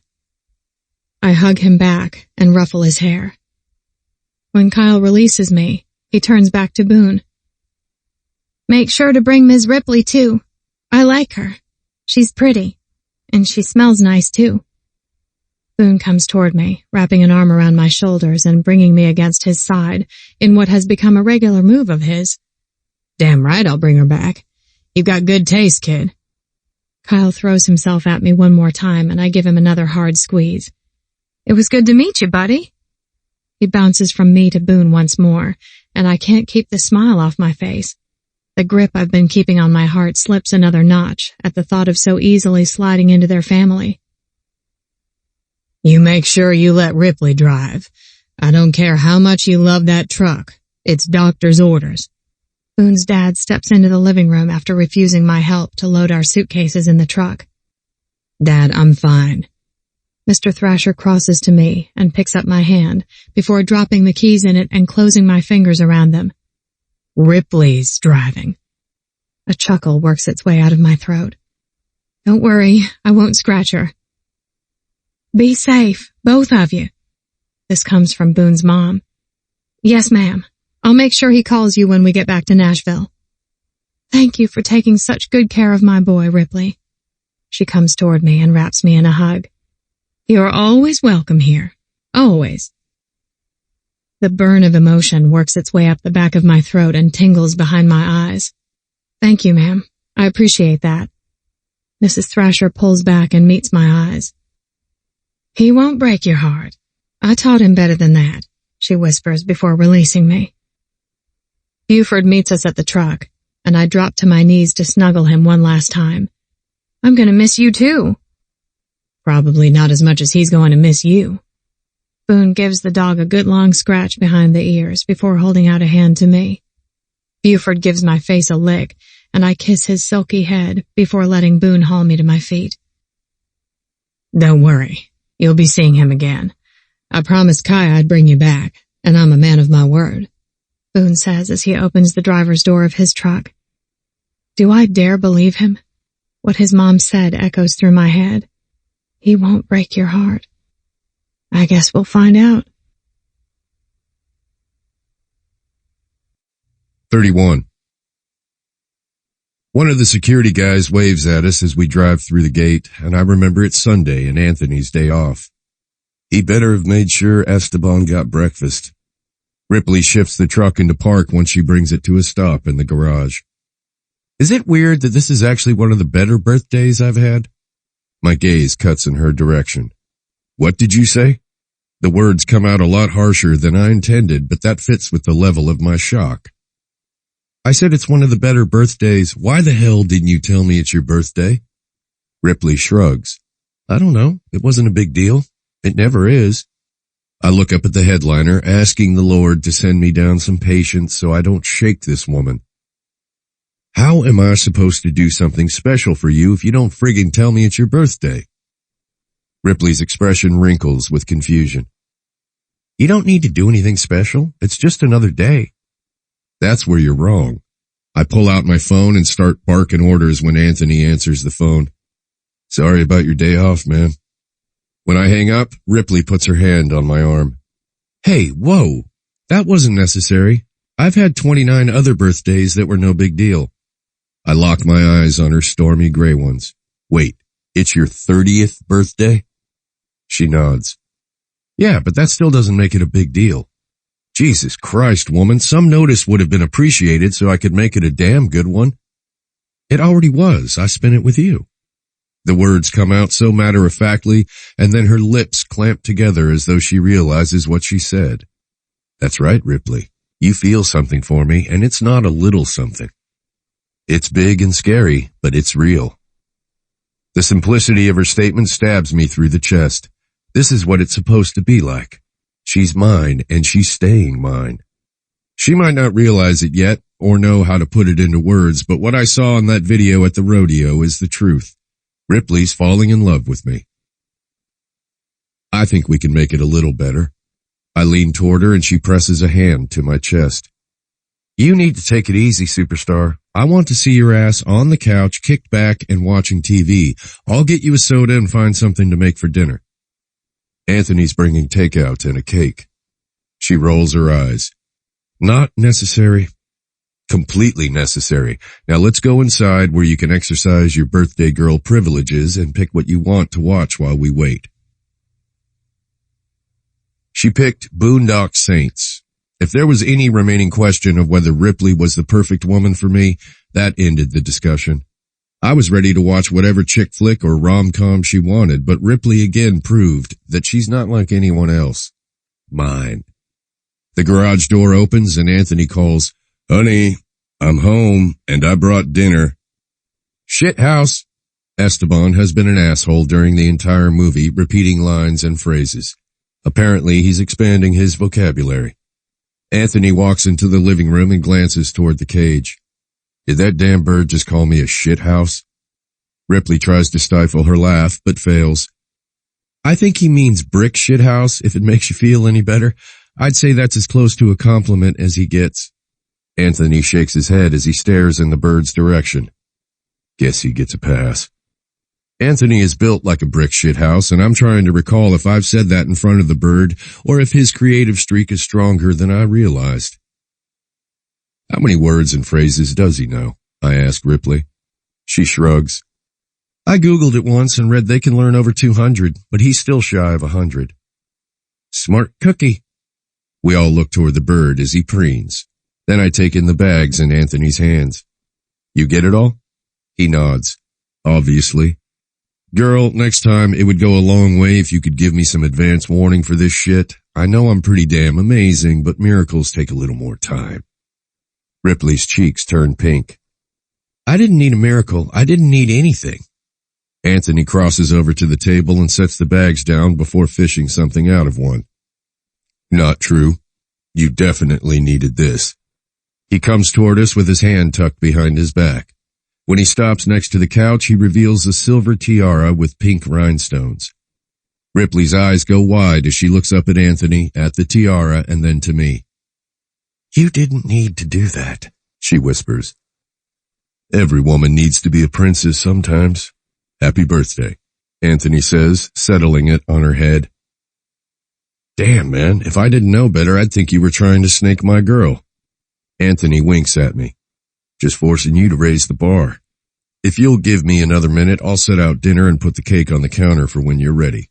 Shit, I forgot the balloons in the car. Hold on." He disappears and Ripley adjusts her tiara and shakes her head at me. "What? You? What about me? You're something else. A good something, I hope." She smiles and her whole face lights up. "The best." I decide in that moment I'd move heaven and earth to bring that smile to Ripley's face as often as possible. 32. Boone turns off the lights and walks toward the table with candles glowing atop the cake. As he walks, he sings Happy Birthday in the most devastating rendition I've ever heard. When he stops, I'm dangerously close to tears. I rein it in and take a deep breath, preparing to blow out the candles. "Hold up. You gotta make a wish first." The top of the cake looks like it's in danger of setting off the fire alarms with all 30 of the candles, so I know I need to think fast if I'm going to have any frosting that's wax-free. I don't need anything. This is already perfect. "Just make a wish, Ripley. Something big and scary that you've never dared wish before." With his face flickering in the candlelight, something comes to mind. Like Boone ordered, it's big and scary, and I've never let myself think about it before. That right there. Whatever you're thinking right now, hold it in your mind and blow out those candles, birthday girl. I swallow back the lump in my throat and take a deep breath. Part of me is terrified to do it because of what it could mean if that wish came true, but another part of me jumps to the forefront and makes sure every flame is doused by the time I finish. "Happy birthday, Ripley," Boone whispers before his lips slide across mine, stealing a kiss. When he pulls back, my mind is blank, except for the wish shining like a beacon. "I need 2 vodka tonics with lime, a Budweiser, and a margarita," one of the cocktail waitresses calls across the bar, and I snap into action. It's Tuesday, and one of Nashville's hottest new artists is setting up on stage. The White Horse is packed tonight. Hope is off, and the rest of us are hustling to keep up with orders from people at the bar and waitresses on the floor. I set the drinks on the tray and slap the ticket beside them. "Thanks, hun." With a nod, the waitress disappears into the crowd, balancing the tray like the pro she is. I give my ankle a stretch, still feeling the twinge that creeps up on me. Running down the bleachers, vaulting over a fence, and sprinting through dirt at the rodeo didn't help matters, but I'd do it all again in a heartbeat. I move down the bar, wiping it with a rag as I go, and look up at the next group and take their orders. I freeze as I make eye contact with the 2 women. Holy shit. I look around, but no one seems to notice that a country music legend is sitting at the bar, or that one of the hottest female artists of the year is perched on the stool next to her. Tana Vines and Holly Wicks. Actually, now I suppose she's technically Holly Wicks Karras, wife of the infamous billionaire who tracked her down after a one-night stand and married her. I followed the whole story on a gossip site that I now avoid after seeing pictures of me with Boone on there. Pull it together, Rip. "What can I get for you ladies?" "Sprite for me," Holly Wicks says with a smile. "But Tana needs a glass of your best red." Tana shoots Holly a look. "You told me you were planning on pumping and dumping. You can drink, damn it. I'm not drinking by myself." "I can't do that. It just doesn't feel right." Tana rolls her eyes. "Wait until kid number 2. You won't think twice about it." "Either way, I'm not drinking tonight. We're lucky Cray was still in his office, or I probably wouldn't have made it out of the house in the first place." My gaze bounces back and forth between them like a ping-pong game. That man, I swear, he would have put a team of 10 security guys on us rather than just my 2. For the first time, I see the 2 men in suits taking up space just to the side and behind the women, blocking them from view with shoulders the size of linebackers. That's why we have to make this quick before he tracks us down, swoops in, and carries me out of here. My eyebrows shoot up. I knew this Karras guy sounded like an asshole in the press, but you know you love that alpha shit. God knows I do too. When Mick lays down the law and says he's going to paddle my ass. Tana shifts. Anywho, there go my panties. I feel like I'm overhearing a conversation I shouldn't be privy to, but I can't stop listening as I fill a glass with ice and Sprite and reach for our best bottle of red. I set the glasses in front of them, and it hits me that Holly and Boone have recorded duets together. They even did one live. Oh hell, was that the night Amber stood him up? Crap, it was. Her presence here can't be a coincidence. Is there anything else I can do for you ladies?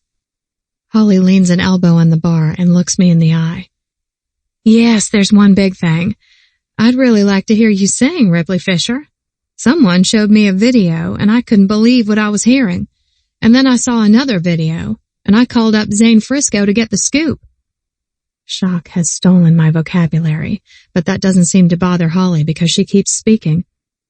Frisco filled me in on all the gossip I've been missing while living in Mommy Land, which included the fact that I was really talking to the wrong person, so I gave another old friend a call. Boone, I guess. Holly nods with a brilliant smile on her face. And my dear friend Boone mentioned that you were thinking about talking to some labels, so I had to rip him a new one because the only label you should be talking to is mine. I'd like to hear you from myself first, but I think it's safe to say that Homegrown Records is very interested in you. Oh my God. Holly Wicks's label is interested in me? Holy crap. Did Boone put you up to this? Tana interrupts. Oh honey, no. I got to hear one side of that call, and Holly was dragging information out of that boy one piece at a time. She's been talking about you nonstop for 3 days. I mean, you may have sealed the deal when you threw yourself over the fence to save him from a stampede, but this is as real as it gets. Boone doesn't have a clue we're here. It was one bull. Tana waves me off. I won't even go near a cow unless it's grilled and on my plate, so you're Xena warrior princess in my book. Holly's gaze turns shrewd as she studies me. She's right. Once I realized you were a badass bitch and had a set of pipes, I knew we had to talk, and soon. Hey, can I get a drink over here? A man yells from a few feet away. Don't you holler at her, she's busy. Tana's thick drawl attracts more attention than she realizes. Holy crap, you look just like Tana Vines. Impersonator, honey. If I didn't, I'd be pretty shitty at my job. What do you need, sir? I asked the man. 4 buds. Bottles, not draft. I looked to Holly and Tana. I'll be right back. I hurried to the cooler and popped the tops off the bottles and served them up. What about me? With an apologetic glance at the 2 women, I served 4 more customers. When I finally make my way back to Holly and Tana, it's to find 2 men heading toward them, parting the crowd in the bar like the Red Sea. Oh shit, Tana says. Holly takes a sip of her Sprite. Double shit. They both found us. The infamous billionaire Creighton Karras is just as forbidding in person as the media has made him out to be. His dark hair and expensive suit scream, "Don't piss me off because I'll bury you." His gaze is fixed on Holly, and I could swear the rest of the people in the bar don't even exist to him. Tana, what the hell are you doing? The voice belongs to another country legend, Mick Vines, Tana's husband. In their day, they caused their own media firestorm. Behind both men trailed 2 more guys in suits. Hey, baby, Tana drawls. I'm almost ready. Holly. Karras's tone is quiet but firm. Yes, my love? His hard features go soft for a moment. Is there something I'm missing here? Because your text said you had a late meeting that was urgent. I did. We're almost done. Cray, meet Ripley. She's Homegrown's hottest new prospect. His gaze shifts to me, and with the intensity of his stare, I wouldn't be surprised if he has superpowers that enable him to see down to the depths of my soul. Karras's chin lifts. The pleasure is all mine, Ms. Fisher. His statement doesn't require a response, for which I'm thankful, because I don't know what the hell to say to this imposing man. Then it slaps into me. Wait, how does he know my last name? There's only one explanation I come up with. This guy is scary. Babe, let's go. Pops are already circling. This comes from Mick. Those assholes are worse than turkey buzzards. Tana downs the rest of her wine. I guess I'm ready, but we didn't get a firm answer out of Ripley. Holly needs to hear her sing so she can sign her to the label. That may be the case, but unfortunately it's not happening tonight. Karis delivers the verdict. Holly rolls her eyes. Then I guess I have to come back tomorrow for open mic night so I can hear what I need. She looks to me. Does that work for you, Ripley? Holly. Shh, Cray. We'll have more security. It'll be fine. He pinches the bridge of his nose. Damn right we will. His attention zeroes in on me one more time. Make sure to let management know that my security team will be contacting them in the morning to go over plans. Okay. Cray, if you scare her, she's not going to want to sign with Homegrown. Boone already told me I had my work cut out for me to convince her, so I don't need you making it more difficult. He did? I ask. Holly winks. He told me quite a bit, and I'm so happy for you both. Her smile disappears. As long as you don't screw him over like that bitch Amber, we'll be all good. Otherwise, you should know that I know people in the family. The family? Holy shit, is she talking about the mob? And on that note, I think we're done here, Creighton Karis says with finality in his tone. Bye, Ripley. Holly and Tana both wave as they slide off their stools. See you tomorrow. I watch as the entire contingent makes its way out of the White Horse, half the crowd standing gape-jawed, and the other half snapping pictures like crazy. What the hell did I just agree to? Boone has a lot of explaining to do. 33. Holly's practically bouncing in her seat, and her excitement is contagious. Seeing Ripley on video is a lot different from seeing her perform live. Even though I've got all the confidence in the world in her, I'm still a little nervous. Shit, I'm more nervous than before I step on stage in front of thousands. Tonight's attendance has been heavily curtailed due to Creighton Karis's iron-handed rule over security, but I can't blame the bastard. When Holly told me she showed up here last night with only Tana and 2 guys, I asked her if she'd lost her damned mind. She flipped me off. I miss that girl. After touring with her, she became like a little sister to me, and I'm glad as hell to see her succeeding and finding her own happiness. When we talked last night, she also broke the truth to me about the fact that she never liked Amber. She thought Amber was a bitch from day one and was irate that she'd fucked me over, but happy I'd parted ways with her. Hindsight, being 20/20 and all that, I couldn't disagree with Holly. I also wanted to shake her and ask her why she hadn't bothered to tell me in the first place. But then again, no one did. Not my parents, my brother, or my friends. No one. They just let me almost make the biggest mistake of my life. A mistake that meant I never would have met Ripley. That thought is enough to twist my gut into knots. What's she singing tonight? Tana asks from the other side of the table. I don't know. She didn't tell me. I don't mention that Ripley was too pissed off at me when she called because I had the keys to a rental car delivered, and it was parked in the spot where her Javelin was before Anthony stole it. Although it wasn't really stealing. He just got a wrecker to put it on a flatbed so we could take it out of state. Regardless, she was fucking pissed. She killed that Carrie song. I'd love to hear her sing something else, though, Holly says. I guess we'll find out. Next up, we got the White Horse's own Ripley Fisher, the announcer calls, and Ripley climbs onto the stage with a guitar in hand and wearing her White Horse tank and tight black jeans with tall black boots. Fuck, she looks gorgeous. Behind us, the crowd yells, and Holly and Tana both cheer. Ripley walks straight to the mic and doesn't make eye contact with anyone. She doesn't introduce herself or speak to the crowd before she puts the guitar strap over her shoulder and starts with a few chords. I didn't know she played, Holly whispers. Me either, I reply, even though it burns to admit it. Within a few moments, it's clear what she's playing, and I can't keep the smile off my face. Maren Morris's My Church, Unlike the video I saw of Ripley belting out Carrie Underwood, this one embraces her husky voice as she adds subtle power behind it. The line about finding redemption when she gets in her car has to be a subtle jab at me for stealing the javelin, and I laugh. This woman, she's everything. By the chorus, she's got everyone in the bar on their feet singing along. There's magic in her voice, and when Holly grabs my arm and squeezes, I know she hears it too. When Ripley whispers thank you into the microphone and leaves the stage, Holly is out of her seat before I am. That's it. I want her. She's the new sound I've been dying to hear. Then you'll have her, Karis replies.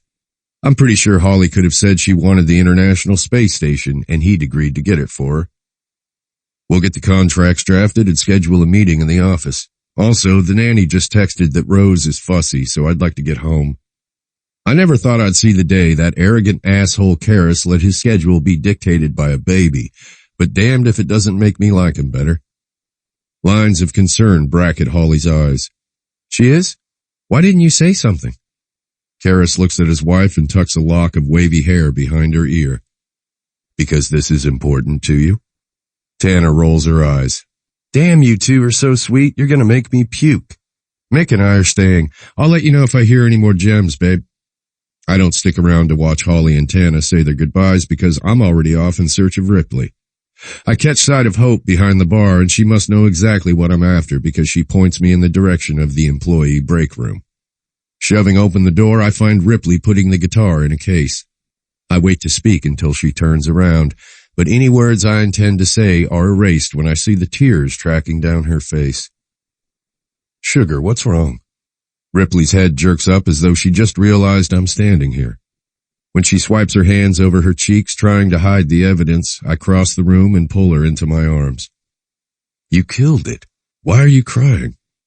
With a snuffle, Ripley composes herself. I always wanted to play on stage with my mama's guitar, but Pop smashed it when I was 13 and finally worked up the courage to ask for lessons. He told me there was no way in hell he was going to let me parade myself on a stage like a stripper begging for dollar bills. I could kill that old man. Straight up kill him. I'm so sorry. I wish I could get it back for you. He's going to be so pissed when he finds out I'm playing and singing, and I'm not going to care this time. I'm done letting him control my life. He ran Mama into the ground, chased her into another man's arms. That was on him. He did that. I'm not letting him run me down anymore. I'm done. That's when I realized just how big of a deal it was for Ripley to take this step, and it explains why she never pursued it before. She wasn't just bogged down with work at the bar. She had an asshole of a father who shoveled years of bullshit on her. I'm really fucking proud of you, Ripley. You nailed it. Holly wants to sign you. She said you're the sound she's been looking for. Ripley's eyes go wide. What? This is your shot if you want it. If I want it, Ripley repeats in a whisper. This would change everything, my whole life. Not everything. What do you mean? I reach out to take her hand. What's happening between us isn't changing no matter what you decide. I don't care if you're Ripley Fisher, hot new country artist, or Ripley Fisher, bartender, as long as you're mine. She swallows, her eyes searching my face. Are you sure?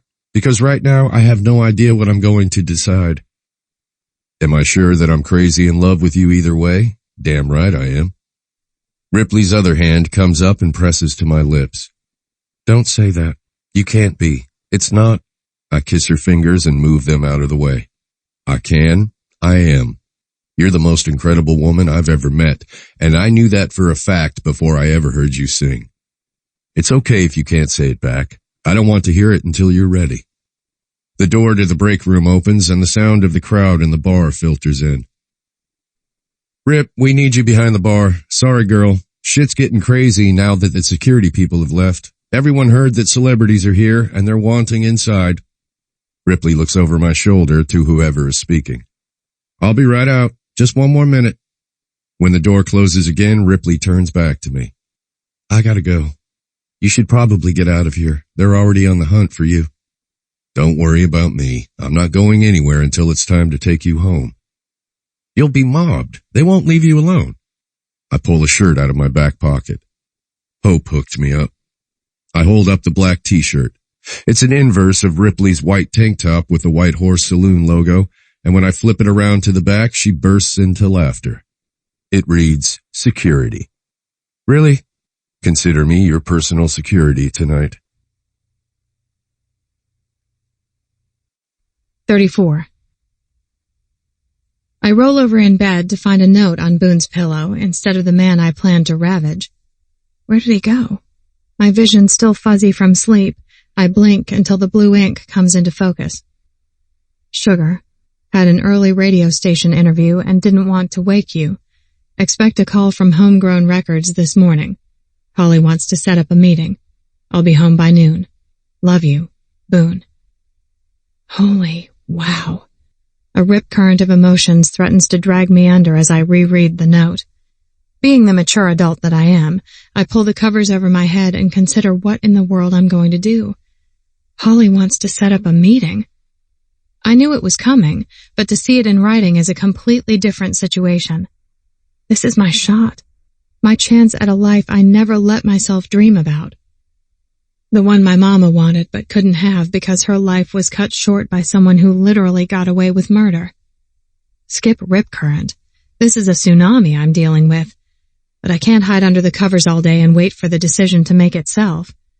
And then there's the rest of the note. I'll be home. Strangely enough, I feel almost as comfortable in Boone's house as I did in my old apartment above the bar. Actually, I feel more comfortable here than I do taking up space in Hope's living room on her futon. But that doesn't mean it's my home. You're stalling, Rip. And yes, I am, because the last part of the note could bring me to my knees if I were standing. Love you. How is it possible that this incredibly generous, talented, kind man is in love with me? It feels like the cosmos is playing some kind of joke on me, but it's real. And that's crazy.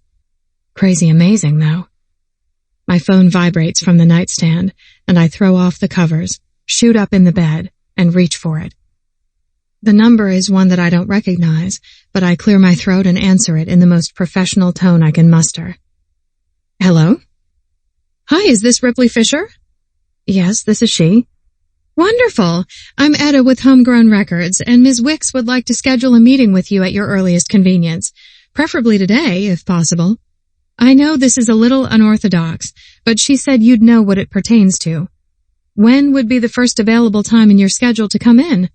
Ms. Wicks is happy to accommodate you, as her schedule is still largely clear today. Oh, wow. Okay, she wants me to come in today? If possible. She's going to be here by 11 o'clock, unless you'd like to meet earlier. I glance at the clock on the table. It's already 8:30, and I need to shower, get back to Hope's to change into something resembling professional attire, and make the trip to Homegrown's office, which I'm pretty sure is right on Music Row, so not too far. For a moment, I think about waiting for Boone and seeing if he wants to come with me, but then I straighten my shoulders. This is about me. I can do this on my own. I'm a strong, independent woman. I can be there at 11. That would work great. Is your office on Music Row? Etta relays the rest of the pertinent information, and we confirm that I'll be at Homegrown Records office to meet Holly freaking Wicks at 11 o'clock. Thank you so much, Ms. Fisher. We'll see you this morning. I'm really looking forward to meeting you. I saw your videos, and Ms. Wicks hasn't stopped talking about you. When I hang up the phone, it feels like the grin on my face may be permanent.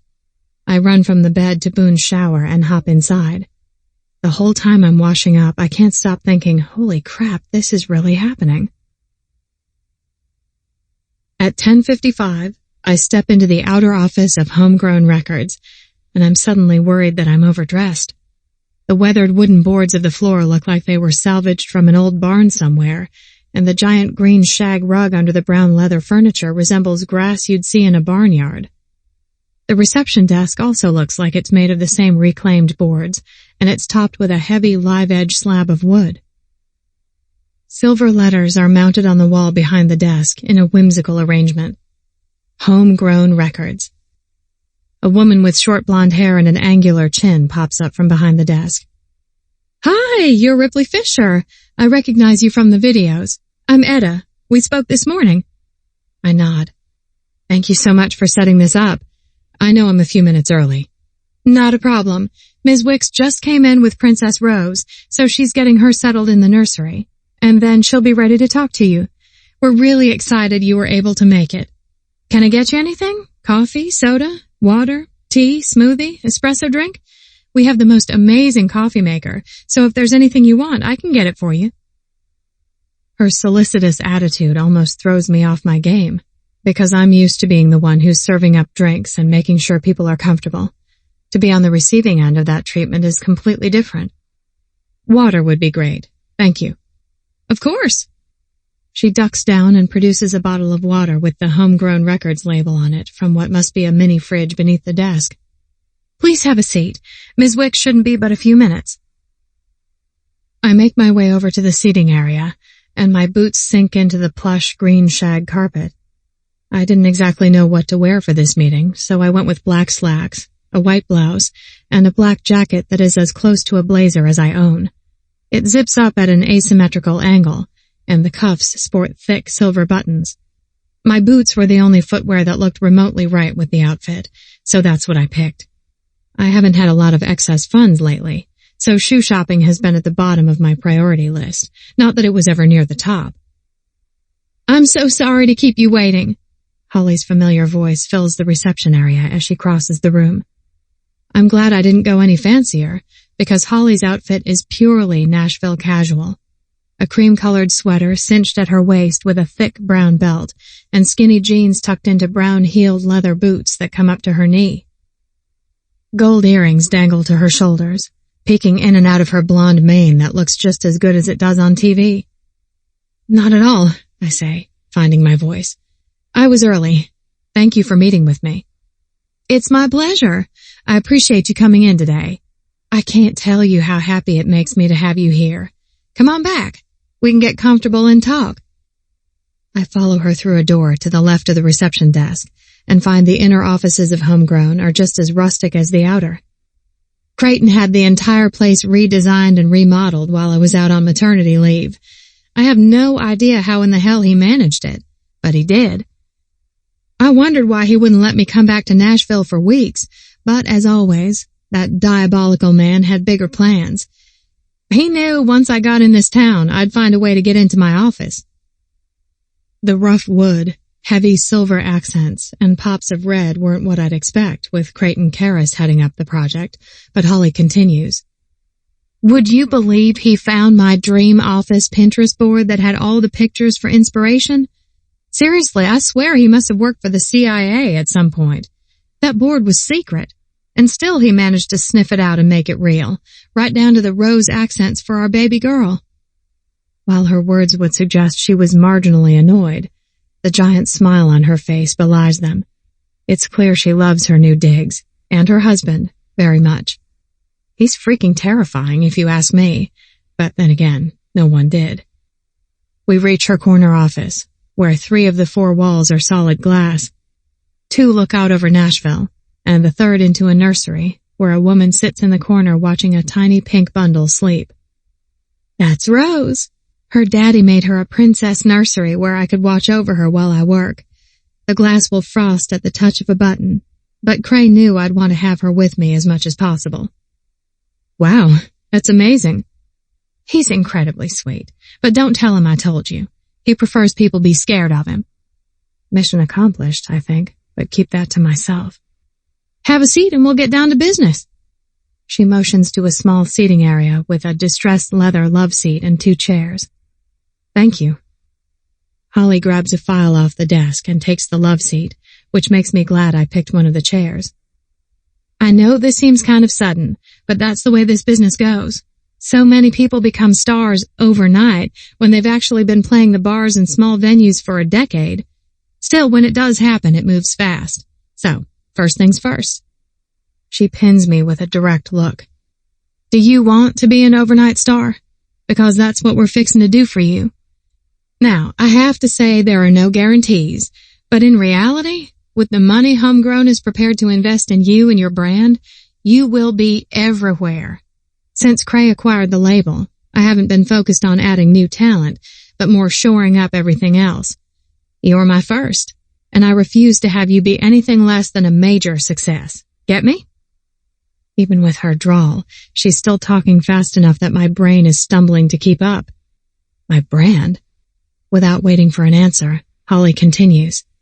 Before you answer that question, let's talk about a couple other things. Like, do you write your own songs, or would you plan to only record songs written by others? We don't care either way, because honestly, a big chunk of the artists in this town don't write a word of their own music.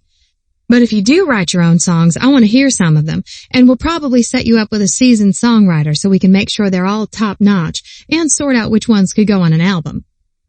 I nod and finally speak. I do write songs. Not a lot lately because I've been busy, and frankly, this has never been something I've had to think seriously about before. It's never even been in the realm of real possibilities. Holly smiles and crosses one leg over the other. Honey, I know. If you do this, you're still going to have trouble believing it's real 6 weeks or even 6 months from now. This is life-changing. That's why deciding whether you want to go for it is the biggest hurdle. The YouTube videos you've got out there are still getting hundreds of thousands of hits a day, especially the one of you in Frisco. So right now you're a mystery, and people want to know more. If we jump on that, get you the right press and interviews, we ride the wave and keep you relevant while we prep your first album. But if you decide you don't want to do this, then it'll eventually fade after your 15 minutes are up. I take a deep breath and run through the thoughts that have been speeding through my mind all morning. I don't have any other solid plans for my future right now. Literally none. I'd be an idiot not to give it a shot. Holly leans forward on the couch.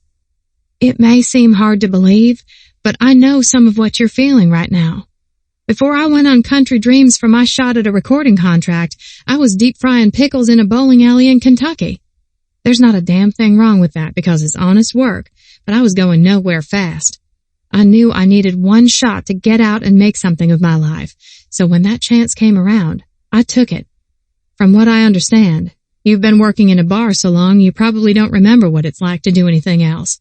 There's also nothing wrong with that. But if you've been waiting for a chance, I'm going to be real blunt. This is it. She pauses for a moment before continuing. I'm not saying Homegrown is the only label that's going to try to sign you, but I'm saying this moment, this exposure, is your shot.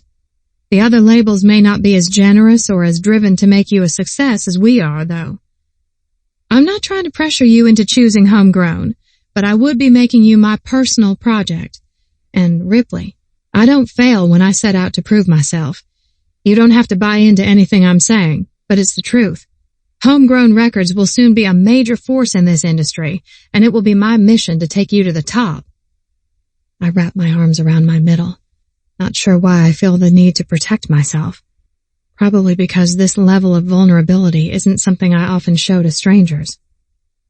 It's a little scary to think of how everything would change. I know, I get it, but think about this. Holly studies me. I also know what it's like to have a man at your side who is larger than life and has access to resources that seem impossible to comprehend. Cray and I will never be equals in the financial arena because he's so damn filthy rich, but I'm no slouch at earning a paycheck and standing on my own 2 feet. It's hard when you've got a man in your life who would happily step in and take over everything for you. But you've been doing it all on your own for so long that I can't imagine you like having to lean on Boone for help without being able to give it in return. Damn. Score 1 for incredibly perceptive Holly Wicks. How did you know? Because I've got a fierce streak of pride, just like you. So what if my daddy disappeared and my mama was a deadbeat who left me on my grand's front porch and forgot to come home for years at a time? I didn't want to feel like I was worth any less than my billionaire husband, and I found my self-worth on the stages where I performed until he and I sorted our life out. Her nonchalant recitation of her family history knocked something loose in me. That's the only explanation I have for what comes next. My mama was killed in the bathroom of my family's bar with the man she was cheating with. Pop was already broken, but that day he shattered. He fell into the bottom of a bottle and never found his way out. He had no problem dumping as much stuff on me as he could, but when it came down to it, there was no way I could resurrect the fishbowl from that with no resources. I tried. I really did. But I failed. Oh, honey, you don't own that failure. You were set up for it. But the amazing part is that you kept that bar running for almost 10 years by yourself. My gaze cuts to her. You know all this already? She nods carefully. I told you my husband could have worked for the CIA. I probably know more about you than Boone does, but I promise, none of that information leaves this room. With all this talk about the past, I'm feeling a little lost, and Holly must see that as well. If you don't want to make a decision today, you don't have to, but in the interest of full disclosure, I'm going to tell you that the sooner you decide, the better. The hits will start to slow and interest will drop off. We want to harness the current interest and make a big splashy announcement that we've signed you and you've got a single coming down the pipe really soon. Movement comes from the nursery and our attention shifts as we watch the nanny lift the pink bundle into her arms and walk with her around the room. If I hadn't stepped on that stage for Country Dreams, I wouldn't be living the life I have right now, Holly says, not looking at me but through the glass wall. Sometimes, taking a terrifying risk leads to the most unimaginable happiness. The reverence in her tone as she stares at her baby girl hits me deep inside. I want this. Not Holly Wicks's life, but a chance at happiness beyond what I could imagine. I take a deep breath. I'll do it. 35. I push open the glass door of Homegrown Records with a thick silver envelope in my hand containing the contract Holly had already drawn up. I didn't sign anything yet, because even I know better than that. I need a good lawyer now, but there's no way in hell I'm calling law. I reach out to press the call button on the elevator, but the doors slide open before I make contact. And out steps Amber Fleet. Are you freaking kidding me right now? She knocks into my shoulder as she strides past, and I'm too stunned to jump in the open elevator before the doors shut again. I press the call button and turn to peer through the glass doors leading into Homegrown Records as I wait. Amber's high-pitched voice grows louder and louder with each word until it's impossible to miss. I want to see Holly Wicks. She won't answer my calls or emails, but I need to talk to her. Like the eavesdropper I apparently am, I take a step toward the glass doors so I can hear Etta's response. I'm sorry, Miss Fleet. Ms. Wicks's calendar is full today. I can possibly get you in next month when she's officially back full-time from maternity leave. Damn it, I know she's working before that. Amber rushes for the door that leads to the inner offices and grabs the handle, but it doesn't budge. Miss Fleet, please understand that Ms. Wicks is very busy, but I'm happy to make you an appointment for a later date. I need an appointment now. That's just not possible, ma'am. Well, you can tell Holly she's going to regret blowing me off like this. Just wait and see. Amber spins around, and I dash back to the elevator and press the button 7 times, hoping to get the hell out of here fast. But no such luck for me today in that arena. Apparently, my luck was used up getting the career opportunity of the century. I keep my head down, hoping Amber won't recognize me. Her heels clack against the wood, and she punches the already lit elevator button like it's somehow going to make it come faster. She releases an annoyed huff and crosses her arms, tapping her foot and mumbling something I can't make out. She must finally look at me because the tapping stops, and I can't help but glance at her face. Her gaze is fixed on the envelope in my hands. She met with you, didn't she? That little bitch. Excuse me?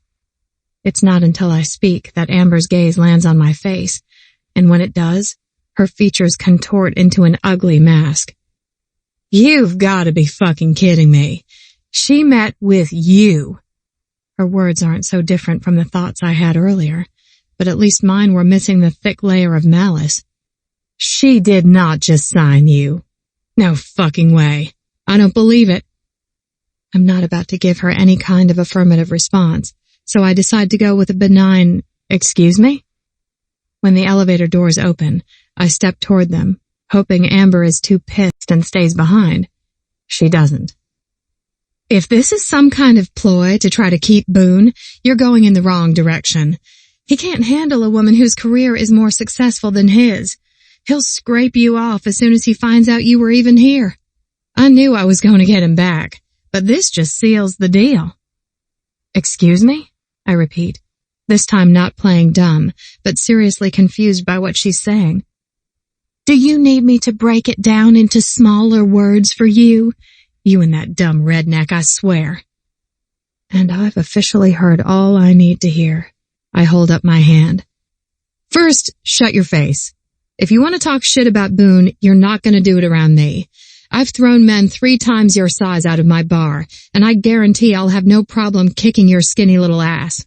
Second, Boone didn't want you because you're a cheating whore on top of being a self-righteous bitch. So chew on that, Amber. If you ever think you're getting him back, you're sadly mistaken. He's too damn smart to fall for your game again, and you'd have to do it over my dead body. Her mouth drops open, making me wonder if this is the first time someone has given her an ass-ripping using her own brand of meanness. You don't know shit about shit, girl. You won't make it in this business. You're a joke. I'm not the one who cheated on my boyfriend and married another guy in Vegas. That was all you, Amber. By the way, thank you for fucking it up so royally that he fell in love with me. The elevator doors open and I step out, but she's right on my heels. He doesn't love you. He still loves me. I know it. Is that why he left the engagement ring he was going to use to propose to you as a tip at the bar the night he found out what you did? Her eyes nearly bulge out of her head. What? Her screech fills the lobby of the building. You lost the best thing that ever happened to you, but you better believe I'm a hell of a lot smarter. All you had to do was treat him right, and Boone would have been yours. Now he's mine, and I'm not giving him up. I spin on my heel and make the exit of a lifetime, set to the sound of Amber Fleet's meltdown. When I step out onto the sidewalk, the truth about what I said hits me. I'm not giving him up, because I'm in love with him. 36. I come home to an empty house around 1 o'clock. My radio interview ran over because I got sucked into telling them about the album I'm writing and how I've never had song lyrics rolling through my brain nonstop like this. There were a lot of questions about the tone of the album, but I deflected and told them they'd have to wait and see. The note I left Ripley this morning on my pillow has been moved to the counter, and under what I wrote, she added a response. Going to meet with Holly at 11 a.m. My lips stretch with a smile. That's my girl. I'm lifting a piece of fried chicken out of the bucket when the door from the garage opens and shuts. I wait for Anthony to call out that he came inside to get some lunch, but instead Ripley blows into the house like a tornado. I don't care what that bitch says, you're never going to be dumb enough or desperate enough to get back together with her over my dead body. Ripley slaps a silver envelope onto the kitchen island with a decisive smack. She can scream and cry and rant all she wants, but you see right through her now, don't you? Ripley's chest is heaving, and when she puts her hands on her hips, I recognize a woman on the warpath. I choose my words wisely. Sugar, what are you talking about? Amber. She showed up at Homegrown after my appointment, screeching at the receptionist about wanting to meet with Holly, and then she turns her venom in my direction. I told her she was barking up the wrong tree if she thinks she's ever getting back with you because you are mine. She punctuates each of her last 3 words with a slap of her hand on the island. So I'm sorry if I overstepped, but I had to put it in terms she'd understand. I drop the chicken into the bucket and come toward her. Is that right? Yeah, that's right. There was more, but I'm not wasting another minute thinking about that woman. I crowd Ripley against the counter and meet her thunderous gray gaze. I agree. I'd rather talk about your meeting with Holly. Before we get to that, you need to tell me what the hell you did with my car. I lean in because her lips are dying to be kissed. I nip at the bottom one. I stole it. Ripley's hands flatten against my chest. We already covered that fact. That's all I'm telling you for now. Drive the BMW until I tell you otherwise. With a shove, she pushes me a step back. You know, Holly and I talked about what it's like to be with a guy who thinks he can do whatever he damn well pleases. I use the distance she put between us to grab her hips and lift her onto the island. Oh yeah? What else?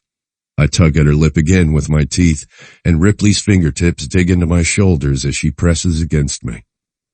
You're distracting me. Welcome to my world, sugar. You distract me just by breathing. And now you're all riled up. The only thing I can think about is feeling that fire beneath me. Her voice comes out in pants. I'm strangely okay with that right about now. Then wrap your legs around me because we're moving this conversation to bed. Do we have to? I meet her eyes.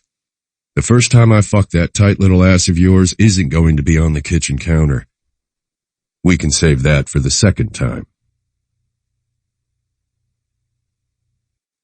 37. Apparently, it's going to be a day of firsts. My insides go liquid at Boone's words, but my legs wrap around his hips. I've been thinking about this more than I care to admit since he initially brought it up, and today, of all days, is the one I would have picked too. Today I conquered my fears and seized my chance at an amazing future, a future I desperately want to include this man, and not just because of how incredible he makes me feel in bed. The dirty, sexy side is a definite bonus, though. When we get to the bedroom, Boone takes his time stripping me down to just my bra before reaching for his own shirt. No, let me. I rise off the bed and peel his t-shirt over his head before dropping to my knees in front of him to work his belt. Boone must read it in my expression because he starts to protest when I wrap my hand around his cock. Sugar, I told you. Stop. I want to give this to you. Boone threads his hands into my hair. What the hell did I do to deserve you? I've been asking myself the same thing. I decided that we both got lucky. This isn't luck. This is hitting the jackpot of life. I wink. Just wait until I do this, then. I wrap my lips around his cock and suck him into my mouth. Boone's fingers tighten on my hair, and I love the slight tug of pressure. Sucking deep, I feel tears gather at the corners of my eyes as the head of his cock hits the back of my throat. His groan fills the room. God damn, sugar. Taking that as his stamp of approval, I keep going, feeling the answering pulse of heat between my own legs. I want him, want this, and for the first time in my life, I'm going to have it all. I continue working Boone's cock with my lips, tongue, and hands until he pulls free. You keep sucking me so good, I'll be coming down your throat instead of where I planned.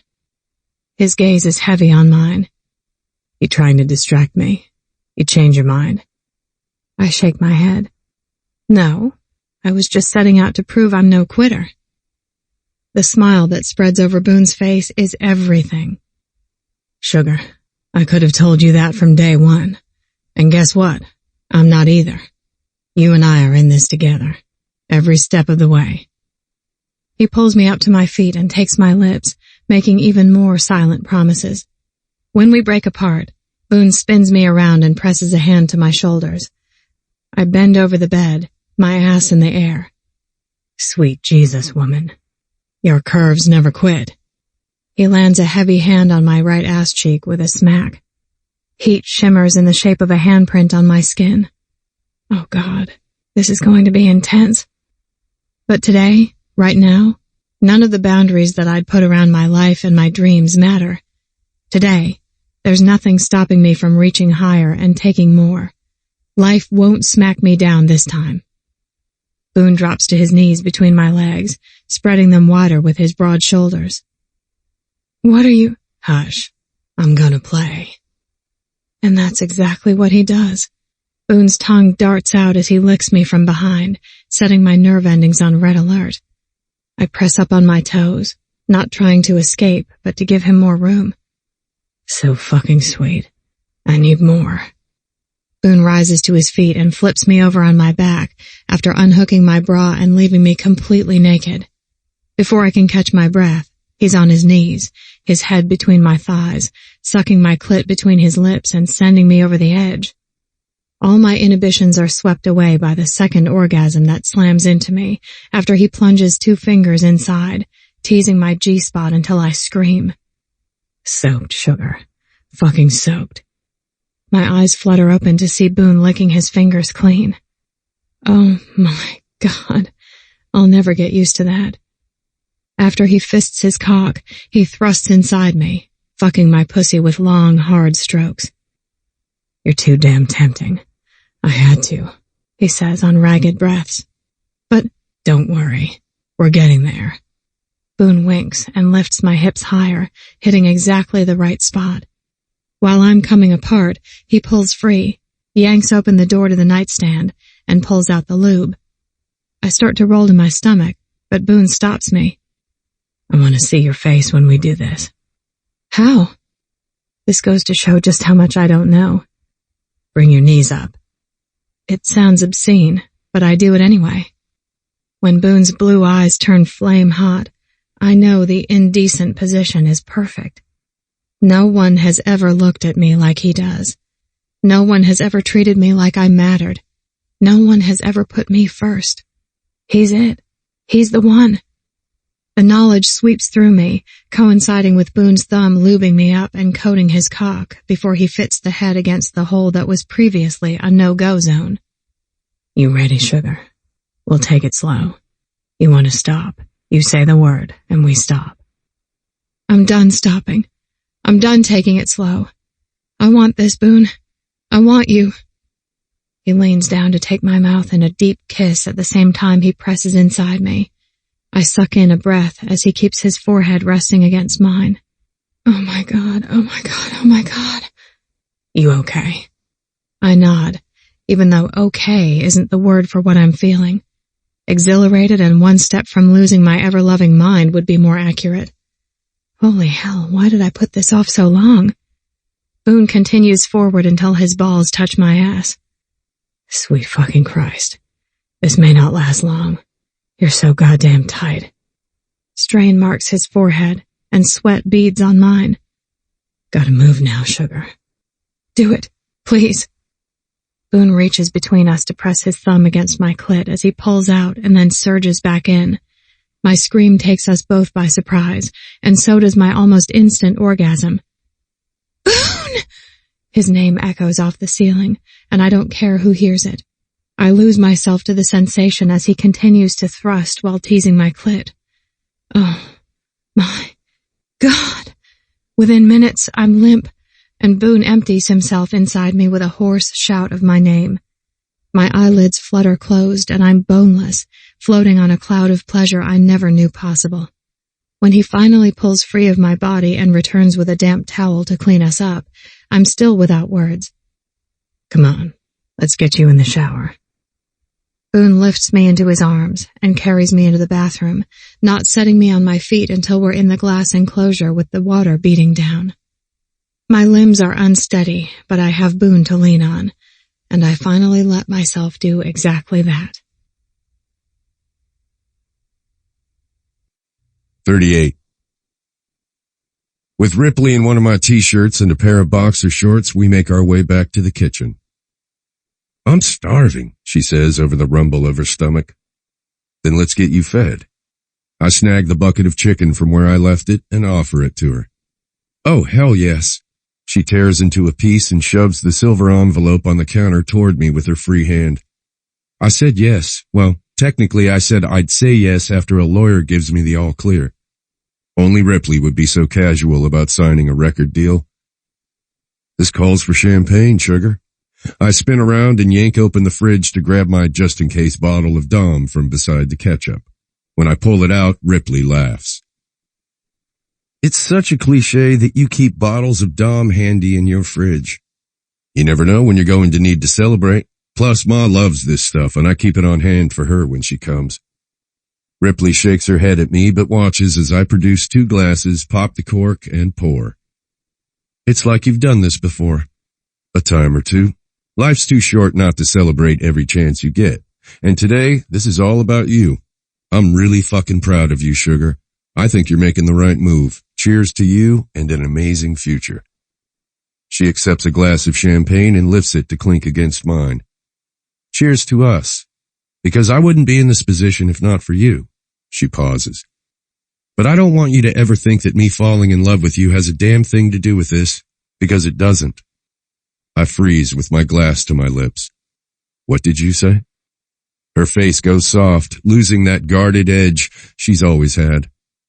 I'm falling in love with you, but it doesn't have anything to do with... I come around the island and lower my glass to the granite. Stop right there so we can get a couple things straight. First, you're not falling in love with me, Ripley. You're already there. You've been there since you charged a bowl to get to me. Maybe before, but that's when I knew it for sure. I will never think this has anything to do with it because you've made it clear in every word and action that you don't expect a damn thing from me. But you know what? That just makes me want to give you even more. Because you won't ask for it. You don't expect it. I pause and meet those stormy gray eyes. Ripley, if you'll let me, I'll give you everything. A smile turns up the corners of her trembling lips. How about we start with you giving me my car back? 39. I fell asleep with Boone wrapped around me and woke up the same way. In the early morning hours, he made love to me in his bed, telling me how beautiful I was and how glad he was to have me in his life. Before we drifted off again, he whispered, "Never letting you go." I feel the exact same way. When I wake up the second time, it's to an empty bed. I pop out of it when I hear a door close somewhere else in the house. I toss Boone's t-shirt on and make a mental note to bring some clothes over later so I'm not constantly stealing his. I peek my head out of the bedroom, and my jaw drops. It appears Boone beat me to it. He walks toward me loaded down with 2 duffel bags that I recognize, and a box. I went to Hope's and got your stuff. I was going to ask if you wanted to officially move in, but I decided to skip that step. Are you sure? Abso-fucking-lutely. I want to be able to wake up with you every damn day. Maybe it was the early morning orgasm, or maybe the fact that the glow of my declaration of love is still so fresh, but I decide not to argue. Okay. This time it's Boone wearing the look of surprise. Okay. Yeah, I'm good with it. I mean, Esteban is already here. I knew keeping the parrot was a smart move. Boone winks at me and carries my stuff into the bedroom. 2 hours later, I finally pull on my own clothes, and Boone and I head out to meet with one of his lawyers to go over the contract. Holly already sent it to them via email, and now he wants to go over the details in person. Don't you have something else you should be doing? I ask Boone as traffic slows near downtown. Something more important than making sure you know exactly what you're signing up for with this? Definitely not. But I thought you were supposed to be writing a new album, and I did. My head jerks to the side. What? Boone's smile could light up the cab of the truck. Turns out you're a hell of a muse. I've written 47 songs since the day we met, and 14 of them are going on my next album. Are you serious? Holy shit! I know I make it look easy, but I worked my ass off when you weren't around so I could take every chance I had to spend time with you. A warmth spreads through me, and I reach out to squeeze Boone's hand. He doesn't let go, but instead keeps our fingers interlocked all the way to the parking garage. 2 hours later, my signature is on the bottom of a contract with Homegrown Records. Boone's lawyer, actually now my lawyer, negotiated the points he had issues with over the phone with Homegrown's counsel, and we made a deal. Once my signed copy is emailed to Holly, I get a call. I put it on speaker because it's only Boone and me in the small conference room now. Hell yes, girl! This is going to be freaking phenomenal! Get ready because we're prepping the press release, and you're going to be on everyone's radar in a few hours. Boone wraps his arm around me and pulls me into his lap. Thank you so much for the opportunity, Holly. I'm incredibly excited. You and me both. Gotta go. I'll be in touch. Boone presses a kiss to my forehead. I think it's time for another bottle of Dom and a hell of a fancy dinner. 40. It doesn't take long for the news to spread like wildfire. Boone and I left the restaurant a few hours later, and the cameras were flashing along with the questions being tossed at us. Instead of answering, I waved and climbed into the back of the SUV Anthony drove us in, expecting this kind of reaction. My phone immediately started going nuts too. It seemed that every single person I've ever known has something to say to me now that I'm somebody. After I told Hope the ink was dry on the contract, I didn't answer any calls. Hope was thrilled for me, but sad that I was leaving the White Horse, although she did extend an invitation for me to come back and perform anytime I want. Even her making the offer was surreal. I turned my phone off for the rest of the night, and when I turn it on in the morning, I immediately wish I hadn't. 17 new voicemails. File those under nope, not happening. Boone and I are making breakfast in the kitchen after an amazing morning of shutting out the world when Anthony pokes his head inside the house. "Boss, I got a guy out at the gate who's looking to talk to Ms. Fisher." I close the fridge after retrieving a carton of orange juice. "A reporter?" I ask, which is just another indication of how much my life has changed overnight. Holly was absolutely right about that. Anthony shakes his head and holds out a card. "Says he's a private investigator." That's when I remember the mortgage Pop took out on the fishbowl to hire a PI. Boone grabs the card and brings it over to me. Morton Twining, private investigator. I look to Boone. He has to be the one investigating Mama's murder. "You want to talk to him?" Both men are watching me as I weigh the question. Finally, I reply. "I want to put the past behind me so I can move on. Let it go. If he's figured something out, then I want to know." "It's totally up to you, sugar." I give Anthony a nod. "Let him in." "Will do, boss lady." Anthony shuts the door behind him, and Boone glances down at my bare legs. "You might want to find some pants first." Morton Twining is quite possibly the most unassuming man I've ever met. He can't be more than an inch taller than me, and although his frame isn't frail, it's definitely not bulky.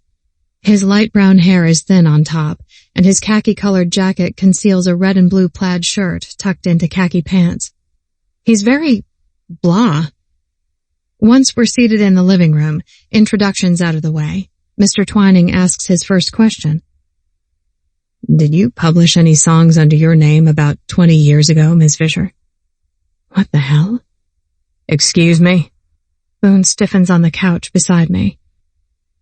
Mr. Twining pulls a folder from his brown leather briefcase and lays it on the coffee table. "Since I took on this case, I've been doing a lot of digging in odd places, and one of those places led me to 4 songs published by Ripley Fisher and Gil Green 20 years ago." The name Gil Green stands out like a beacon. "Gil Green was my mother's. They were..." Twining nods. "Yes, I'm aware, which is why I thought it was odd that your name was attached to them. The royalties have been accruing to a trust in Green's estate all this time, and no one thought anything of it until his wife passed away about 3 weeks ago. The lawyers couldn't figure out who Ripley Fisher was, and why she was the beneficiary of this particular trust." Boone squeezes my hip. "That's really friggin' weird." "Indeed, which is why I wanted to confirm with you that these weren't part of some pet project you and Green might have done when you were a child." I shake my head. "No, I only met him in passing a couple times. He gave me a guitar once. We never had any kind of relationship." Twining shuts his briefcase and rises from his seat. "That's it?" "I suspect I'll have more questions for you, and the estate will be in touch. Soon, I'd bet. I'm getting closer, but the trail is taking an unexpected turn." "Unexpected how?" He dodges the question. "I'll be in touch, Ms. Fisher. You can keep those copies. I thought you might like to see some of what I assume is your mother's work." And with that, Boone leads him out of the living room. Well, isn't that just the weirdest freaking thing? I pick up the folder off the table and flip it open to the first page of sheet music. It's a duet about forbidden love. Nope, not reading it. It's not like I need more proof of my mother's infidelity. The name of the second song gives me pause. Envy Green on the Vine. The lyrics are terrible, but I read them anyway. It's all about wanting what someone else has and wondering how far they'll go to take it from you. Shivers prickle into chill bumps on my skin. Who were they writing about? My mom being envious of Gil Green's wife? Or someone being envious of what my mom had? I get to the final verse and read it 3 times. From the stage in that bar, I play my guitar, waiting for a knife in my back. But as we pile on those lies, I thank God that I hid the truth behind old Willie's eyes. It feels like it should mean something, but it makes absolutely no freaking sense. Who would Mama have been waiting for a knife in the back from? Or was it Gil who feared someone? And what the hell does it mean to hide the truth behind old Willie's eyes? Boone comes back into the living room. You okay? I nod and look back at the lyrics again before handing the page to him. Will you read this? That last verse is totally throwing me off. He takes the paper and his eyes move back and forth as he reads the words. How can you hide the truth behind someone else's eyes? That part doesn't make sense to me either. I have no idea. It doesn't... I cut myself off. Wait, Willie Nelson. There's a picture of him in the bar. What if this really is about my mama and she hid something behind it? I know I sound crazy, but my suggestion isn't that much crazier than these lyrics. Behind the picture? Really? You think she would have? I don't know, but if she were going to hide something, that wouldn't be a bad place. It's not like anyone would look. Those things are screwed to the wall. No one ever moves them, and nothing has been added since Mama died. She was the one who put them all in frames and hung them herself. Boone sits down on the couch next to me. You really want to dig into this? Part of me wants to say no, because I've just accepted an opportunity that's going to completely change my future. But a bigger part says now is the time to put the past to rest so I can let it go. This has been hanging over my head for 2/3 of my life. It's always been the unanswered question, and I feel like I need closure. Maybe then I could move on and focus on the future. Boone nods. All right, so what do you want to do? I think I need to go to the fishbowl. 41. Going back to the fishbowl wasn't on my list of things to do today, but there's no way I'm letting Ripley go by herself. Last we heard, Ripley's dad hasn't been arrested or charged based on the video evidence that had gotten the charges against me dropped. I suspect it's because the cops want to put the case behind them, rather than getting involved in proceedings that will constantly highlight the fact that they screwed up. Even so, Brandy knows Ripley turned the tape in, and I'm not taking a chance of Brandy getting a shot at her. On top of that, I don't care if we're talking about a 20-year-old cold case. The murderer is still out there. Can you pull up the security feeds on my laptop? See if there's anyone there? Ripley's eyebrows shoot up. That's a good idea. Have a few of those now and again. She rises on her toes to press a kiss to my lips. How about you have an awesome idea later when we're naked? Deal. She flips open the laptop and pulls up the website. Except instead of seeing the inside of the bar like I did the last time she pulled up this page, it's just black. Ripley hits a couple of keys and nothing happens. Damn it. They must have disabled the cameras after the cops confronted Brandy with the video. Shit. So that means we're going in blind. Ripley nods, but there's a new apprehension in the set of her shoulders. If we can get in at all. What if they change the locks? I guess we're about to find out. We load up in the truck and head downtown. The fishbowl looks completely empty from the outside. No cars out front and no one parked in the back. When Ripley reaches for her door handle of the truck, I put a hand on her thigh. If your cousin is inside, I doubt she's going to be happy to see us. With a grimace, she replies, True. If she's inside, then we bail, and I move on and leave this for the PI to handle. You sure? She bites her lip. I really want her not to be there. Then let's go. I hold out my hand. Keys? She drops the keys in my palm. All right. If we do run into her, you're telling her you left something behind and had to come back and get it. She doesn't need to know anything else. I agree. I could be coming back for that ring, the one you left in the bar, that you got for Amber. It's still here. I hid it so Brandy wouldn't find it and hawk it. I wanted to get it anyway. There's no point in leaving it here. The engagement ring is basically the last thing I ever want back, but if we need an excuse, it'll work. Fine, but we're unloading it immediately. I don't want it around. That's fair. We could sell it and donate the proceeds to charity. Deal. Now let's get in there and get out. I climb out of the truck, shut the door, and walk around the front. Ripley's beside me when I shove the key in the lock and turn. Click. It opens. Oh, good, Ripley whispers as she follows me inside to the bar. It's dark and quiet, much like it was the day of the bird napping. Ripley pulls a pen light from her pocket and flips it on. Really? She shrugs. Seemed like a good idea so we don't have to turn on all the lights. She heads directly for the center of the wall across from the bar, zeroing in on the photograph of Willie Nelson. Damn, I didn't bring a screwdriver. There's a toolbox in the office. She steps away from the picture, but I pull out my pocket knife. I got this. I move to the frame and use the tip of the blade to remove the screws holding it onto the wall. Together, we lift off the dust-covered picture of Willie. Ripley flips it over, and at first, I see nothing but the back of a yellowed sheet that looks like it came in the frame. But when Ripley peels it away, another piece of paper falls free. What is that? I squint at it as she focuses the flashlight on the faded handwriting. I don't know. She scans the paper and locks onto the signature at the bottom. Holy shit, it's a letter from my mama. She begins to read it out loud. If you're finding this, I'm guessing I'm not around anymore. There have been plenty of days I've thought about what it would be like to do the deed myself, but I couldn't leave my little girl alone in this world.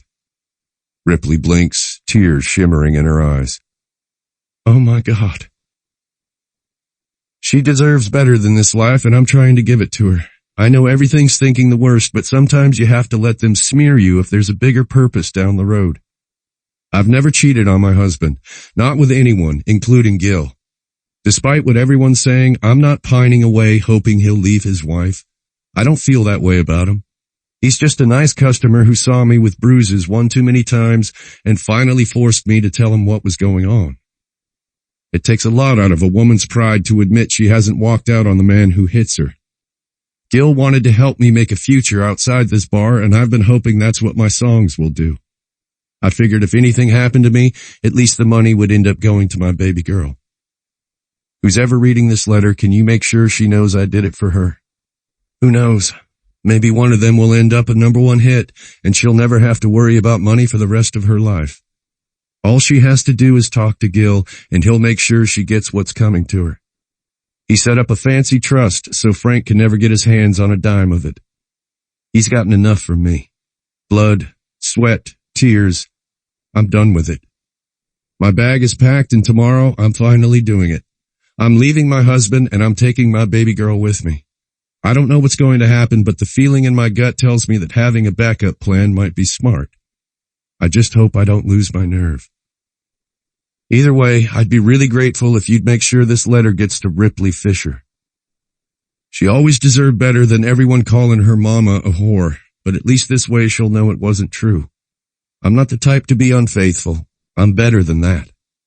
All I want is for my baby to have a life where she can hold her head high and be proud of where she came from. If something happens to me, all you need to do is look close to home. Frank is on a hair trigger, and I've always wondered if he'd just push me down the stairs one day and be done with it. But I'm too useful to put out of commission permanently, I suspect. Then there's Laura Lynn waiting in the wings to step into my place. She always wanted what I have, so my leaving should make her really happy. She's welcome to Frank, since she always said he should have been hers to begin with anyway. I'm done. Rhonda Fisher. P.S. Tell my girl I love her. She's the best thing that ever happened to me. Tears are running down Ripley's face when she meets my gaze in the darkness of the bar.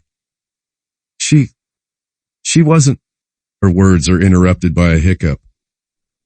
How could I not have known? All this time. I thought...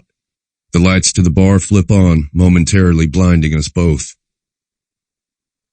You thought exactly what we all thought. 42. Aunt Laurelyn comes toward Boone and me, a gun in her hand. And what everyone else is going to keep on thinking. So just drop that right on the floor and back up. Then you're going to tell me where that diamond ring is Brandy said you stashed here. My brain is working overtime, trying to put the pieces together. Mama thought Laurelyn wanted Pop. Pop was out in the bar when she was killed. And as far as I know, the cops never questioned my aunt about the murder. Why? I breathed the word. Laurelyn waves the gun. I didn't open it up to question and answer time. Now give me whatever it is you've got there, and tell me where the damned ring is. All the saliva in my mouth dries up as I focus on the barrel of the old pistol, and memories come crashing together in my brain. It's the gun Pop always kept behind the bar. He used to let me watch him clean it sometimes. It went missing when Mama was murdered and was never found. The cops presumed it was the murder weapon, which is why they took Pop in for questioning, even though he was making drinks when the murder happened. Where did you get the gun, Laurelyn? My aunt centers it on me. Been carrying it around a long, long time. I didn't even have to ask her if she did it. I know she did. And then she hugged me afterward and bought me a goddamn Happy Meal. Why? She was leaving anyway. If you wanted Pop, she was going to let you have him. Boone still is beside me, and I can almost hear him cursing me in his brain. I didn't know that. I didn't know until we found a damned packed bag upstairs and it was already done. But how? I was the first one inside and there was no one else in the bathroom. None of it makes any sense. When I skidded to a halt on the tile, there was only Mama and Gil, dead on the floor. Laurelyn shakes her head at me and laughs. Says who? I jumped on the toilet in the stall and closed the door. When you ran out, you snuck out and pretended to break down when you saw them. She shakes her head. Something like that. It wasn't like I planned it. Frank was drinking as much as he was serving, so I took the gun from behind the bar and tucked it in my pants because I didn't trust him not to shoot up the place. Maybe I should have let him. And then I walked into the bathroom and saw them in there together, and I couldn't stand to see her humiliate her Frank one more time under his own goddamn roof. He deserved better than that. He stayed by her, even with the rumors going around. The confession crashes into me, and I'm horrified to finally hear the truth. Before I can think of a single thing to say, Laurelyn waves the gun around. Tell me where you hid that damned ring. Brandy said that rock is worth at least 10 G's, and I need the money more than either of you. Boone finally speaks. Ma'am, I'll give you all the money you want and you can get the hell out of here. All you have to do is put the fucking gun down. Shut your mouth, boy. I didn't ask you. Mama, are you down here? Brandy's voice comes from upstairs before I hear the creak of footsteps on the old treads. Oh shit. I don't know how Aunt Laurelyn's going to cover up this one, but I know there's no way in hell she'll shoot her own daughter. I look to Boone, but his eyes are fixed on the gun that wobbles in Laurelyn's hands as she glances toward the stairs. Hold on, girl. I'm coming back up. The treads keep creaking. I told you to wait upstairs, Laurelyn yells at Brandy when she hits the bottom step. My aunt's arm bobs as she looks away, and Boone launches himself at her, tackling her to the floor like he did with the rodeo clown. A shot explodes from the gun, deafeningly loud. Both Laurelyn and Boone go still, and Brandy shrieks. No! I scream and bolt toward them. I can't handle a replay of what happened at the rodeo, and I'm not losing another person I love in this goddamn bar. Before I can drop to my knees, Boone rolls off my aunt, keeping both her hands pinned over her head. Thankfully, I don't see blood coming from him. Oh my God, are you okay? Yeah, he grunts before he knocks Laurelyn's hands against the floor, and she finally releases her grip on the gun. Help! Brandy's wail finally gets through to me, and I see her on the floor at the base of the stairs, dark red staining her pink shirt. But how? I rush to her side. Where are you hit? I don't know. What's going on? Who has a gun? Call 911, Boone orders from where he has my aunt pinned to the floor. He looks to Brandy and then back to me. Must have been a ricochet or something. Brandy! Aunt Laurelyn yells, and Brandy's gaze cuts to her mom. Mama, you shot me? I told you to stay upstairs, Laurelyn spits out. Like I did with Boone at the rodeo, I sacrifice my shirt and use it to put pressure on Brandy's wound. Hold this on there. Tight. I'm calling for an ambulance. Once I get a dispatcher on the line and fill her in on the situation, Brandy lifts the shirt off the wound. At the sight of her own blood, her eyes roll back in her head and she slumps to the floor, unconscious. When I relay that to the dispatcher, the woman promises help is on the way. The cops get there first, then the PI with Pop in tow. Apparently, they figured out the clues in the lyrics and were coming to investigate the bar too, but they didn't expect to walk into pandemonium. Jesus fucking Christ. Is someone gonna tell me what the hell happened here? 43. Hours later, after being interviewed by multiple cops, telling our stories over and over, and listening to Ripley's father being questioned, Ripley and I are finally allowed to go home. She's been holding it together like a champ, but I know the break is coming. I can feel it. It happens as we pull into the garage at my house. Her own sister? I hop out of the truck and open Ripley's door to lift her into my arms and carry her inside. Ripley's father confirmed to the police that 20 years ago, his sister-in-law had indeed told him that his wife was having affairs.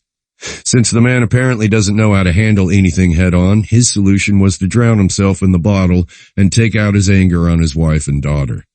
He never even confronted Rhonda to find out if it was true. After Rhonda and Gil Green were murdered, Laura Lynn had offered him more than a shoulder to cry on for comfort. Frank had been adamant when he said there was no way he would have touched his sister-in-law. He wouldn't even look at her because she looked too much like his dead wife and he didn't want any reminders.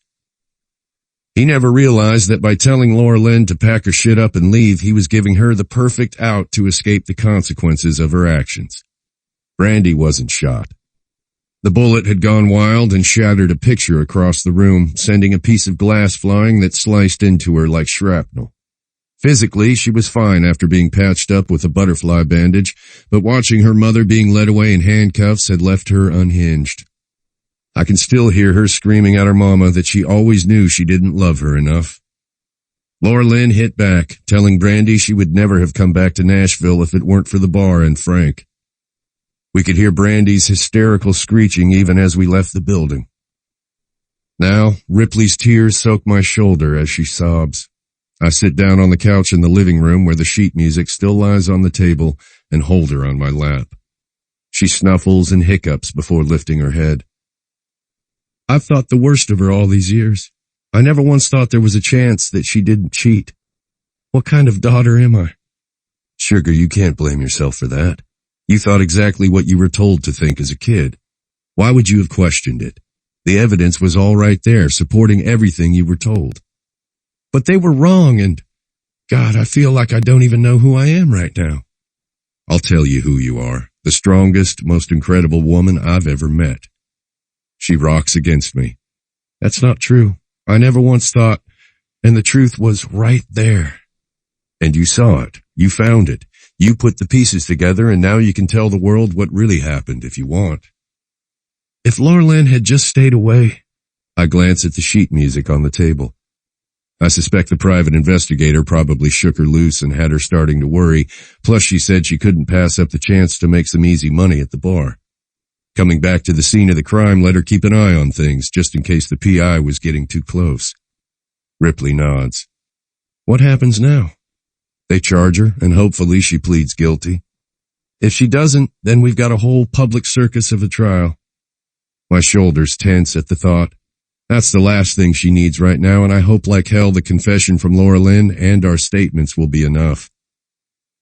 No matter what happens, we'll face it together. You and me, sugar. A package deal and one hell of a team. Ripley meets my gaze, her stormy eyes even cloudier than normal with the sheen of tears. Why would you throw yourself at her? She could have killed you. Her panic is delayed, but not surprising. You think I wouldn't take a bullet for you? You charged a pissed-off bull for me. I didn't think, well, I did, and there was no way in hell I was going to live the rest of this life without you. If letting her shoot me would keep you breathing, then so be it.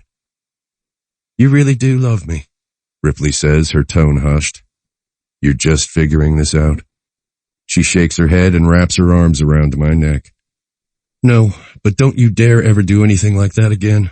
I need you breathing to be happy. So let's work on both of us staying alive. Deal, I tell her, as I press a kiss to her lips and lift her into my arms. Esteban cocks his head at us and fluffs his wings. Lovebirds! The damned parrot always gets it right. 44. Nashville cold case solved. Guidebooks got it wrong. 20 years later, the questions surrounding the murder of country legend Gil Green have finally been put to rest, and it's not what the guidebooks told you. Rhonda Fisher, late wife of Frank Fisher, proprietor of the infamous Fishbowl Bar, finally got her say. A letter from the slain woman was entered into evidence at the trial of her sister, Laura Lynn Lear, who agreed to a plea bargain. Sentencing is scheduled for later this week. Fisher's daughter, Ripley, now finds herself in the spotlight for a completely different reason. She and country music darling Holly Wicks have released a brand new duet. Don't Tell Me No debuted at #1 on the country charts and is the first single off Ripley Fisher's freshman album, Finding Myself, which is slated to release next month. Fisher has also been making headlines as the woman at country music bad boy Boone Thrasher's side. The couple recently made a hefty joint donation at a Nashville pet shelter where the couple adopted a dog. Thrasher announced yesterday that he and Fisher will be touring together next year. Thrasher's latest album hits stores in 2 weeks and is rumored to include several songs written for Fisher. The release of the latest single gives credence to that, as fans were stunned when they learned the chart-topping hit was actually a marriage proposal. Fisher publicly stated that since Thrasher put the question in a song, he'll have to wait for her answer in one too. Epilogue. 3 months later. My gaze darts from one person to the next, while Boone tries to explain the Karras family tree to me, but I'm lost. I don't think it's crazy, because I dare anyone to try to figure this out during the course of one baptism. How many secrets can one family have? Apparently, when it comes to the Karras family, a lot. Creighton's sister, Greer, and her husband, Kavanaugh Westman, a guy I've only previously seen in movies, accept the solemn duty of being godparents to the squirming baby in white lace. Rose and I are quite well acquainted now that I spend a good deal of time at Homegrown Records. After all, once a baby spits up on you, there's a sort of bond that's formed, less official, but still sacred. It's not until after Rose is placed back in Holly's arms, and the remainder of the standing, sitting, and kneeling happens, that the service is over, and we follow the crowd to a massive, fancy white tent set up behind the church. At least a dozen men wearing dark suits are set up as security, and one checks identification for a second time before letting us in. They have more security here than they did last week, I whisper to Boone. Last week we attended an event that was so incredibly surreal, I still can't believe it actually happened. I walked down a red carpet, and while I've done that before, it never gets old. And then I performed at a freaking awards show. I was so insanely terrified, but the woman proudly watching as her baby is passed around today calmed my nerves by giving me a slightly creepy alternative to picture them in their underwear. Just pretend that if anyone says or does anything mean, Cray will make sure they disappear. Staring at all the security, especially the guys flanking an older man who looks like he stepped straight out of The Godfather, I'm starting to wonder if Holly wasn't joking. Before I can quietly ask Boone if bullets are going to start flying, the older man walks up to Creighton, who has reclaimed baby Rose, with open arms. The first of a new generation. She's a perfect little princess. Holly steps forward. Dom, don't you even start. Cray already spoils her something fierce. She's my granddaughter, and I'll spoil her however I want, Dom replies as he leans forward to press a kiss to each of Holly's cheeks. She is perfection. You have done us proud, my dear. A heavily tattooed man, at least I assume he's heavily tattooed, because even his thick beard and man bun can't hide the ink curling up out of the collar of his shirt, wraps his arm protectively around the woman to the left of me. You just wait. When he finds out I knocked you up, he's gonna send his goons down for a shotgun wedding. Shh, I'll tell him when we're ready, not a minute before. The woman covers the tattooed hand on her belly with her own as she looks around. She catches my gaze on her and raises an eyebrow. You're sworn to secrecy. I may not look tough, but I was a mob princess before mob princesses were cool. She blinks. Wait, maybe they've never been cool. Okay, yeah, scratch that. We're still not cool. At least I'm not. The tatted up guy's body is visibly shaking with laughter. Calm down, Cupcake. I'm sure they're not going to narc on you. He turns and holds out his hand to me. I'm Bishop. This is Eden. I can also attest to the fact that she's pretty damn cool. Boone and I both shake his hand. I recognize you. You had a spread in Inked Life this month. Eden claps her hands. That's definitely him. See, babe, you're famous now. She glances at Boone's tattoos, also not completely covered by his suit. You should come down to NOLA. Voodoo Ink is the best tattoo shop around. Boone looks over at me. Maybe if I can talk her into marrying me, we'll head down there as a honeymoon. I've always loved New Orleans. I elbow Boone in the ribs, but softly, kinda. Would you stop saying that to people? What? That I've been carrying around a ring for 3 weeks, but you still won't give me an answer? I roll my eyes. Don't listen to him. He isn't carrying a ring. He just likes to joke. Oh, sugar. Someday you're gonna realize I don't joke around with shit when it comes to you. I shoot him a shocked look, but secretly I'm thrilled because I've got a newly recorded song on my phone, finally perfected and ready for Boone to hear. Eden looks from me back to Boone. Looks like you're going to have some interesting conversations after this. Boone pulls me into his side. Every conversation with this woman is interesting. Before I can reply, a ruckus of some sort breaks out at the entrance to the tent, and 2 security guys have a third man by the arms. Get your fucking hands off me. The restrained man is the epitome of tall, dark, and scarily handsome. Creighton hands Rose to Holly and strides toward him. What the hell are you doing here, Cannon? You weren't invited. A hush sweeps over the crowd in the tent, and the 2 men eye each other like they should be holding pistols at 20 paces, or however many paces dueling pistols require. We need to talk, Cray. And you decide my daughter's baptism is the right place. Get the hell out. The older man, Dom, watches the scene with interest. Just hear me out. I don't have to do a damn thing. 5 minutes, Cannon says from between clenched teeth, and I get the feeling this is taking a toll on his pride. Holly steps up to Creighton's side. Talk to him, but do it somewhere else so our guests can enjoy the afternoon and not watch the 2 of you beat the hell out of each other. Creighton's stiff posture doesn't relax, but he strides out of the tent with a clipped "Follow me" tossed over his shoulder. Once they're gone and the crowd in the tent resumes chatting quietly, Holly, Greer, and Cav join Boone and me, where we stand with Eden and Bishop. Anyone else want to lay odds on how that turns out? Greer asks. Cav looks down at her. Really, babe? What? It's not like they're going to kill each other. They went into a church. I'm pretty sure even God wouldn't hesitate to strike Cray down for that. Oh, shush. Cray knows that it wouldn't be God he'd have to worry about. I'd kill him myself if he did that on Rose's baptism day, Holly says with a smile in her voice. These people are all nuts. That's my official opinion. By the time we walk toward my gorgeous and completely restored javelin an hour later, Creighton has returned and the other man disappeared. Do you think... Boone snags the keys from my palm. I don't want to know. I lunge for the keys. Hey, my car. I drive. Not this time, sugar. I'm driving, and we're not going home until I get the answer I want. I smile, smug with the knowledge of my secret. Fine, but I'm picking the music.